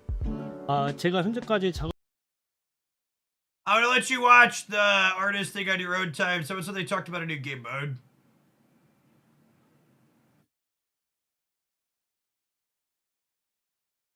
We have 2-year anniversary celebration. How could I have been so foolish? It is Venom season after all. Happy birthday, Marvel Snap! Oh, you guys! Happy birthday! Woo! It's been an incredible 2 years of Marvel Snap. We've created hundreds of cards and variants, awesome new game modes, and we're just getting started. To celebrate, there will be special login rewards starting October 18th. Vote for a free variant. Those are all pretty good. Cosmic orange border, neon white, live, love, snap, filler boosters. We're also letting the community vote on a free variant that will be delivered to your inbox. Thanks to everyone that makes this possible, everyone back at Second Dinner, our friends at Newverse and Marvel, and most importantly, you, the player. We couldn't do it without you and can't wait to keep making more new stuff for y'all in the coming years. Except for you, Silver Smurfer. Stop spamming the Airship mode every single game. Just chill, dude. Happy birthday, Marvel Snap! Woo! I'm so excited to tell you about this new game mode we've been working on, High Voltage. High Voltage is a fast-paced game mode that only lasts 3 turns. Every turn you're getting a random amount of energy from 2 to 5. There's no cubes, no snapping, and you gain volts by winning games. It's fast, it's chaos, it's pure fun. Okay, I'm a little disappointed. When someone said it was gonna be a fast game mode, I thought they meant the turn timers would be faster. Not the... That's, okay. I mean, let's, like, look at it fully, but, like, It runs for a week starting October 18th. We hope you're gonna love the quickened pace, and please tell us what you think online and on Discord. We can't wait to hear what you think about it. Plus, on October 11th, we'll be hosting another Leagues event featuring a card back of Wolverine's Best Bum Deadpool and more cool rewards. And before you fade into oblivion, you... They're gonna put a card sleeve as a league reward. Oh, no. Well, I mean, yep. Whoo, doggy. That's,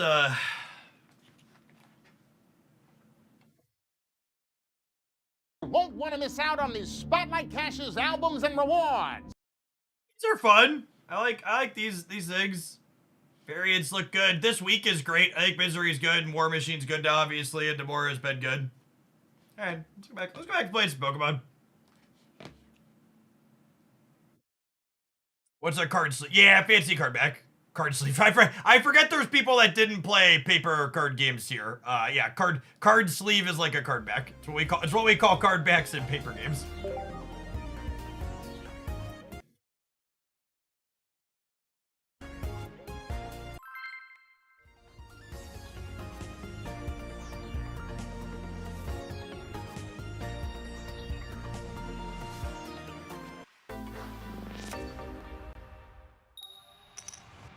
Yeah, I think once I figure out some things that like aren't immediately intuitive, like some like deck building heuristics and stuff, I'll probably put some videos out like that for Pocket. I'll probably wait until we're a little bit closer to the global release though, when more people will be searching for it. Benevolent Banana, thank you for the half a year. Welcome back.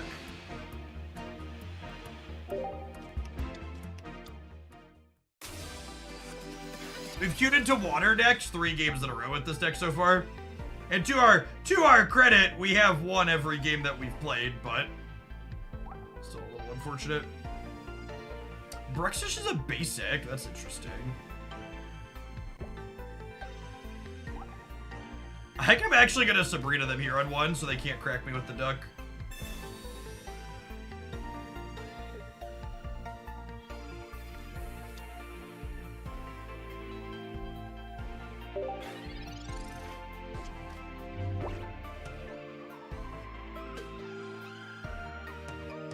So again, when you go first, you don't get to attach an energy.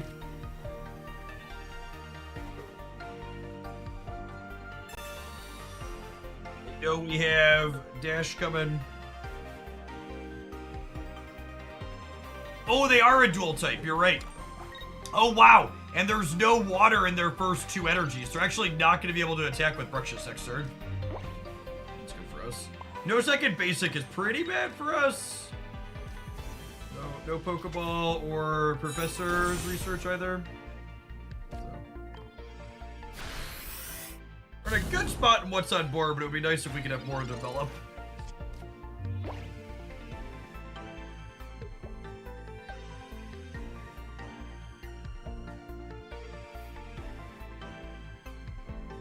What's the advantage of going first this game? Yeah, you get to evolve before your first attack, like we did here. So we got to attack with Rapidash on 1, as opposed to attacking with Ponyta. And then you also get to play another supporter. In my experience playing so far, it's not a strictly better, strictly worse for who's going first and second. There are certain decks and draws that seem like they prefer going second versus prefer going first. I'm really surprised they didn't retreat the Bruxish and throw the Farfetch'd up last turn. The Charmander draw here is stellar. We get to start working up towards the Charizard that's in our hand here.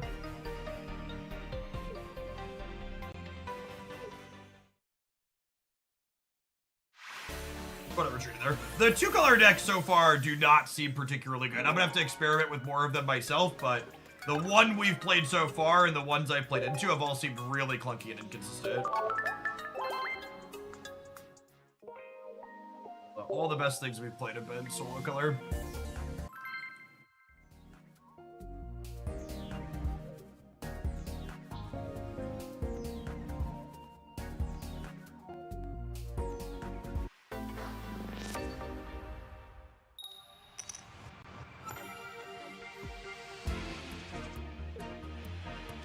like to give an example here, I think this deck actually prefers to go first when you're opening on Pony to Rapidash, but we prefer to go second when we're opening on Moltres. So we can use Moltres on the first turn to get ramping sooner.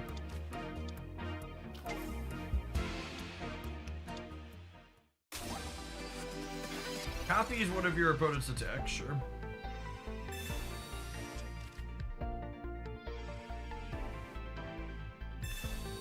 Yes, one of the devil is in the detail things is what their balance candidates and release cycles and stuff like that are going to look like for this game.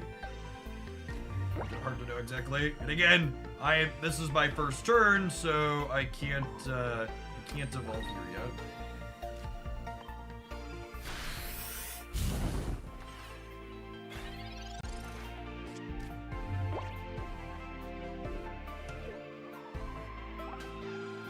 Sectors 20 more for each energy attached to your opponent's active Pokemon. That seems pretty good. It's gonna do like 70 plus on average, which is a good rate for a basic Pokemon.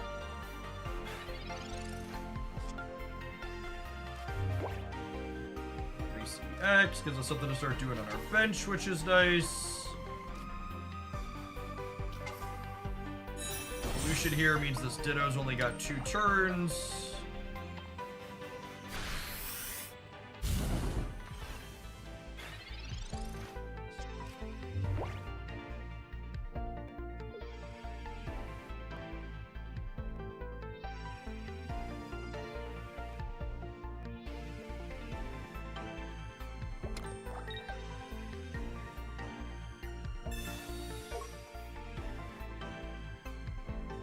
I suppose Jinx actually isn't super good into Rapidash here, because she's a card that only needs 1 energy. So this cracks us for 50, and then, honestly, Potion's a card that's felt really good in most of my decks. Being able to push off of break points where your opponent would otherwise be knocking you out is very powerful, which, like, here's a good example of that. My opponent's Jinx is going to crack us for 50 twice, which would normally be a 2-turn clock, but now it's a 3-turn clock once we Potion and break the break point. I also would be a little surprised if they balance as often as Snap. But this is also Pokemon's first foray into a fully digital version with digital-only cards, right? So they might surprise us. We'll see.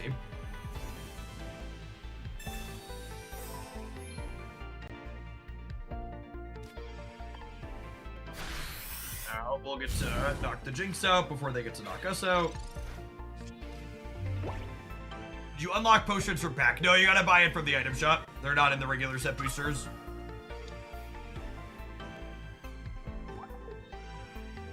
It's an EX. They also have a potion. I think their potion use there is going to prompt me to swap here. So my Moltres is teed up here on the bench. So we'll put this out. We'll put an energy on Moltres. We'll retreat the Rapidash back, and then we'll get the knockout on the Jinx.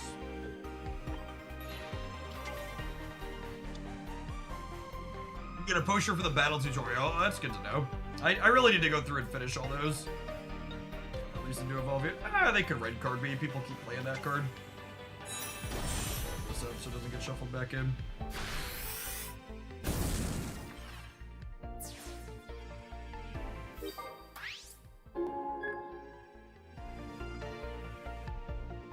A lot of the art in Pokemon is gorgeous. I mean, there's a reason why this game is a huge collector game in paper. So they get to start dealing 50 per here, which takes them 3 hits to take my Moltres down.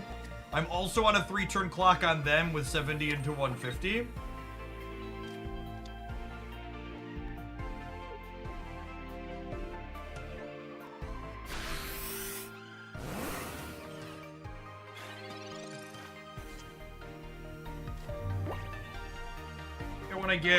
There's no reason to put an energy on Rapidash proactively.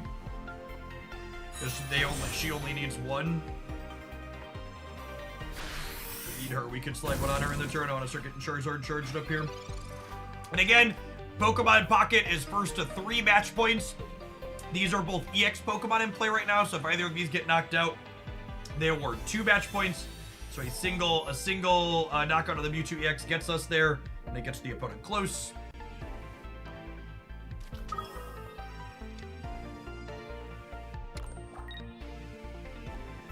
Charge up a second EX in the back.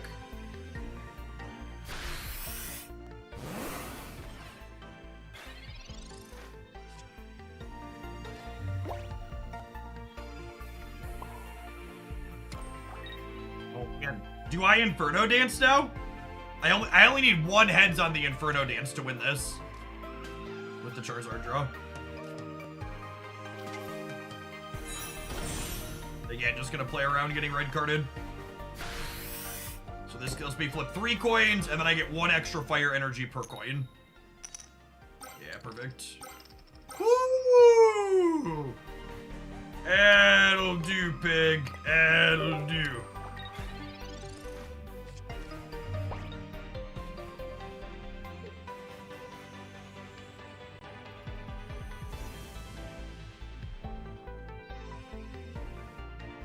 So what other coins do? So Moltres' attack says you flip 3 coins, and for every heads you get to attach an extra fire energy to one of your Pokemon on your bench. So now, if they knock out my Moltres with the Mewtwo, they get 2 match points, but then I get to switch into Charizard and crack them for 200 and win the game. So they can't knock out my Moltres with a EX Pokemon. They could switch to Jinx though, right? Is there a play?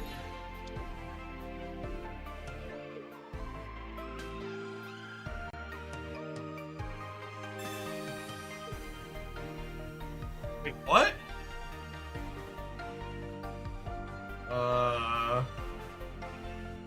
Okay.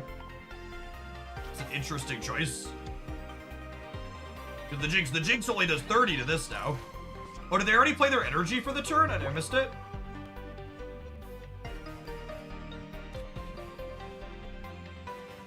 Don't have anything to draw. It's just energy here. Switch Charizard and then crack this for 200. So this makes me discard 2 energies, but because we flipped so many heads last turn, we go down to 3 here. And then this is our second match point, and I don't think they can knock out my Charizard in one go. So we attach a 4th energy and then get the match win next turn.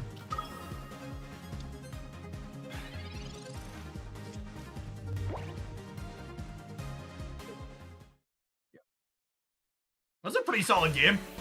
Open on Rapidash, and then we're able to pivot into the Moltres charge with the Charizard. You retreat after you attack. You cannot. Attacking ends your turn.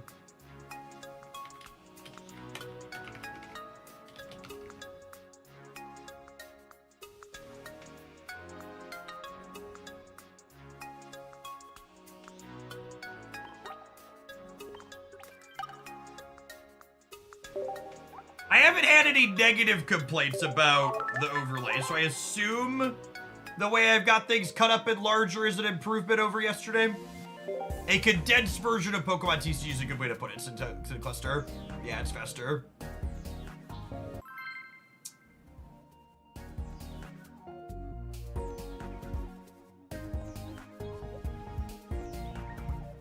Oh, you have a card collection. We're playing with a specifically built Charizard deck that I've collected. Speaking of, someone asked earlier how much I've spent. The maximum you can spend on this game is about 120 bucks a day, and I've spent the maximum about the first 2 days to get my collection done as fast as possible so I can make content. Opening on Charmander is atrocious. We really need a Ponyta or a Moltres. Thanks. The dead space under your profile picture, could you add Twitch there? Putting Twitch chat on your overlay is an incredible mistake that too many streamers make. If someone says something bigoted or shitty in my chat, I don't want to go back and have to edit it out after the fact and take my stream archives down.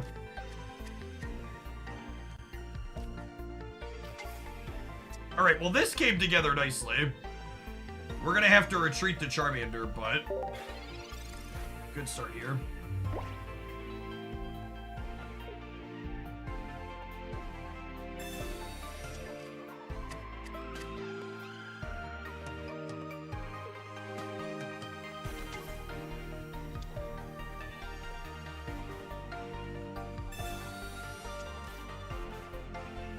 Good Twitch streamers will simply do like I did there, where when I responded to your question that I felt was worth responding, I read the question back.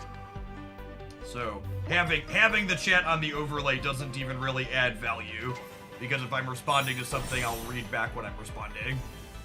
Do you know if there's already a website with guides like Snap Zone? Any information on this game is still super early. Again, I know people are like super gung-ho and want a net deck and stuff, but there aren't. The gameplay is new and the card pool is brand new, and nobody's figured out everything yet. Even questions like this, is it like Snap where you earn cards for play, or is it more MTX heavy? At all of these games, you get cards for free. How free to play friendly is it going to be? I don't have any numbers on that yet. My goal is to simply get cards as quickly as I can.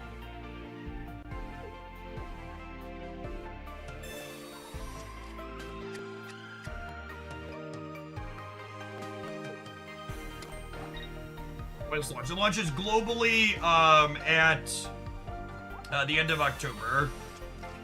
This is one of the cards I'm missing still. I have one EX Pikachu. I need 2 before we can play lightning stuff. It's real good. You can do 90 for 2.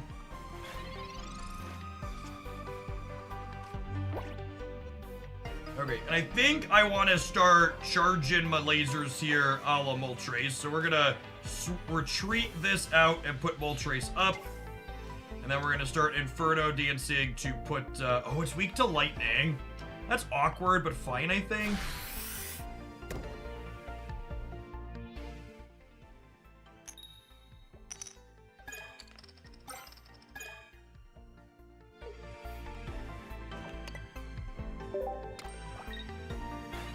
Another thing, and this is the important thing when talking about is the game free to play friendly, is the fact that we don't know what competitive decks look like means we don't know how free to play friendly the game is.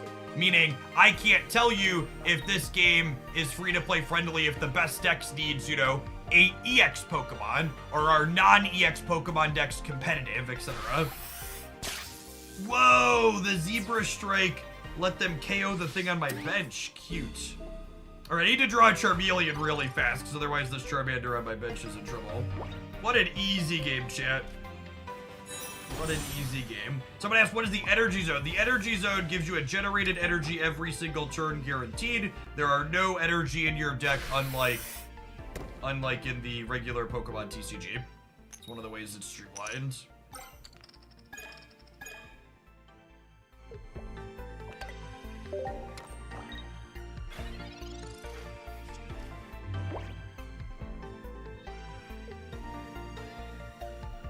Thanks for the 66 months, kid. Flip better, gamer, right? It costs energy to evolve. It does not cost energy to evolve. It only costs energy to retreat. It gets discarded, and you need energy to use your attacks. Not a fan of the board changing each turn. The EV board is a little bit busy. That is for sure. Are there normal versions of the EX card? So there's like non-EX Moltres and non-EX Charizard, but they have different hit points and attacks and skills and stuff.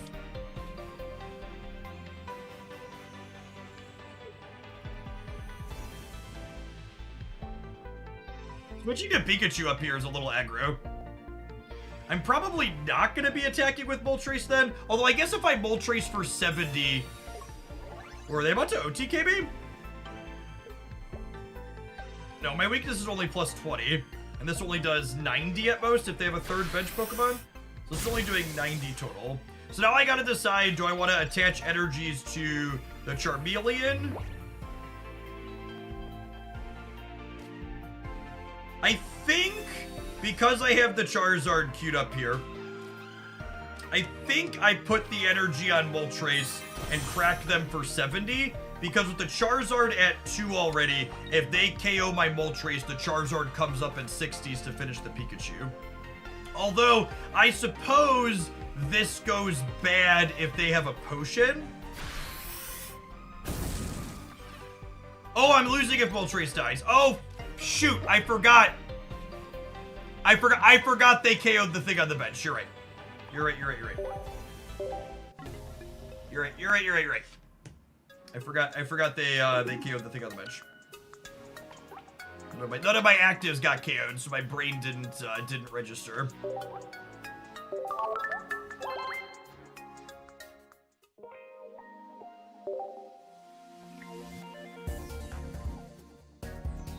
Show your collection. I currently have most of the cards.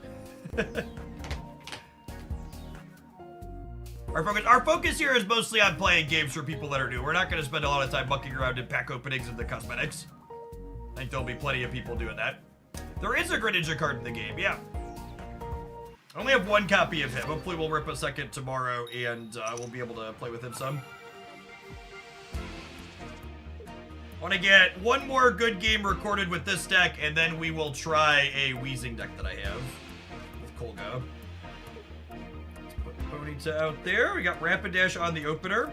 We're going second, which is unfortunate. I think we usually want to go first when we open Ponyta.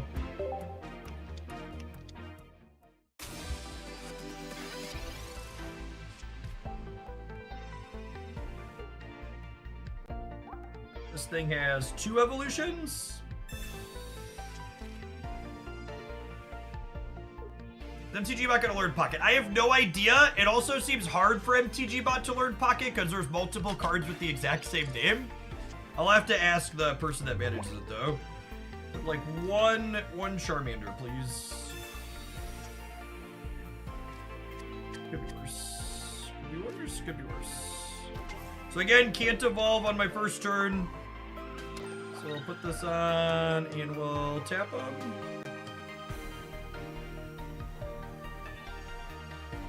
You ever Sabrina them here? Is that too aggro? Too aggro. They could evolve next turn too.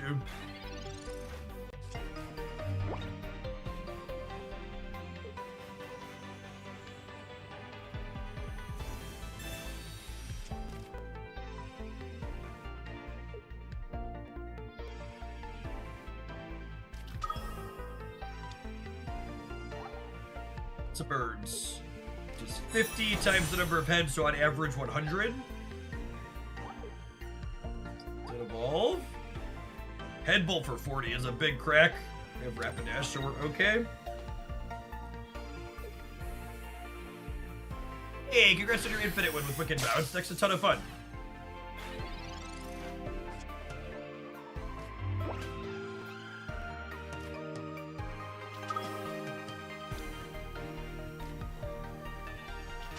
I want to Sabrina them at this point. I think Rapidash is definitely cracking them.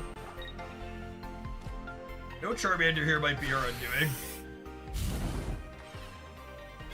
Our deck feels powerful when it gets going, but it feels like we definitely lack a good secondary plan when Charizard's not showing up.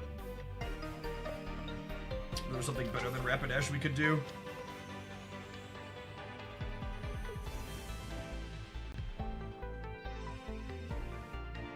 One of the first steps to learning a new card game is like knowing all the evolutions, like what can go. So like I don't remember how much HP this thing gains when it evolves into the stage 2.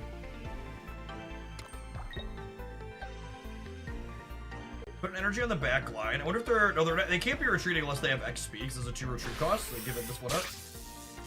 We're just gonna trade knockouts here basically.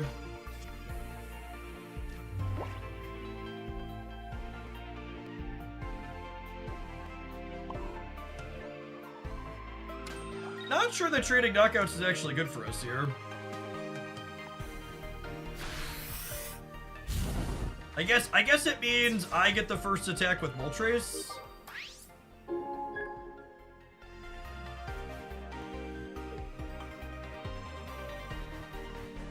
I only have one Pikachu EX currently. That's gonna be what I open for my packs tomorrow, I think.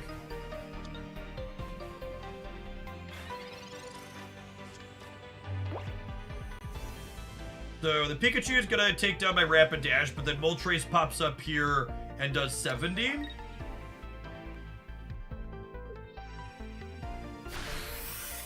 Pikachu can't stand 2 hits from that. Yeah, the Pikachu's also an EX, so like, if either of our characters get knocked out here, the other person loses the game.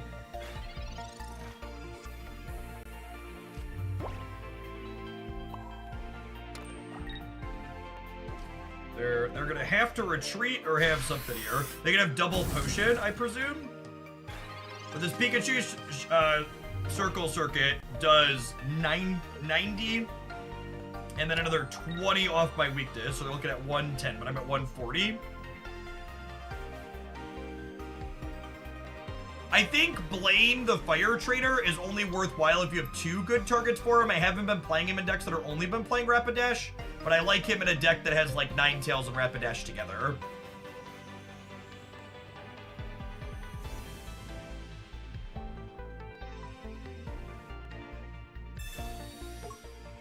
Okay, there's an X speed. We're gonna bounce out here. Does the base attack on this cost 1? It does. It's pretty good.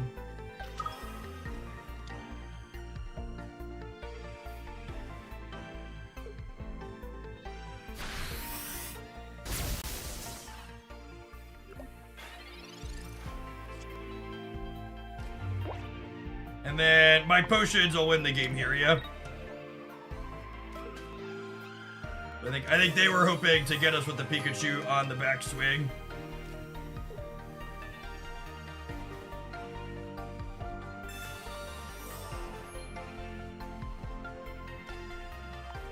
Now we can KO anything they put up here. And they can't take us.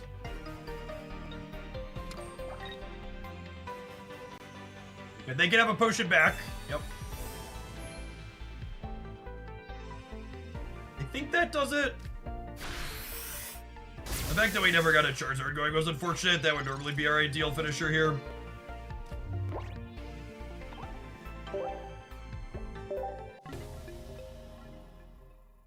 Why does the bench ball trace look different? Because they're alternate arts of each other.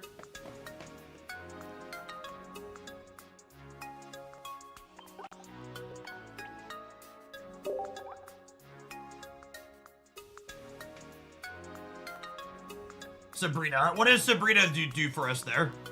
I'm still at 100. I guess if they don't have another basic, Sabrina does it. Sabrina doesn't let me pick who they put up.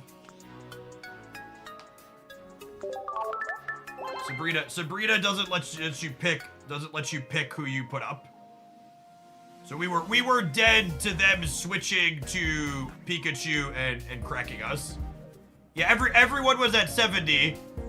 But I was only at 1 prize. I only knocked out 1. You're correct if they didn't have another bench Pokemon that Pikachu couldn't finish, but the Zapdos had 2, right? Yeah, it's not boss's orders. The opponent gets to pick who they're putting up.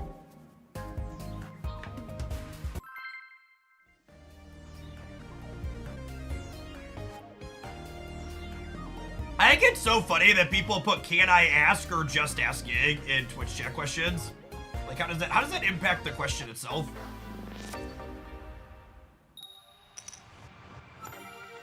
Yeah, I played the regular Pokemon TCG a bunch a few years back. It's just their previous digital clients didn't have a lot of. We're going first. I think I open Moltres when I have it. Hopefully this Pokeball fishes us up a Charmander. Going first, I'd like to open on Rapidash, but we just don't have Rapidash in the opener, so it's not a guarantee. I think we just start Moltres.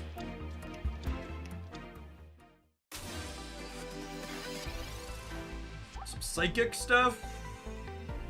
That is a clunky first attack. Ah, Charmander. You want Charmander or another Moltres? That is the worst possible. And then no energy on turn 1, so we'll pass. We have 1 more shot at hitting a Charmander before Moltres starts to ramp up for us here with Inferno Dance.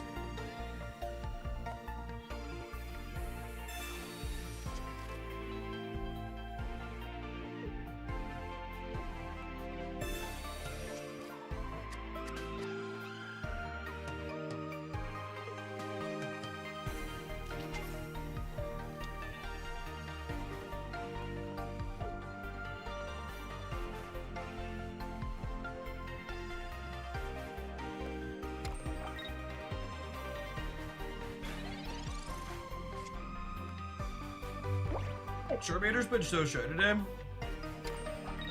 They're setting up their bench Pokemon though, so we've got time to develop here.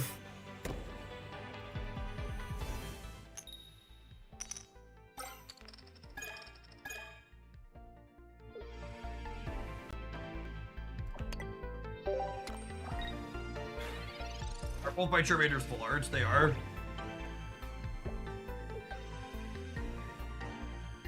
Yeah, the EV mat is very busy. I hope that other future mats that they put out are a little bit less visually cluttered.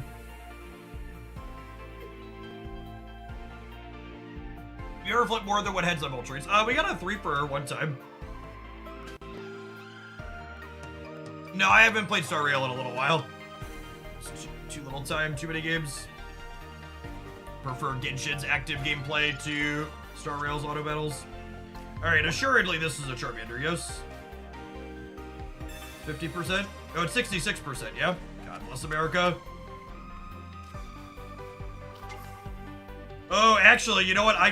Well, it's close. I was about to say I shouldn't play this Moltres, but I kind of want to put Moltres energies on it, but I can't take a Pokemon off of my bench, so I'm locked out and playing Charmander now. I shouldn't have played the second Ponyta, maybe. Holy video game.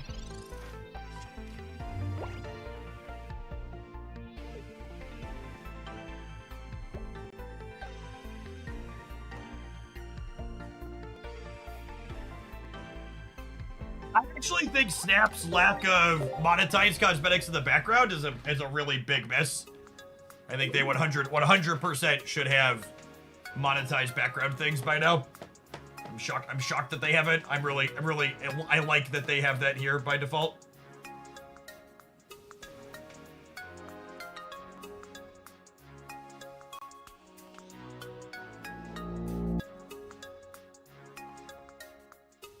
Alright, gamers, our ad break this hour is some of those powerful advertising money could buy. Let's go ahead and check out this sponsored ad for Francis Ford Coppola's Megapolis, shall we? Let's watch together.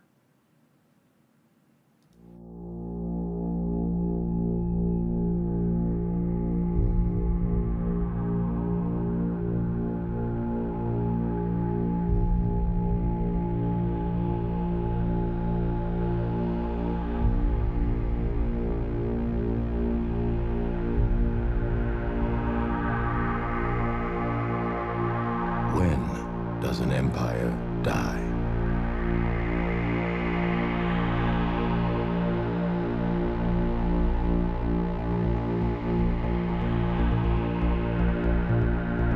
Ladies and gentlemen, I present to you a vision.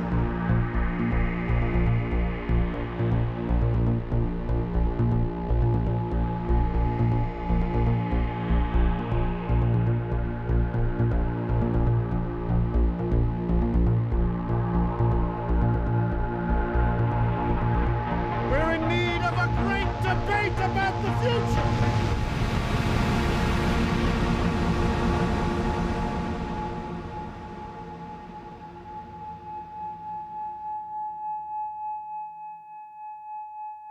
Yeah, there's a ton of people in this. I'm looking at the cast point.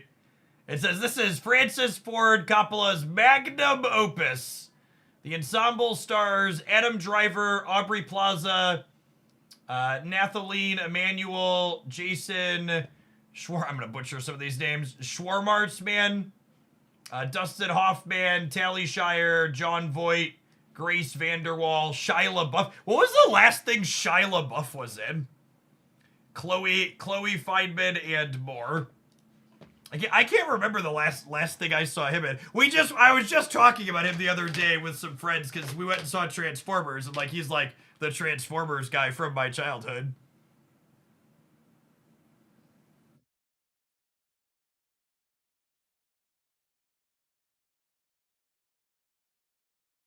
I don't know. The trailer for this is kind of strange. I don't know that I fully understand what's going on. They showed us a bunch of people. There were some nice flashy things.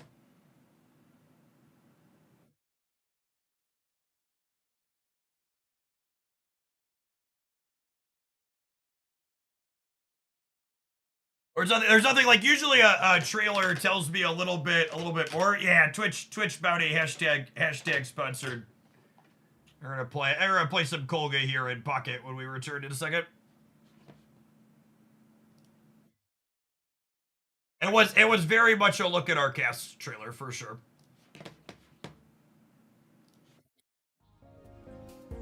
Holes! Yeah, that's the other one. Holes and Transformers.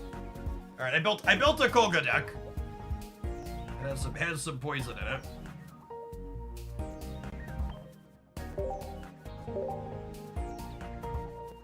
Weezing seems like a pretty generically good Weezing seems like a pretty generically good Pokemon Pocket card. It like does 30 and it poisons automatically for 1 energy.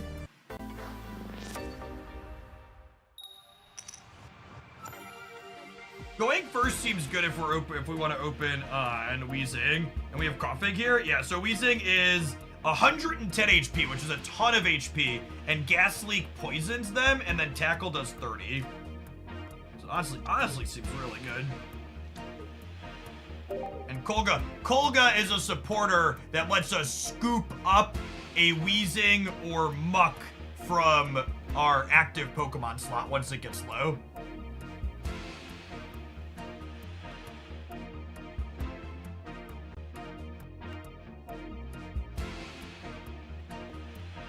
It does not cost anything to play to the board or the backup area, but you cannot trivially get rid of things on your bench, and you're hard limited to 3 Pokemon on your bench. So there is some like space management style aspect.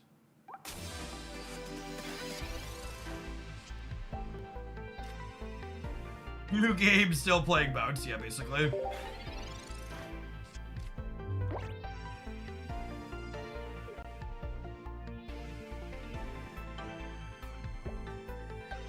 If you're enjoying the vibes of the Pokemon Pocket content, you haven't already, make sure you subscribe to my new Pokemon Pocket YouTube channel.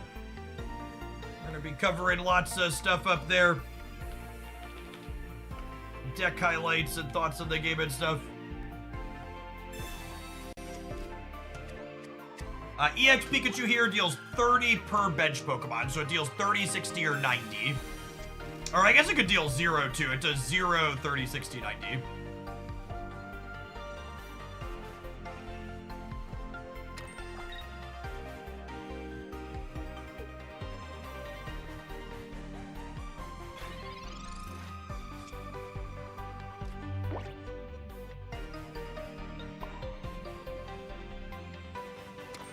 Do I Sabrina their EX Pikachu up here and put some points on it? I think I do, actually.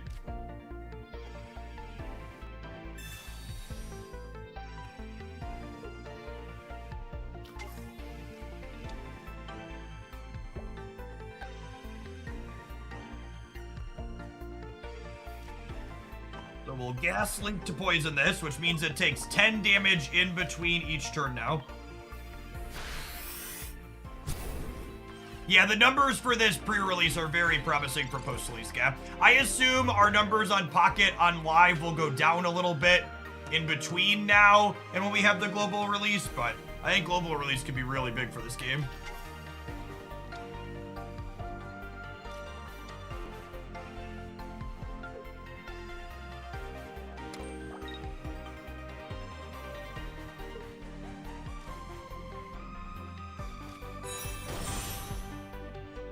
Raichu. There's a big circuit.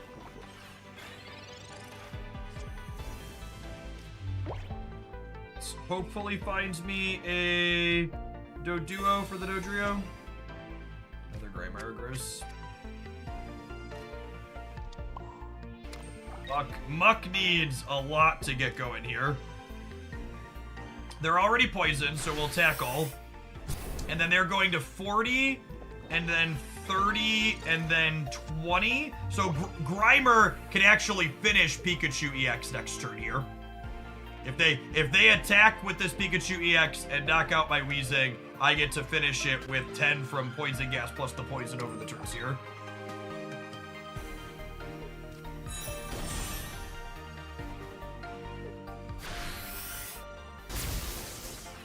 Yep.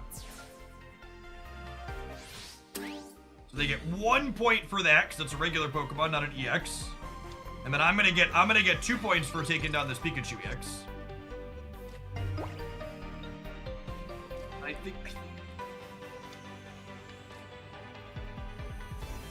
I think I actually want to power up the backup Grimer, because I think this Grimer is gonna eat it. So we deal 10, and then the poison finishes in between here. And I get 2 points for this, so that's an EX knockout.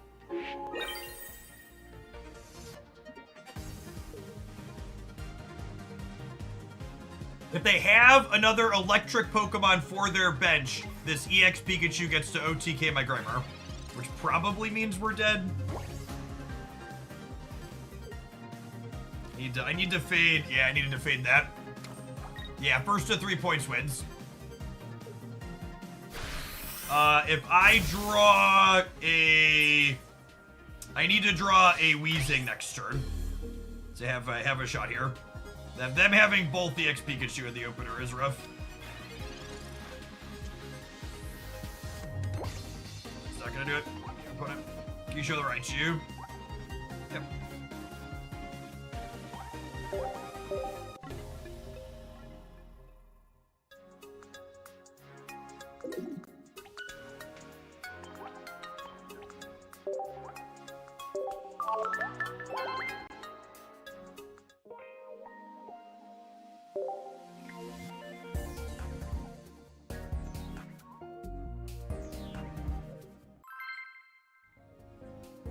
Once I figure out more of the details in Pokemon Pocket's economy, I will definitely have some videos talking about how I think you should min-max, but probably going to be closer to release while I muck around in the details and have time to run numbers.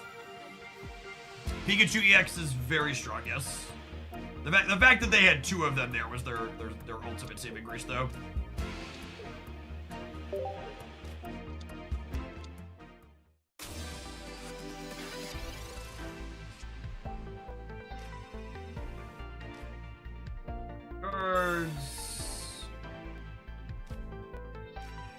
Not going to put both Doduos down here because, again, you cannot get people off of your bench.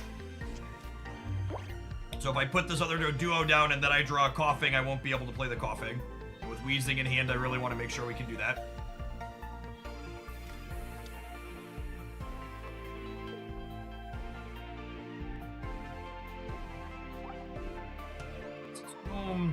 I think this evolves into the thing that sleeps me, if I recall correctly.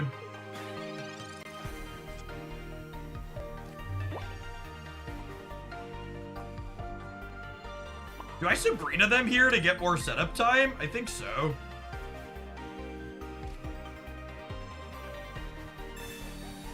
This forces them to switch.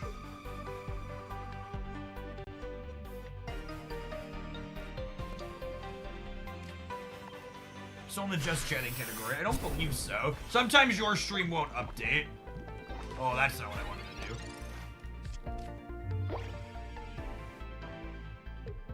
My category get messed up? Maybe my category might have got messed up. Might have actually switched back to the snap category by this time. Twitch bounty board things.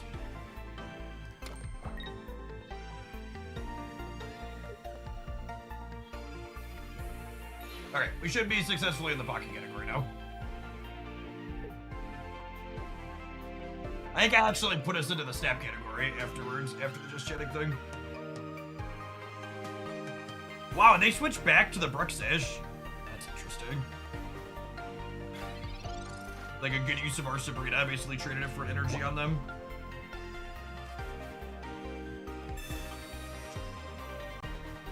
Okay, and the way this is played out now, because they switched back, I actually get to go ahead and put another energy on this, and then I get to poison gas them, and then next turn, Muck can finish the Bruxish with a big slam for 70 with the Venoshock.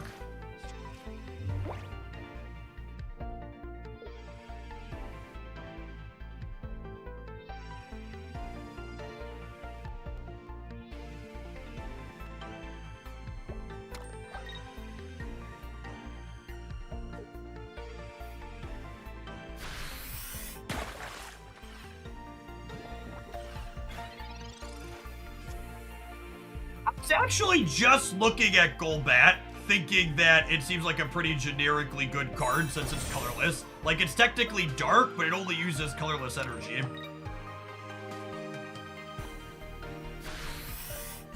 There's a way to remove poison. Retreating your Pokemon removes poison. In regular Pokemon TCG, there's also items, but here I believe it's just retreating it currently.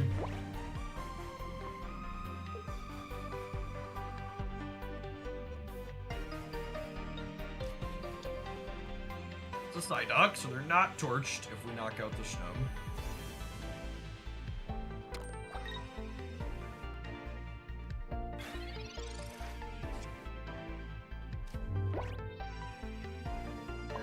Energy going on coughing.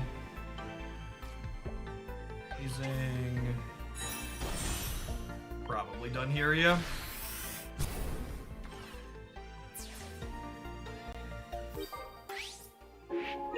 The Knit Electrode is a default avatar in the game. You cannot upload your own pictures here.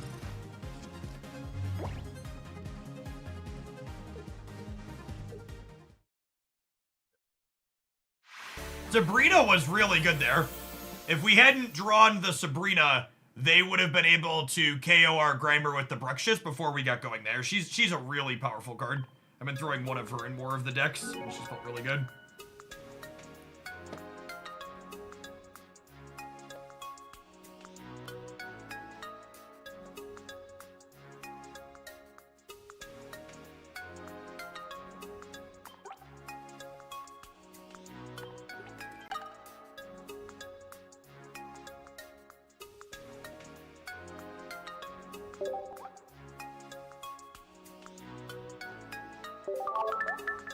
I really don't like to make any posits about how popular something is because the number of games that I'm playing is so minuscule. Like, there was a streak earlier where we played against Water decks 3 games in a row, and now our last, like, 5 or 6 opponents have been playing Electric and other things.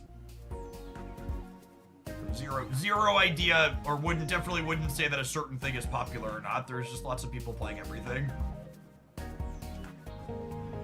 Brave Shriners, thank you for the half a year. Welcome back.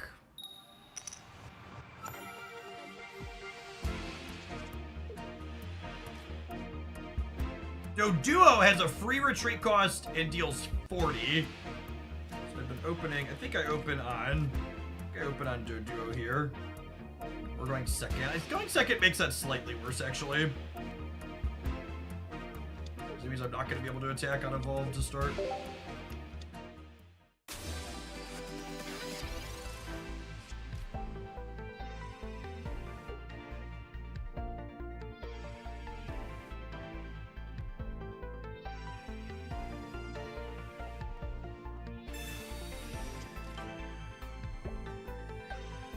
And I did see Spriggles with the Charizard after we rated him.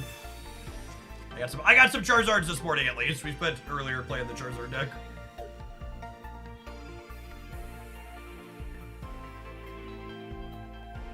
Retreating does not end your turn. Correct. So it's just whatever energy cost it has. So like Dodrio having a free retreat cost is quite good. Mr. Mime has a barrier. This evolves, I believe.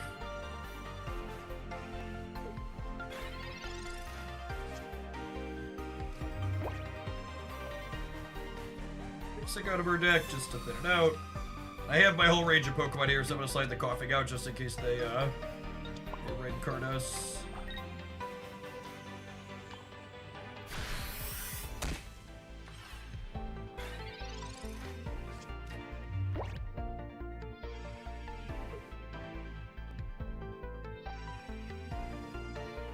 It's 2 days off of Snap. No, I played Snap for like 3 hours this morning. My plan moving forward is that when drops are not going on for Snap, you should expect me to split my stream time between Pocket and Snap. Especially while Snap is a hella-ridden infestation.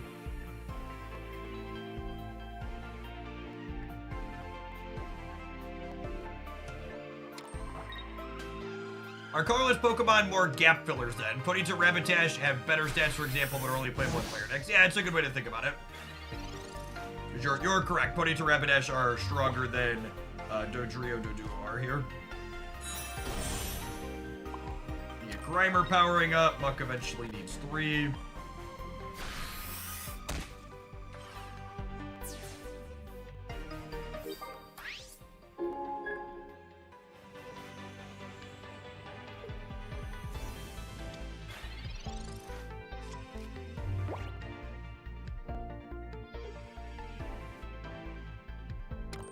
Yeah, colorless Pokemon can also offset type advantages too.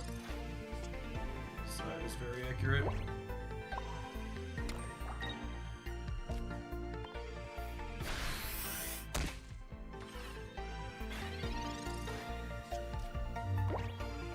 A lot going on either side here.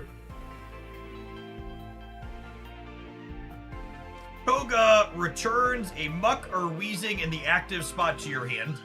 So let's it Ninja Bounce.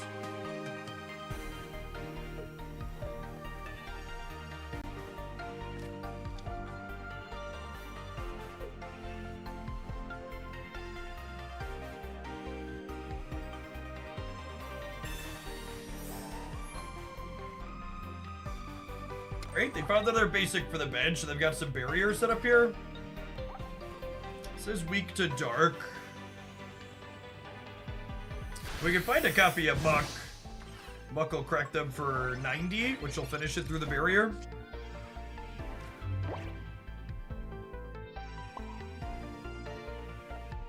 Reason to put a third on here, I don't think. Just drill peck him again.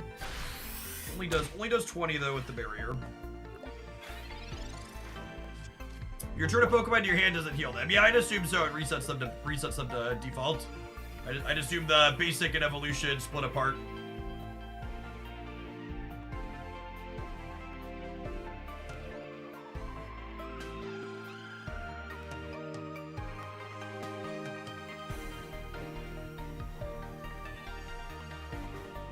They are currently winning the race on Dodrio into Mr. Mime, but we can switch off to Coughing next turn.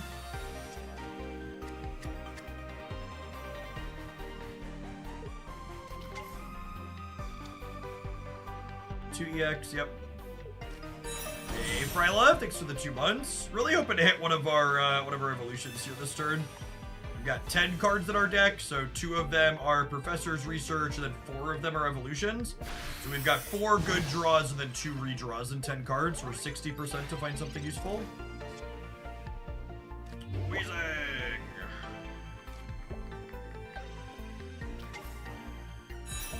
This retreats for free.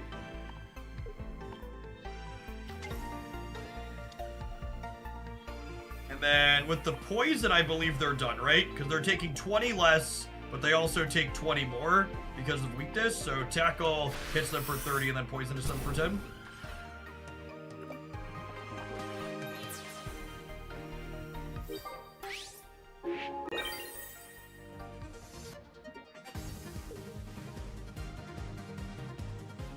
And then if Weezing gets to poison anything here, just like the Muck OTKs if we ever pull it.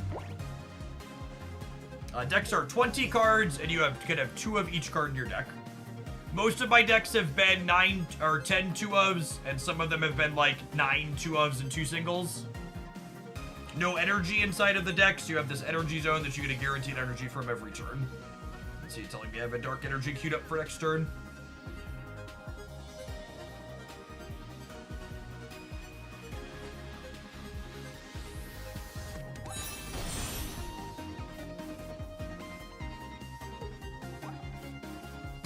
Gameplay supporters, rude.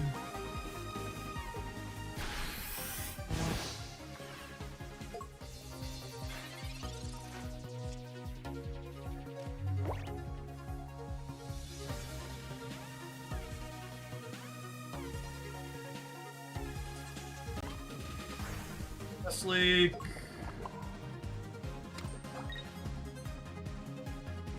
Good reason a potion. Keeps me out of Giovanni range, I suppose. My Koga and Sabrina both not usable into this Gengar's effect.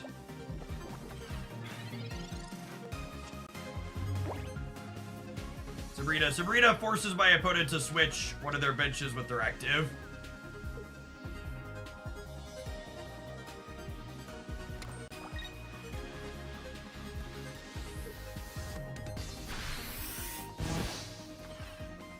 Alright, so we're done here then. They take 10, they take 50, they take 10. Not a muck in sight, but Weezing pulls it through. Type advantages, definitely doing some lifting here for us.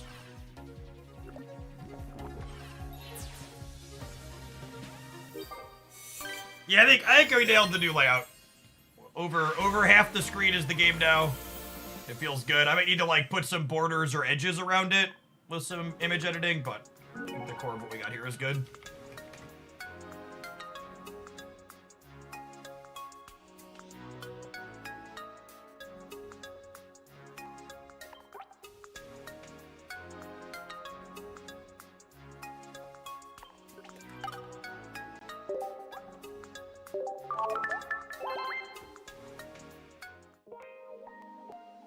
They have said there will not be a reset of progress between now and the global launch if you have it.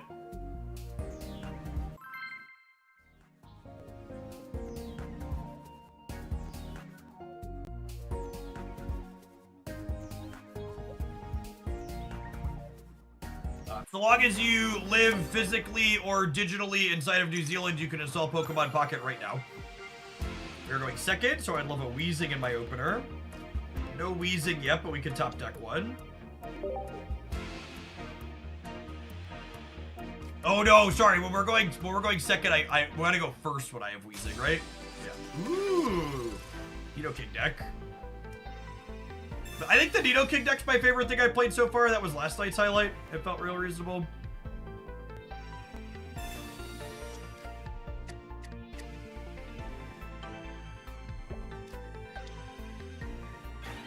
How concerned are we about banning due to location spoofing? The Twitter manager for the game cracked a joke about people relocating digitally to this on the official Pokemon Pocket account, so I don't think they care. I would be shocked if they care.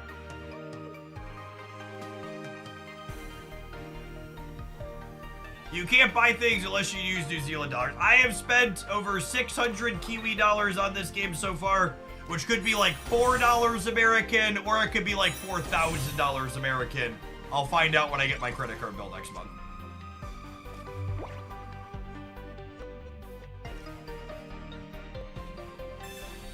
Looking for some basics. Please.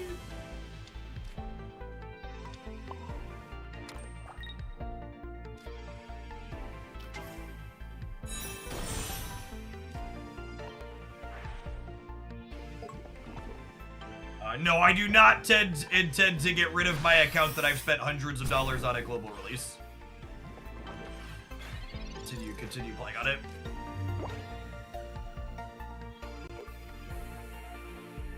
You can't poison Nidorino by immersion. Judge, can I get a flavor ruling on poisoning the Nidos?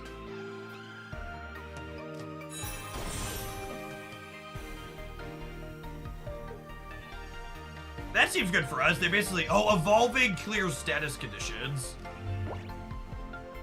Lucky for me, I brought my backup poison. During your opponent's next turn, the defending Pokemon can't retreat. Cute. Alright, I want to start getting energies on Grimer. We're going to put the Dodrio out. Weezing's going to go ahead and crack that gas leak again. Weezing seems really good. I'm gonna have to play him in more things. I don't know that you necessarily have to have him with Muck, but 110 hit points and a 30 for 1 energy seems so strong on a stage 1.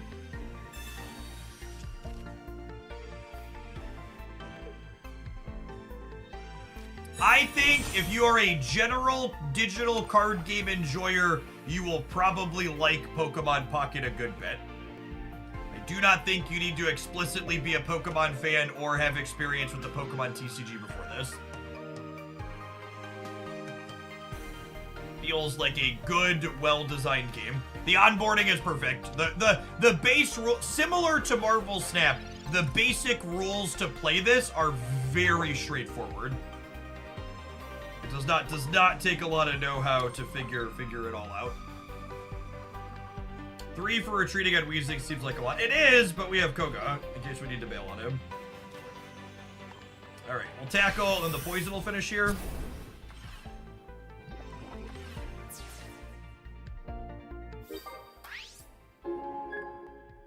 There's our first match point.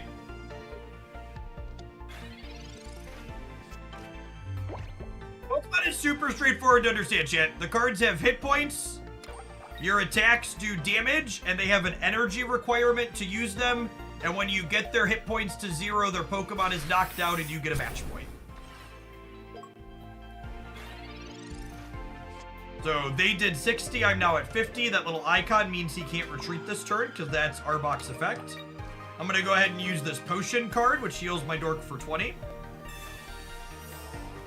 There are no resistances in this game, but Pokemon do have some weaknesses. So like my Weezing and this Arbok are both weak to fighting. Tackle this.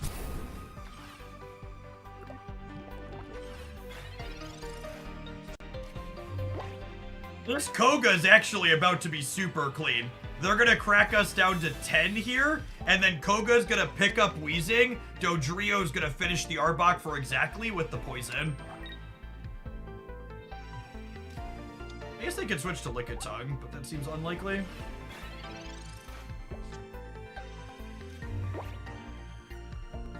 I think the opponent misclicked and forgot to attack. That's fine. I'll make my same play like they did anyways. So even if they had attacked, we were gonna get to do this.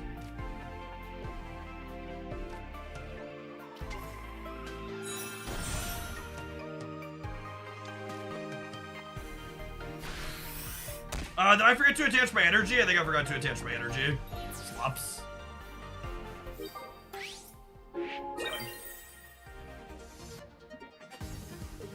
No matter the card game, we get to be bouncing here.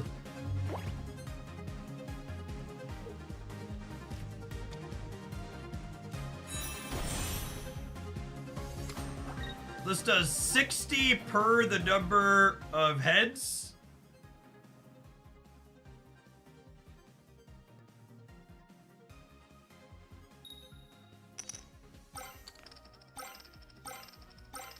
Holy! Alright, well. Good night, my sweet prince.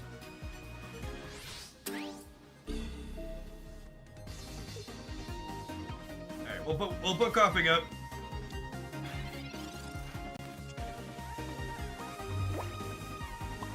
Energy on here. We'll put coughing into play. We'll buff this one. We'll poison him. We'll tackle him.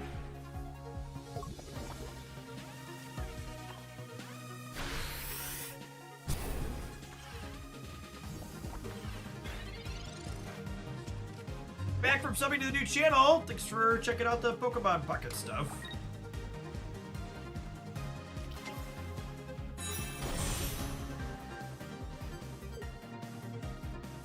Can you Koga and Buck? Oh my gosh, you're super right. I wasn't even thinking about that, Steric.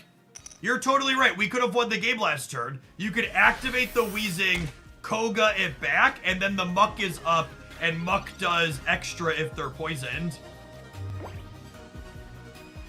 I didn't even think about that. That's such a good line. Yeah, that's slick. That's our third match point. Okay, so we gave them one extra turn, actually. Thank you for pointing that out. That's a great catch. That's a nice, really nice synergy. Yeah.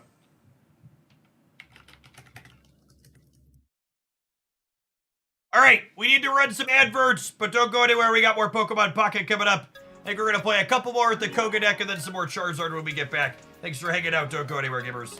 I need to run to the bathroom, subscribers. BRB.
Hey, Super Freak, thank you for the 23 months. Welcome back.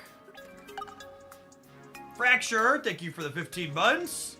Happy to be back. We're a little tired of Snap, but I'm a long-time Pokemon TCG player excited to jump into Pocket. Awesome to have you back. Yeah, Pocket seems real solid. Yeah, I think Koga's in the Mewtwo packs. That sounds right.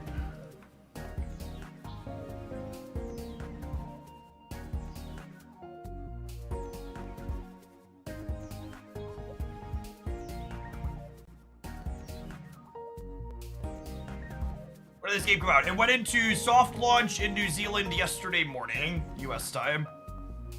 I'm using it play. I'm playing on my Samsung Z Fold 4 currently.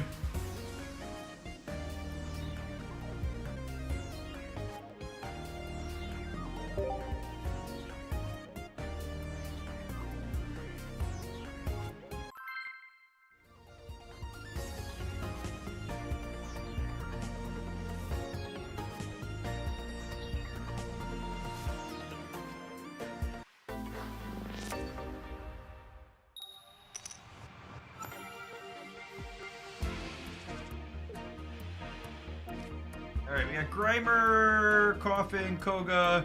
We're going second. It's a shame I don't have any of the evolutions yet. I don't know which we're gonna hit with the research, obviously.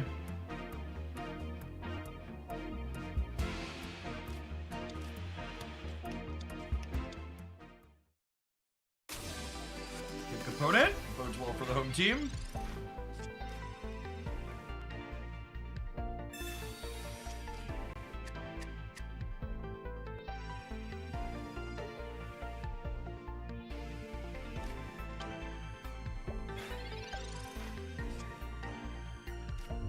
Coughing.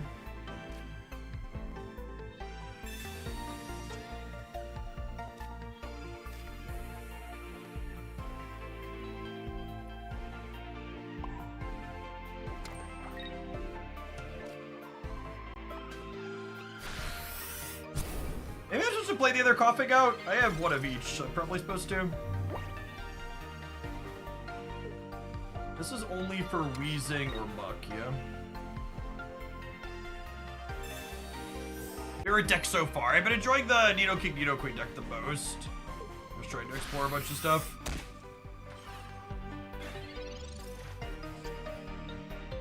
It's not the Wheezing I wanted for Christmas.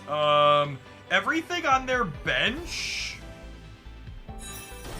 everything on their bench takes 2 energies to attack, so I think I'm gonna Sabrina them here and switch one of them up, because they're also weak to Dark, so this Coughing's gonna hit for 40 here. I suppose they could retreat this back and then finish my Coughing, but if they finish the Coughing, that's fine.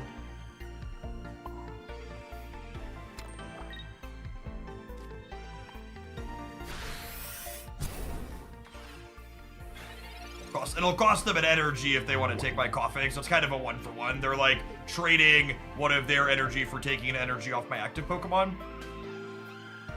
They get a match point for it, but otherwise it's kind of even in terms of tempo.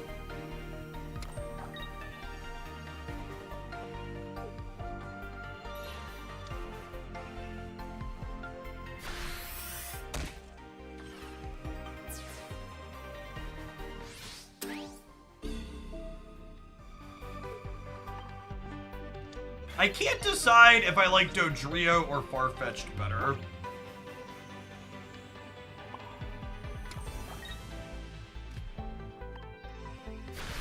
They both do 40 for 1, but Dodrio obviously has the evolution with a little bit more HP. I could see a world where Farfetch'd is just better than Dodrio in a deck like this one, but I wanted to give it a try because I hadn't played with it yet.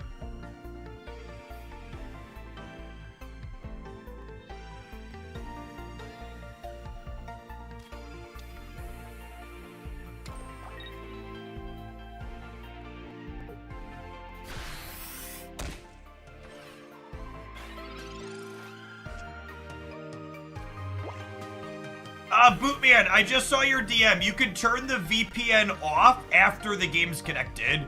You don't have to leave the VPN connected the entire time you're playing.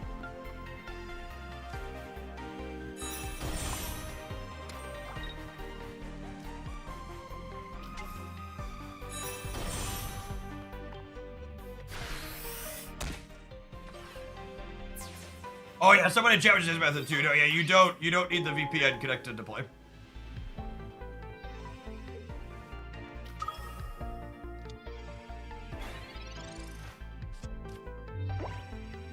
Oh my gosh, are we gonna get to combo them? Chat, we get to combo them. Holy, they ain't ready for this, chat. You ready for the Koga combos? So they're gonna knock out Dodrio. Weezing's gonna poison this Mewtwo. Koga's gonna pick the Weezing up, and then Muck's gonna switch up and crack him. Muck does 70 plus 50 more if they're poisoned, and they're weak to dark. So it's gonna do 140, and then the poison's gonna finish them. I mean, we don't need to replay Coffee because they're dead.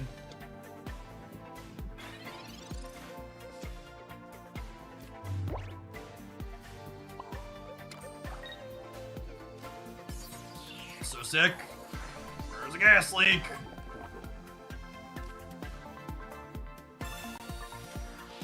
Have we sapped yet? We have not.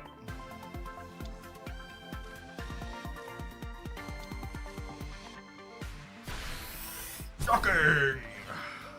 And then we pass and poison finishes them, and that's 2 match points for NEX. Good night!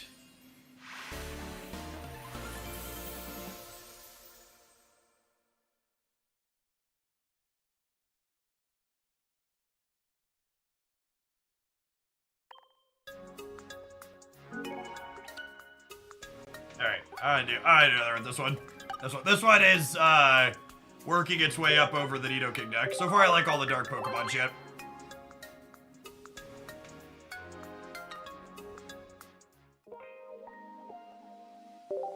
Is this broken?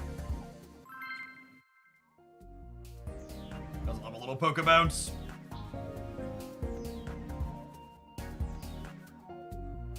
The sex had a cool showing the range. I completely agree. I also think some people have commented about some of the card designs being simplistic so far. It is very common that new card games have more simple designs in their first set. I fully expect we'll get more cards with abilities and more than one attack as the complexity scales up as more sets are released as the game matures.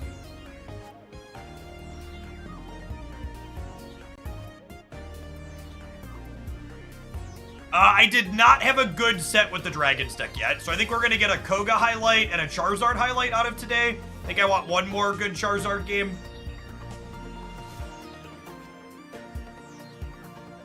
No ranked play in this game currently.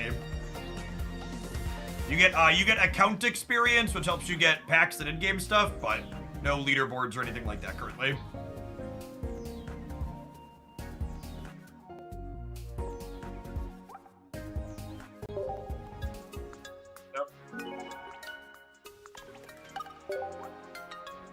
Imagine playing a game for fun, like some kind of filthy casual.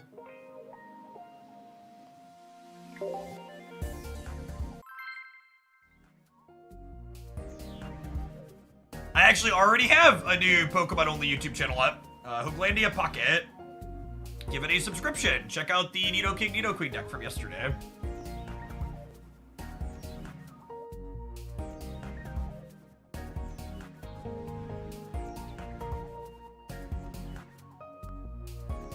Oh no! Another person typing out.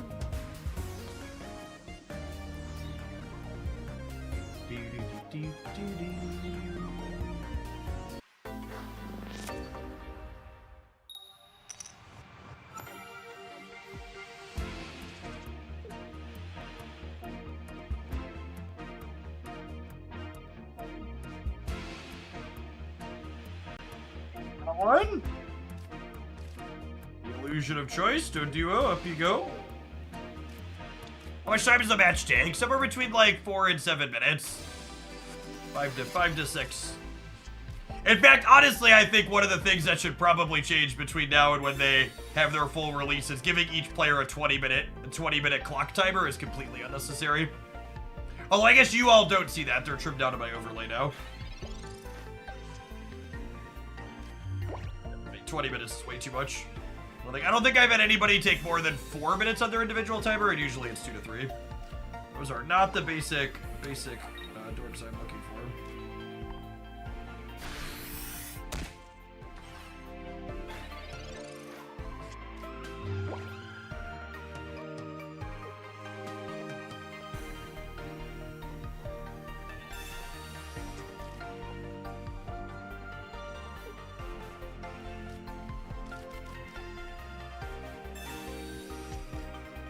I'm playing a 2-color deck with some dragons here.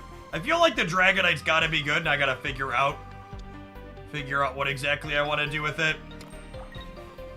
So I need to experiment with some more.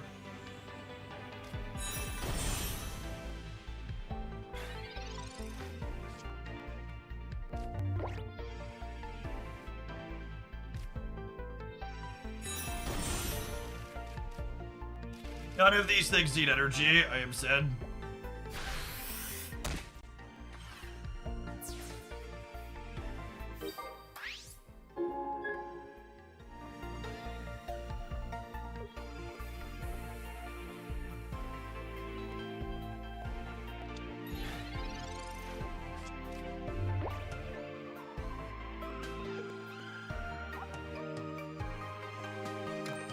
If edge your I probably should have attached a dark energy just because this thing like doesn't even have a retreat cost.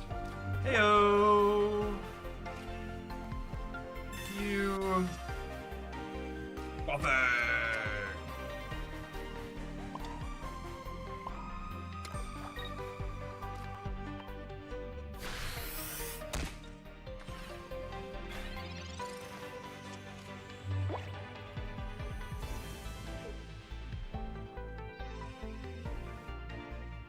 I feel like Articuno in their Dragonite deck is ambitious.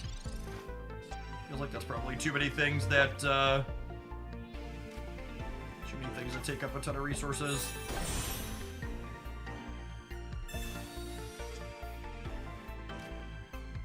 Primer, want to start getting energies on there. And we have Koga set up already. To Weezing plus Muck Swing. Get that far. For the opponent, how do they know what energy they're getting? So you see the little lightning thing in the top right-hand corner that tells them they're getting a lightning energy the following turn.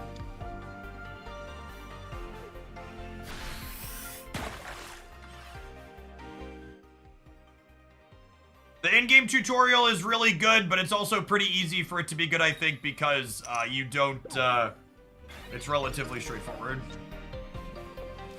It's a little out of frame for you. It's perfectly in frame for you. I'm looking at my overlay. There's their hand, and then there's a little lightning thing next to it.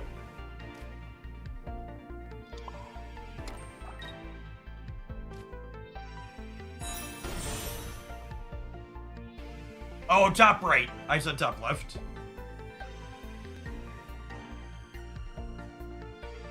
It's a little bit small, but it should get the job done. I'm sure you're used to hearing that.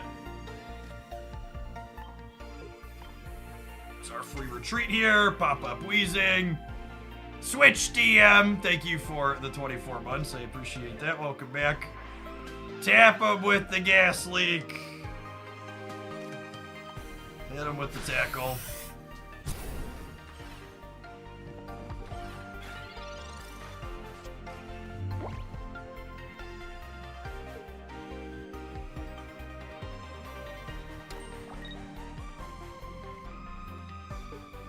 Gas leak free. It is free, yeah, just so long as it's my active Pokemon. Some Pokemon abilities can be used from the bench, so the specification that is active is a big deal.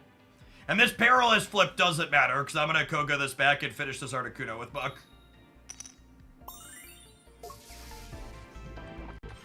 Can you Gas Leak and then bounce him? You can Gas Leak and then bounce him. I just didn't have a third energy on Buck for that to be relevant last turn.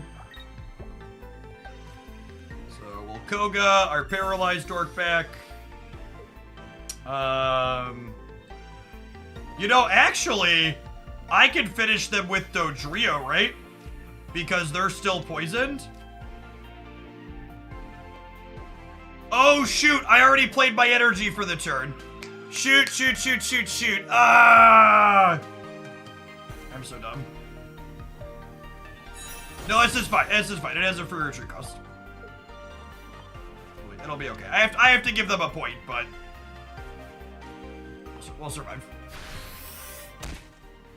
You know, we made an oopsie. Dodrio's free retreat cost made up for it. I was talking about Dodrio versus Farfetch. The free retreat cost is nothing to scoff at.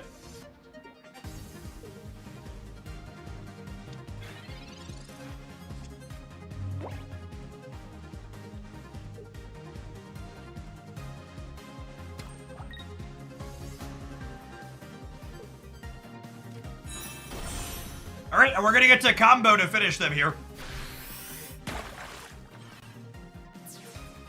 We get to put the coughing up. They only got that match point because I missed sequence. We would have perfected them if I hadn't. So we get to go ahead and wheezing. Hit them with the gas leak, which poisons them, and the poison is relevant because Muck's attack does 50 extra if the opponent is poisoned. So this poison lets us crack for 120 instead of 70.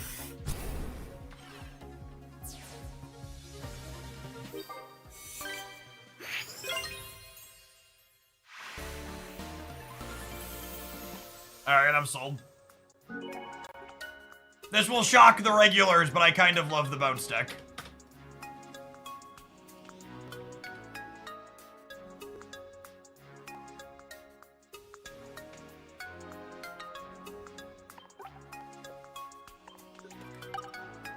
Shock it off. All right.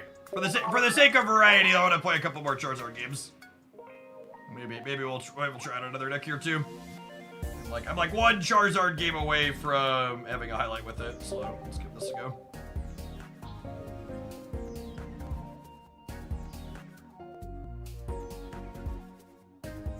Jeff likes taking game actions. I do.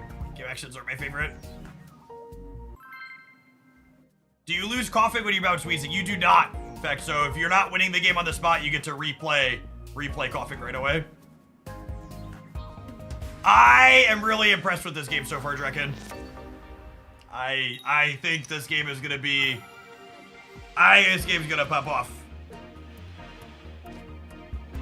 The gameplay. I was genuinely skeptical of what the gameplay would be because all of their previews of the game had focused on non-gameplay things, and I was so happy playing it yesterday and finding out how good it felt.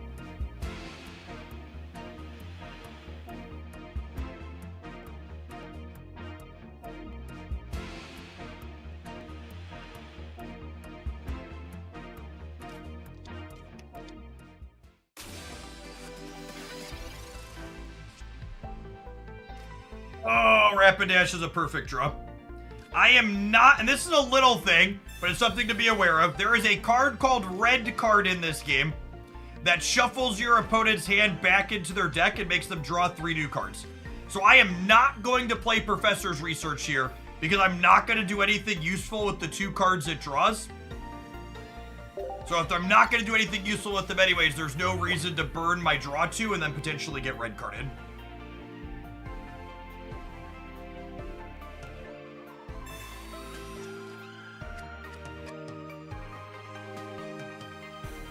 So, as far as card acquisition goes, the thing to be aware of is that the 4 highest rare, there's 8 rarities in this game, and the 4 highest rarities are purely cosmetic.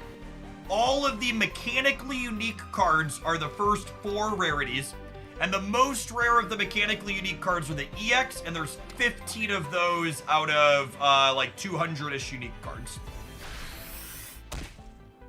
We are about to jack this Rattata up with Rapidash chip. Gonna give it to him.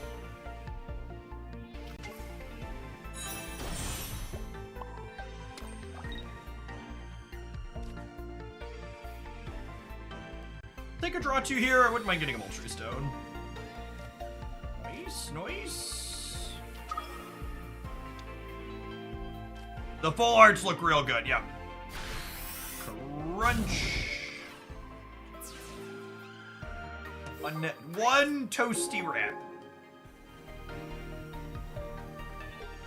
What's required to evolve? Just that it had been in play since the start of the turn. So They need to sit on the board for a turn. And you can only evolve once per turn, so I can't go straight from Charmander to Charizard. I need to turn in between on Charmeleon.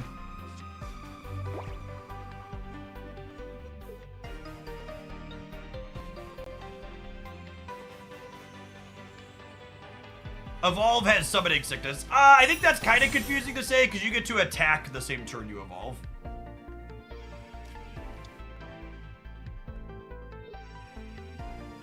Raticate seems worse than Dodrio.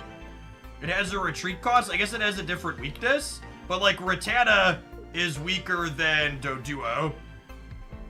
I'm trying to think of a compelling reason other than the weakness to play the Raticate. Doesn't seem like it exists. Yes, they keep the same total damage on them when they evolve, but their HP goes up when they evolve.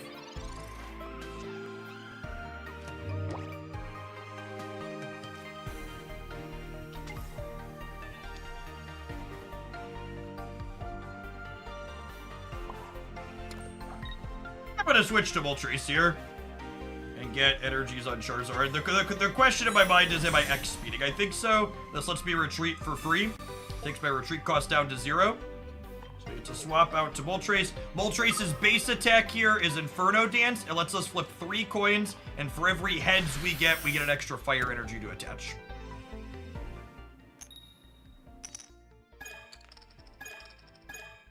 Sorry, did I say that? I meant we passed the turn. Apologies. Must have been a misclick. I do that sometimes, get talking to chat and then misclick and skip my attack.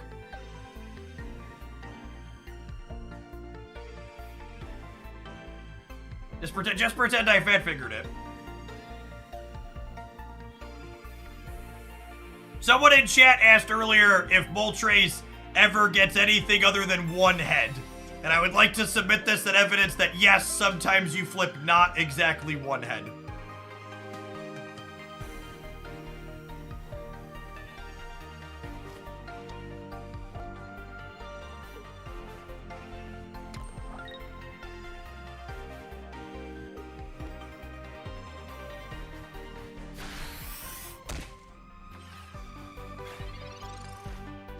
It's fine. It's fine. Moltres is about to make up for it, chat. We're about to run it down here and be average. Get a couple out of here. Are there splits in this game? So there are cosmetic variations for your cards in this game. See? You just gotta believe. It all balances out in the wash. So Charizard's our big payoff in this deck. Charizard does 60 damage for 3 energy, or he does 200 and discards 2 energies from himself. So you're basically trying to set Charizard up with a bunch of numbers so he can blast through them in a bunch of OTKs, essentially. Yes, you can put them all on a single Pokemon.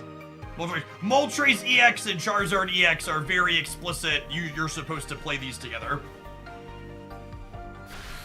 These are very, very clearly, okay, this is what you're supposed to be doing here.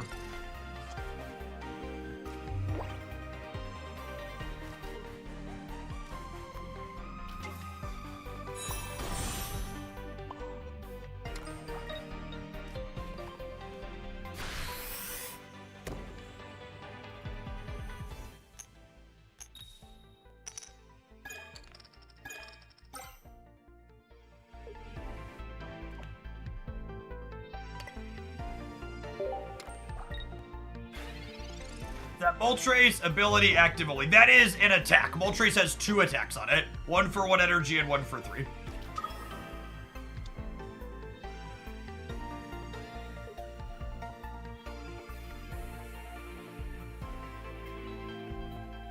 Oh, you know what? Was I supposed to put an energy on the Charizard EX in the center last turn? I think I was.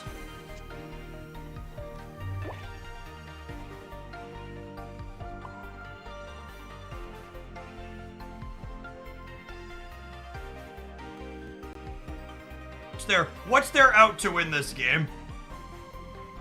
Their out to win this game is I let them knock out my Moltres, and then their Licky Tongue comes up and flips enough heads to KO my Charizard. Because each of my EXs are worth that. So I think I actually just slash with this Charizard to play around Lickitung.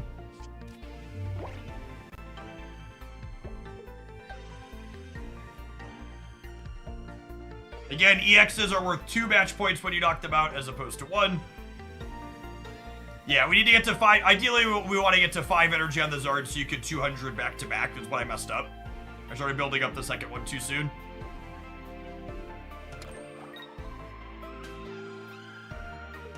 I assume they're going to try and go for the 3-peat here. Which is unlikely, but possible. Okay.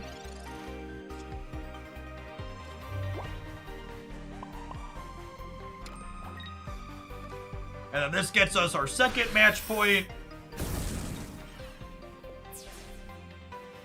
And then we've got 2 Charizards ready and rearing to go to blast for 200, so we should be clean here.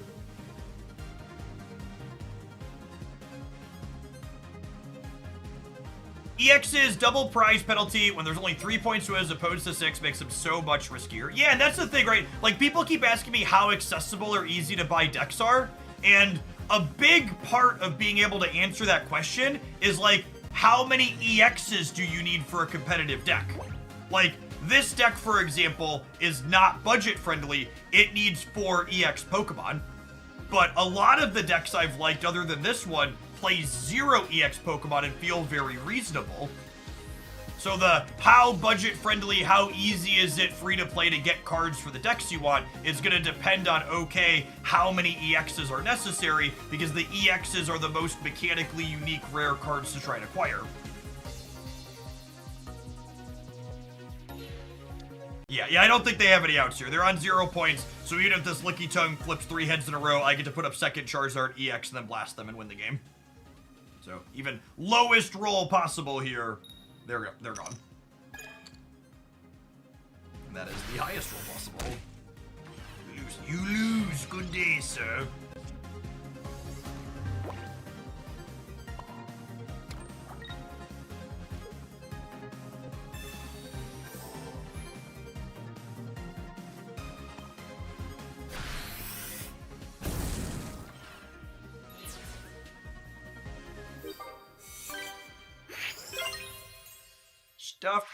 Good stuff.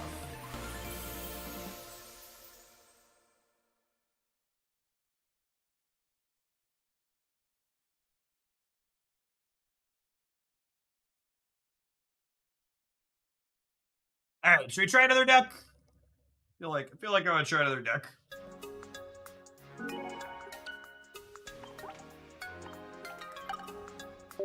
I built a couple of things this morning.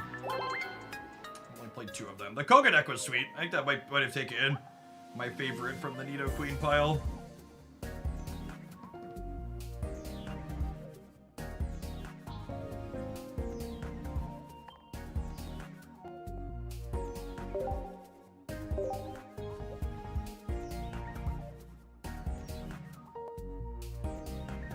This one we're loading up might be terrible. Fair warning. Woo, Hoaglandian.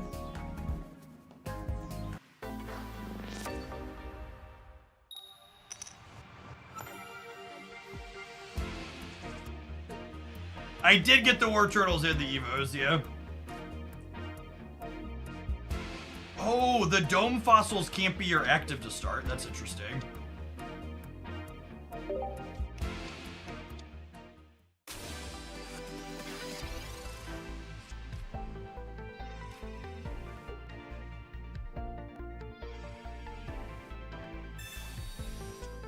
I thought these would count as a basic.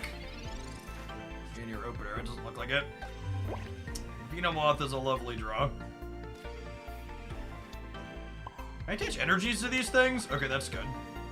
That's good to know. Yeah, Derpoozle. By putting the other Dome Fossil into play, yeah, I have all 3 of my Pokemon, and the fossils you can actually discard at any point, so playing them out to play around red card is fine.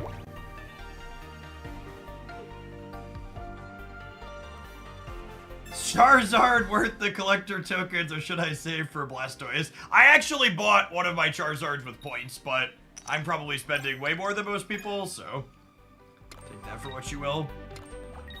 Yeah, you can't Pokeball the fossils either is a good note. But that's like good and bad. Holy. Remember when I said this deck might be bad, chat? Freaking Monka. I think this card might be cracked, by the way. 90 for 2 and retreat 0. I think this card might be cracked.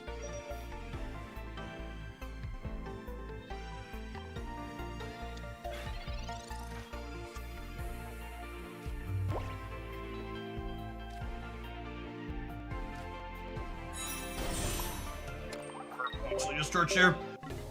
Crazy opener.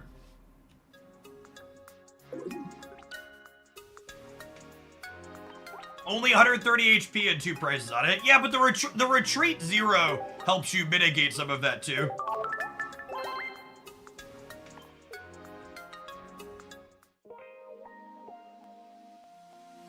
You lose a fossil, it kind of losing a point. I'd assume so.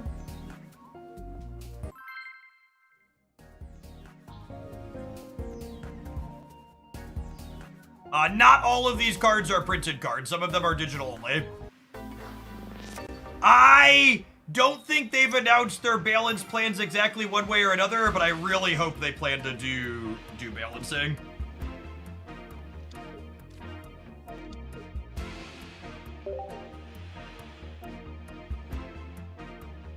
The fossils in regular TCG didn't give prizes. Oh. Losing a fossil in combat does count. I try to answer. I would expect it to count.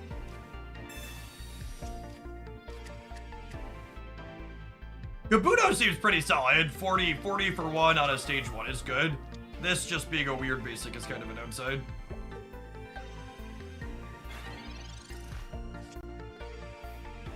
There is a Kabutops. This heals itself when it smacks the opponent.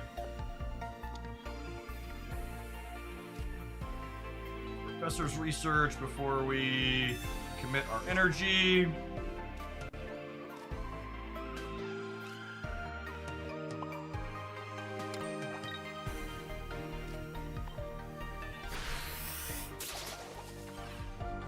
Yeah, and so I called this deck Stall because Kabutops heals itself and Butterfree's passive lets you heal all of your Pokemon for 20 each turn. So Kabutops plus Butterfree is a 70-point heal every turn. Which, that's also 2 stage 2s, which is nothing to scoff at and not necessarily easy to do, but...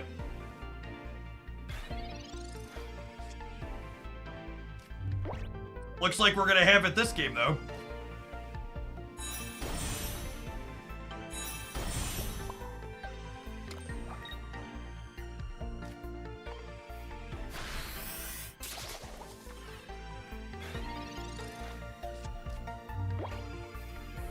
Stage 2 is a 3rd evolution. Yeah, it can be a little confusing on verbiage. It's basic stage 1, stage 2.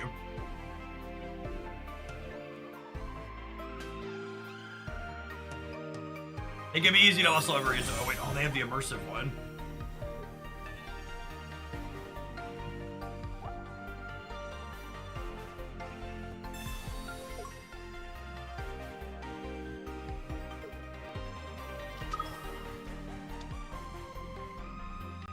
Do they have another lightning Pokemon to KO my Venonat? They do.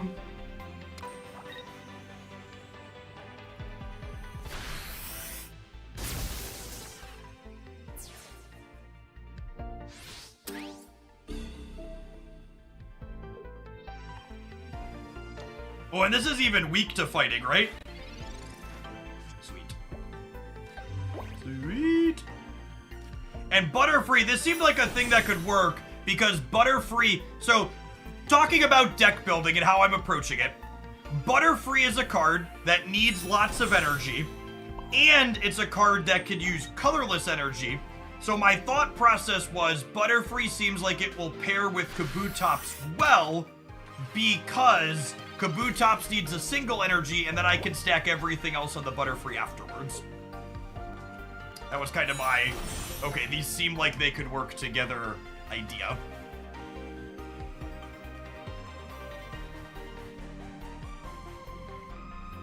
No, Butterfree does not need to be active heal. It's just once per turn, 20 off of everything.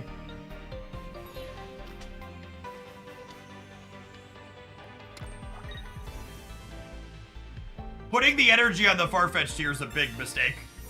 It's going down next turn anyways, and I'm healing. They must not have read my card. Listen, chat. The card games may change, but card gamers refusing to read things to their detriment always stays the same.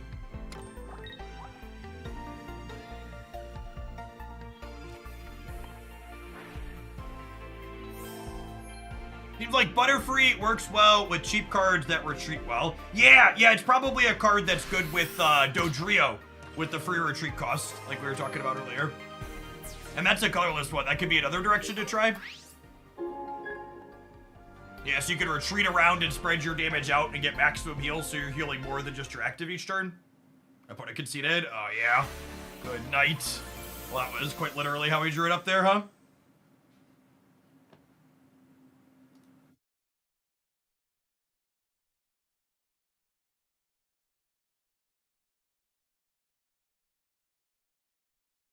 All right, have some adverts. I think I'm actually gonna swap the Dodrios in over the Venomoth here, because I like the idea of that. Get you in a couple minutes. We're gonna play some more of this when we get back.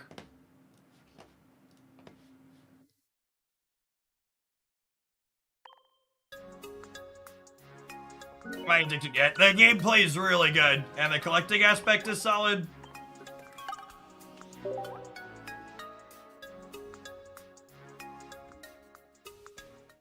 I assume the fossils are stronger than usual to have the cost of having awkward basics. I think so. Kabuto's got a pretty solid stat line. It's a 90 hit point, 1 energy, crack you for 40, which is kind of above rate. It's on rate, similar rate to Rapidash. The Dodrios will also make being double color a little bit kinder. Oh, this scene probably looks terrible on my cut up one here, huh? It looks okay. Could be worse.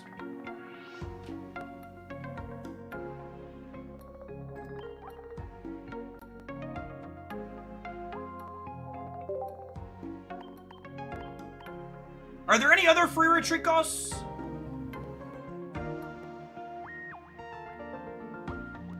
Good luck in the rest of your games, Joe. What does the fossil do? The fossil is the basic for Kabuto. Kabuto evolves from the Dome fossil. Yeah, Starmie doesn't work here. Is it just Starmie?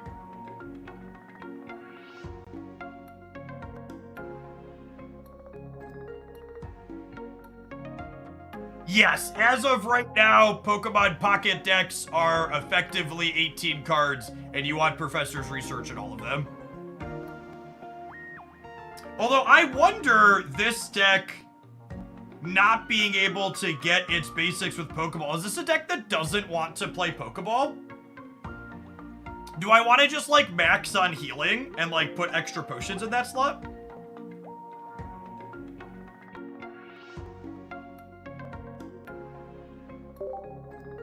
It could also be useful to maybe play Sabrina as another trader. X-Speeds. Well, X-Speed's only useful with Kabuto, right? And it has a retreat cost of 1. These only have retreat cost of 1, so I could probably afford to pay that. I'm just gonna play the potions and we'll go from there.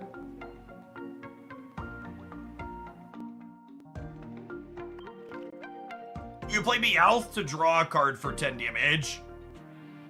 That honestly might be reasonable. Drawing a card in 20 card decks is pretty powerful.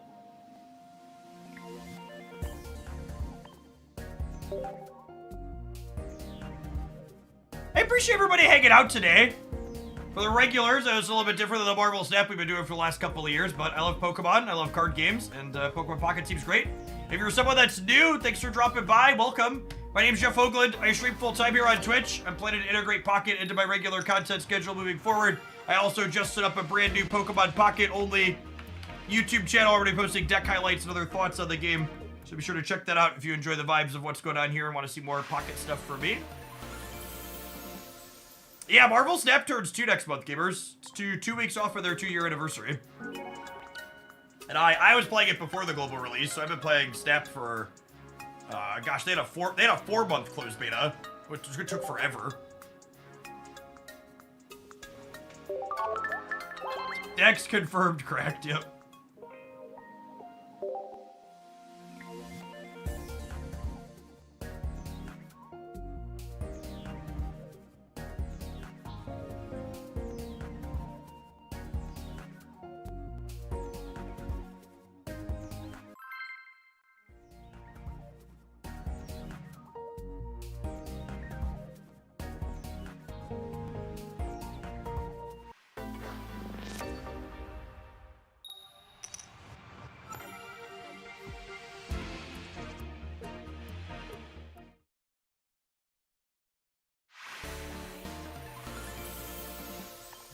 One in a row is annoying. One is whatever. 2 in a row is annoying. That's the same person. I hit the golden Pikachu. What's the pull rate of that? I've opened over 250 packs and I've not pulled an immersive card yet. They're like 1 in 500. I opened packs at the reset this morning off stream. I probably won't be opening packs on stream because most of them are bulk anyways, and it takes up too much time. You got 4 immersive cards? Like the ones that take you into the artwork, Boomer Girl? Not full arts, the ones that like show you around inside of the art and it does a whole movie. Yeah, if you got 4 of those in 50 packs, that's insane. Oh no, those are full arts are more common. The immersives are 1 in 500.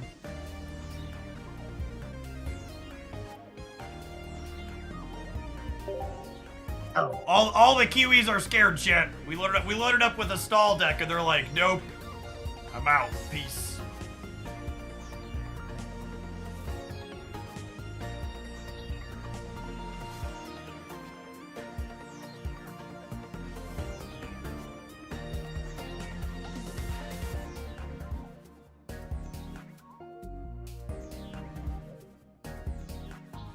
If you check out the video on my YouTube channel, there's a link in the description to a guide on installing. Oh no! Are we donezo? We might be donezo. Kimmel, thank you for the 20 months. The time zone to New Zealand is a little awkward. What time is it in New Zealand right now?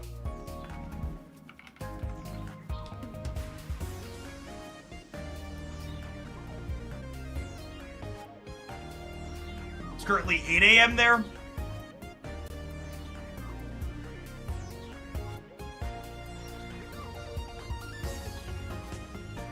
Too soon to drop some money on this game from long-term value. It depends on what you mean by long-term value.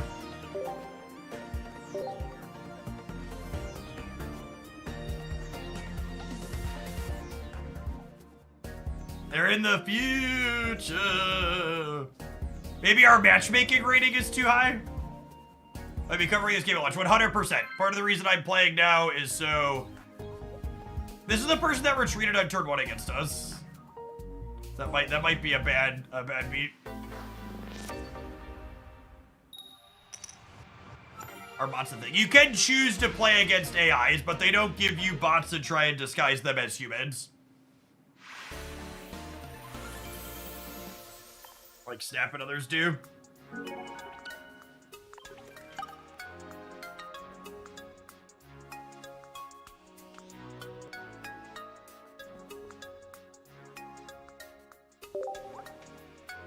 Any optimal spending paths yet? We don't know anything about optimal spending at all. I feel like we need to know which decks are good before I can recommend like which packs you should be opening. Sugar and Shook, yep.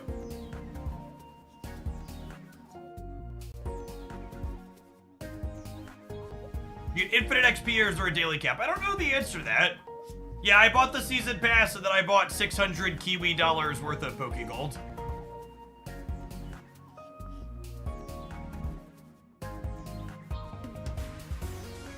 I have 0 Venusaur EX. A second Pikachu EX and then Venusaur EX are the last few mechanically unique cards I need to poke at.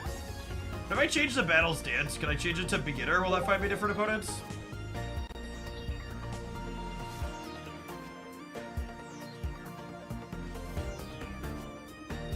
The season pass gives you extra premium missions to do, and then it also gives you an extra pack every day.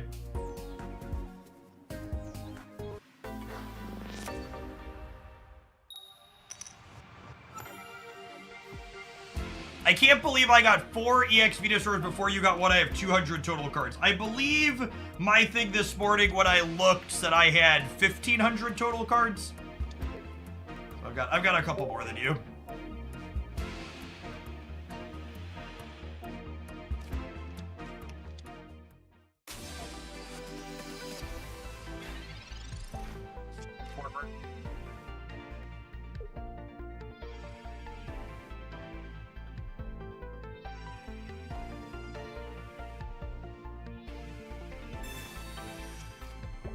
No.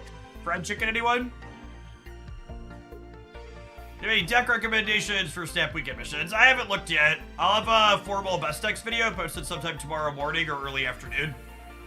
I'll sort through the untapped data tonight and then send it over to the editor to put together.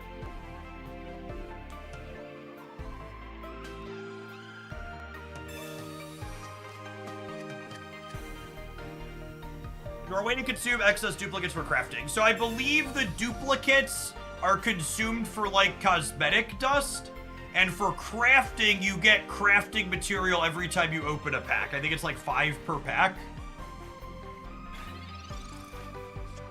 I believe I should be able to switch off of Kiwi dollars once the launch happens. I think I can. All right, we are going to peck this Dorko, and then if we top deck Dodrio next turn, we can finish it before we get knocked out.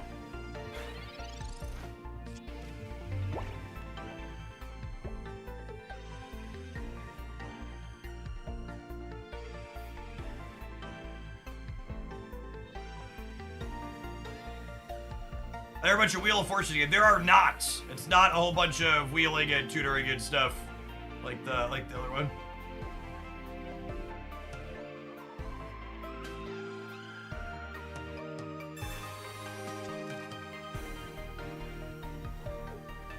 Sorry, relatively quick. In fact, I think you could probably play an average game of Pokemon Pocket while you wait for your regular Pokemon TCG opponent to finish their turn.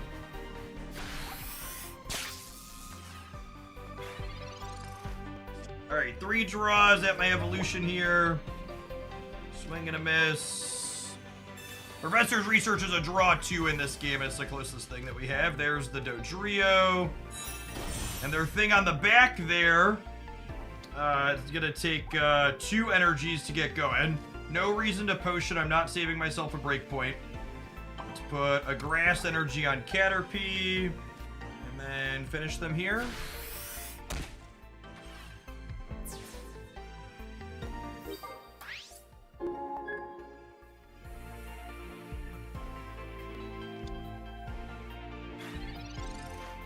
I really need some of my middle evolutions here. We're missing Metapod and we're missing Kabuto.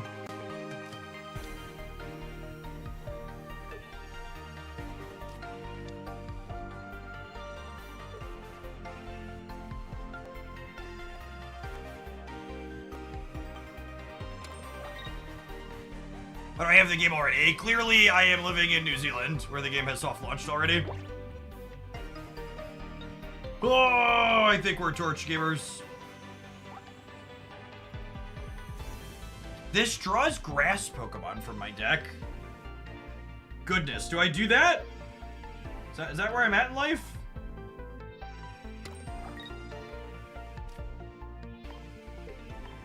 I think that's where I'm at in life.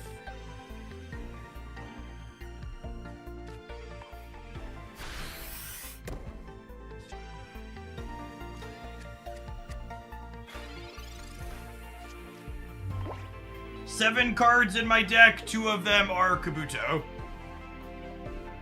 It's crazy that it took us 4 energies to get our first fighting here, by the way. It's kind of wild.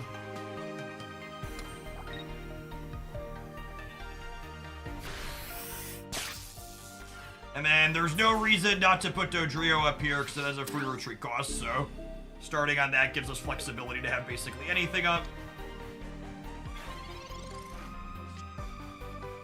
Sick. Okay. So, Kabuto, Fighting Energy, Metapod, Dome Fossil into play in case they red card us. Retreat back to here, crack them for 40. I like the spread of types that this deck has. That feels pretty good. And then next turn, I get to go Butterfree, Kabutops, heal the Kabutops, hit them, heal, potion, and get back to full almost from the 70.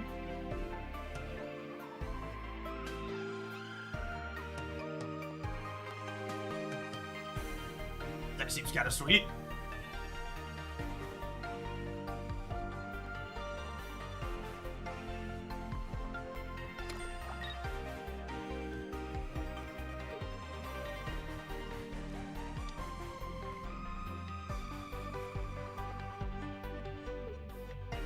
Are they gonna attack my bench? They are? Okay.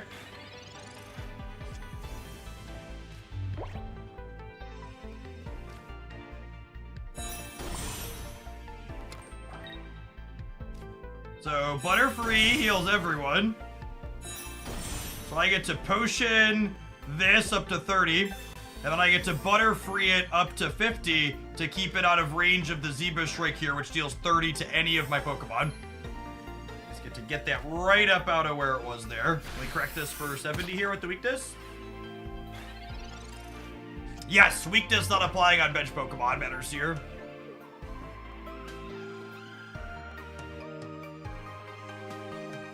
We had a really clunky start this game too, and this deck looks sweet.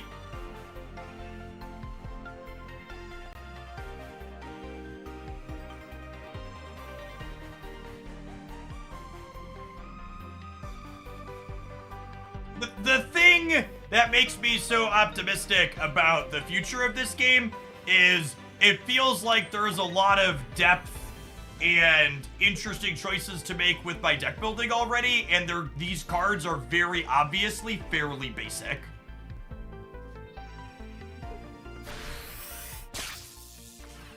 So it feels like long term, there's a ton that they're gonna be able to do here. So I do this. So one question I actually don't know the answer to is, will this heal me the full 50 even if I can't?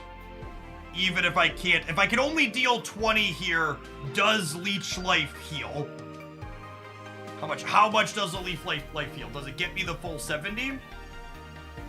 I'm gonna go up to 110 at a minimum anyways. I think it only gives me 20, but 110 should be plenty, yeah?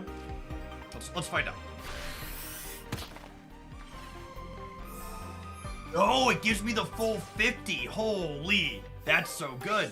Oh, are you struggling to do math? I just didn't know how it worked. Don't be mean to me. Chat, she's so mean. I think you broke my eardrum. Are we good here? I think we're good here with all their electric Pokemons. We are winning. Our sweet control deck.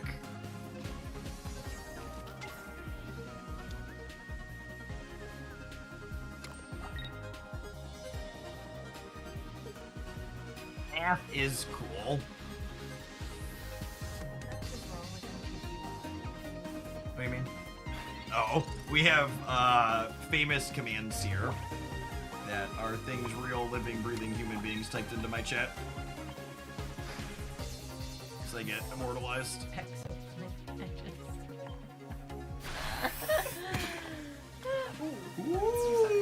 She's beating me up, chat. You saw that. It was on camera. Coolio. That deck seems sweet. A bunch of the decks we played today seem sweet.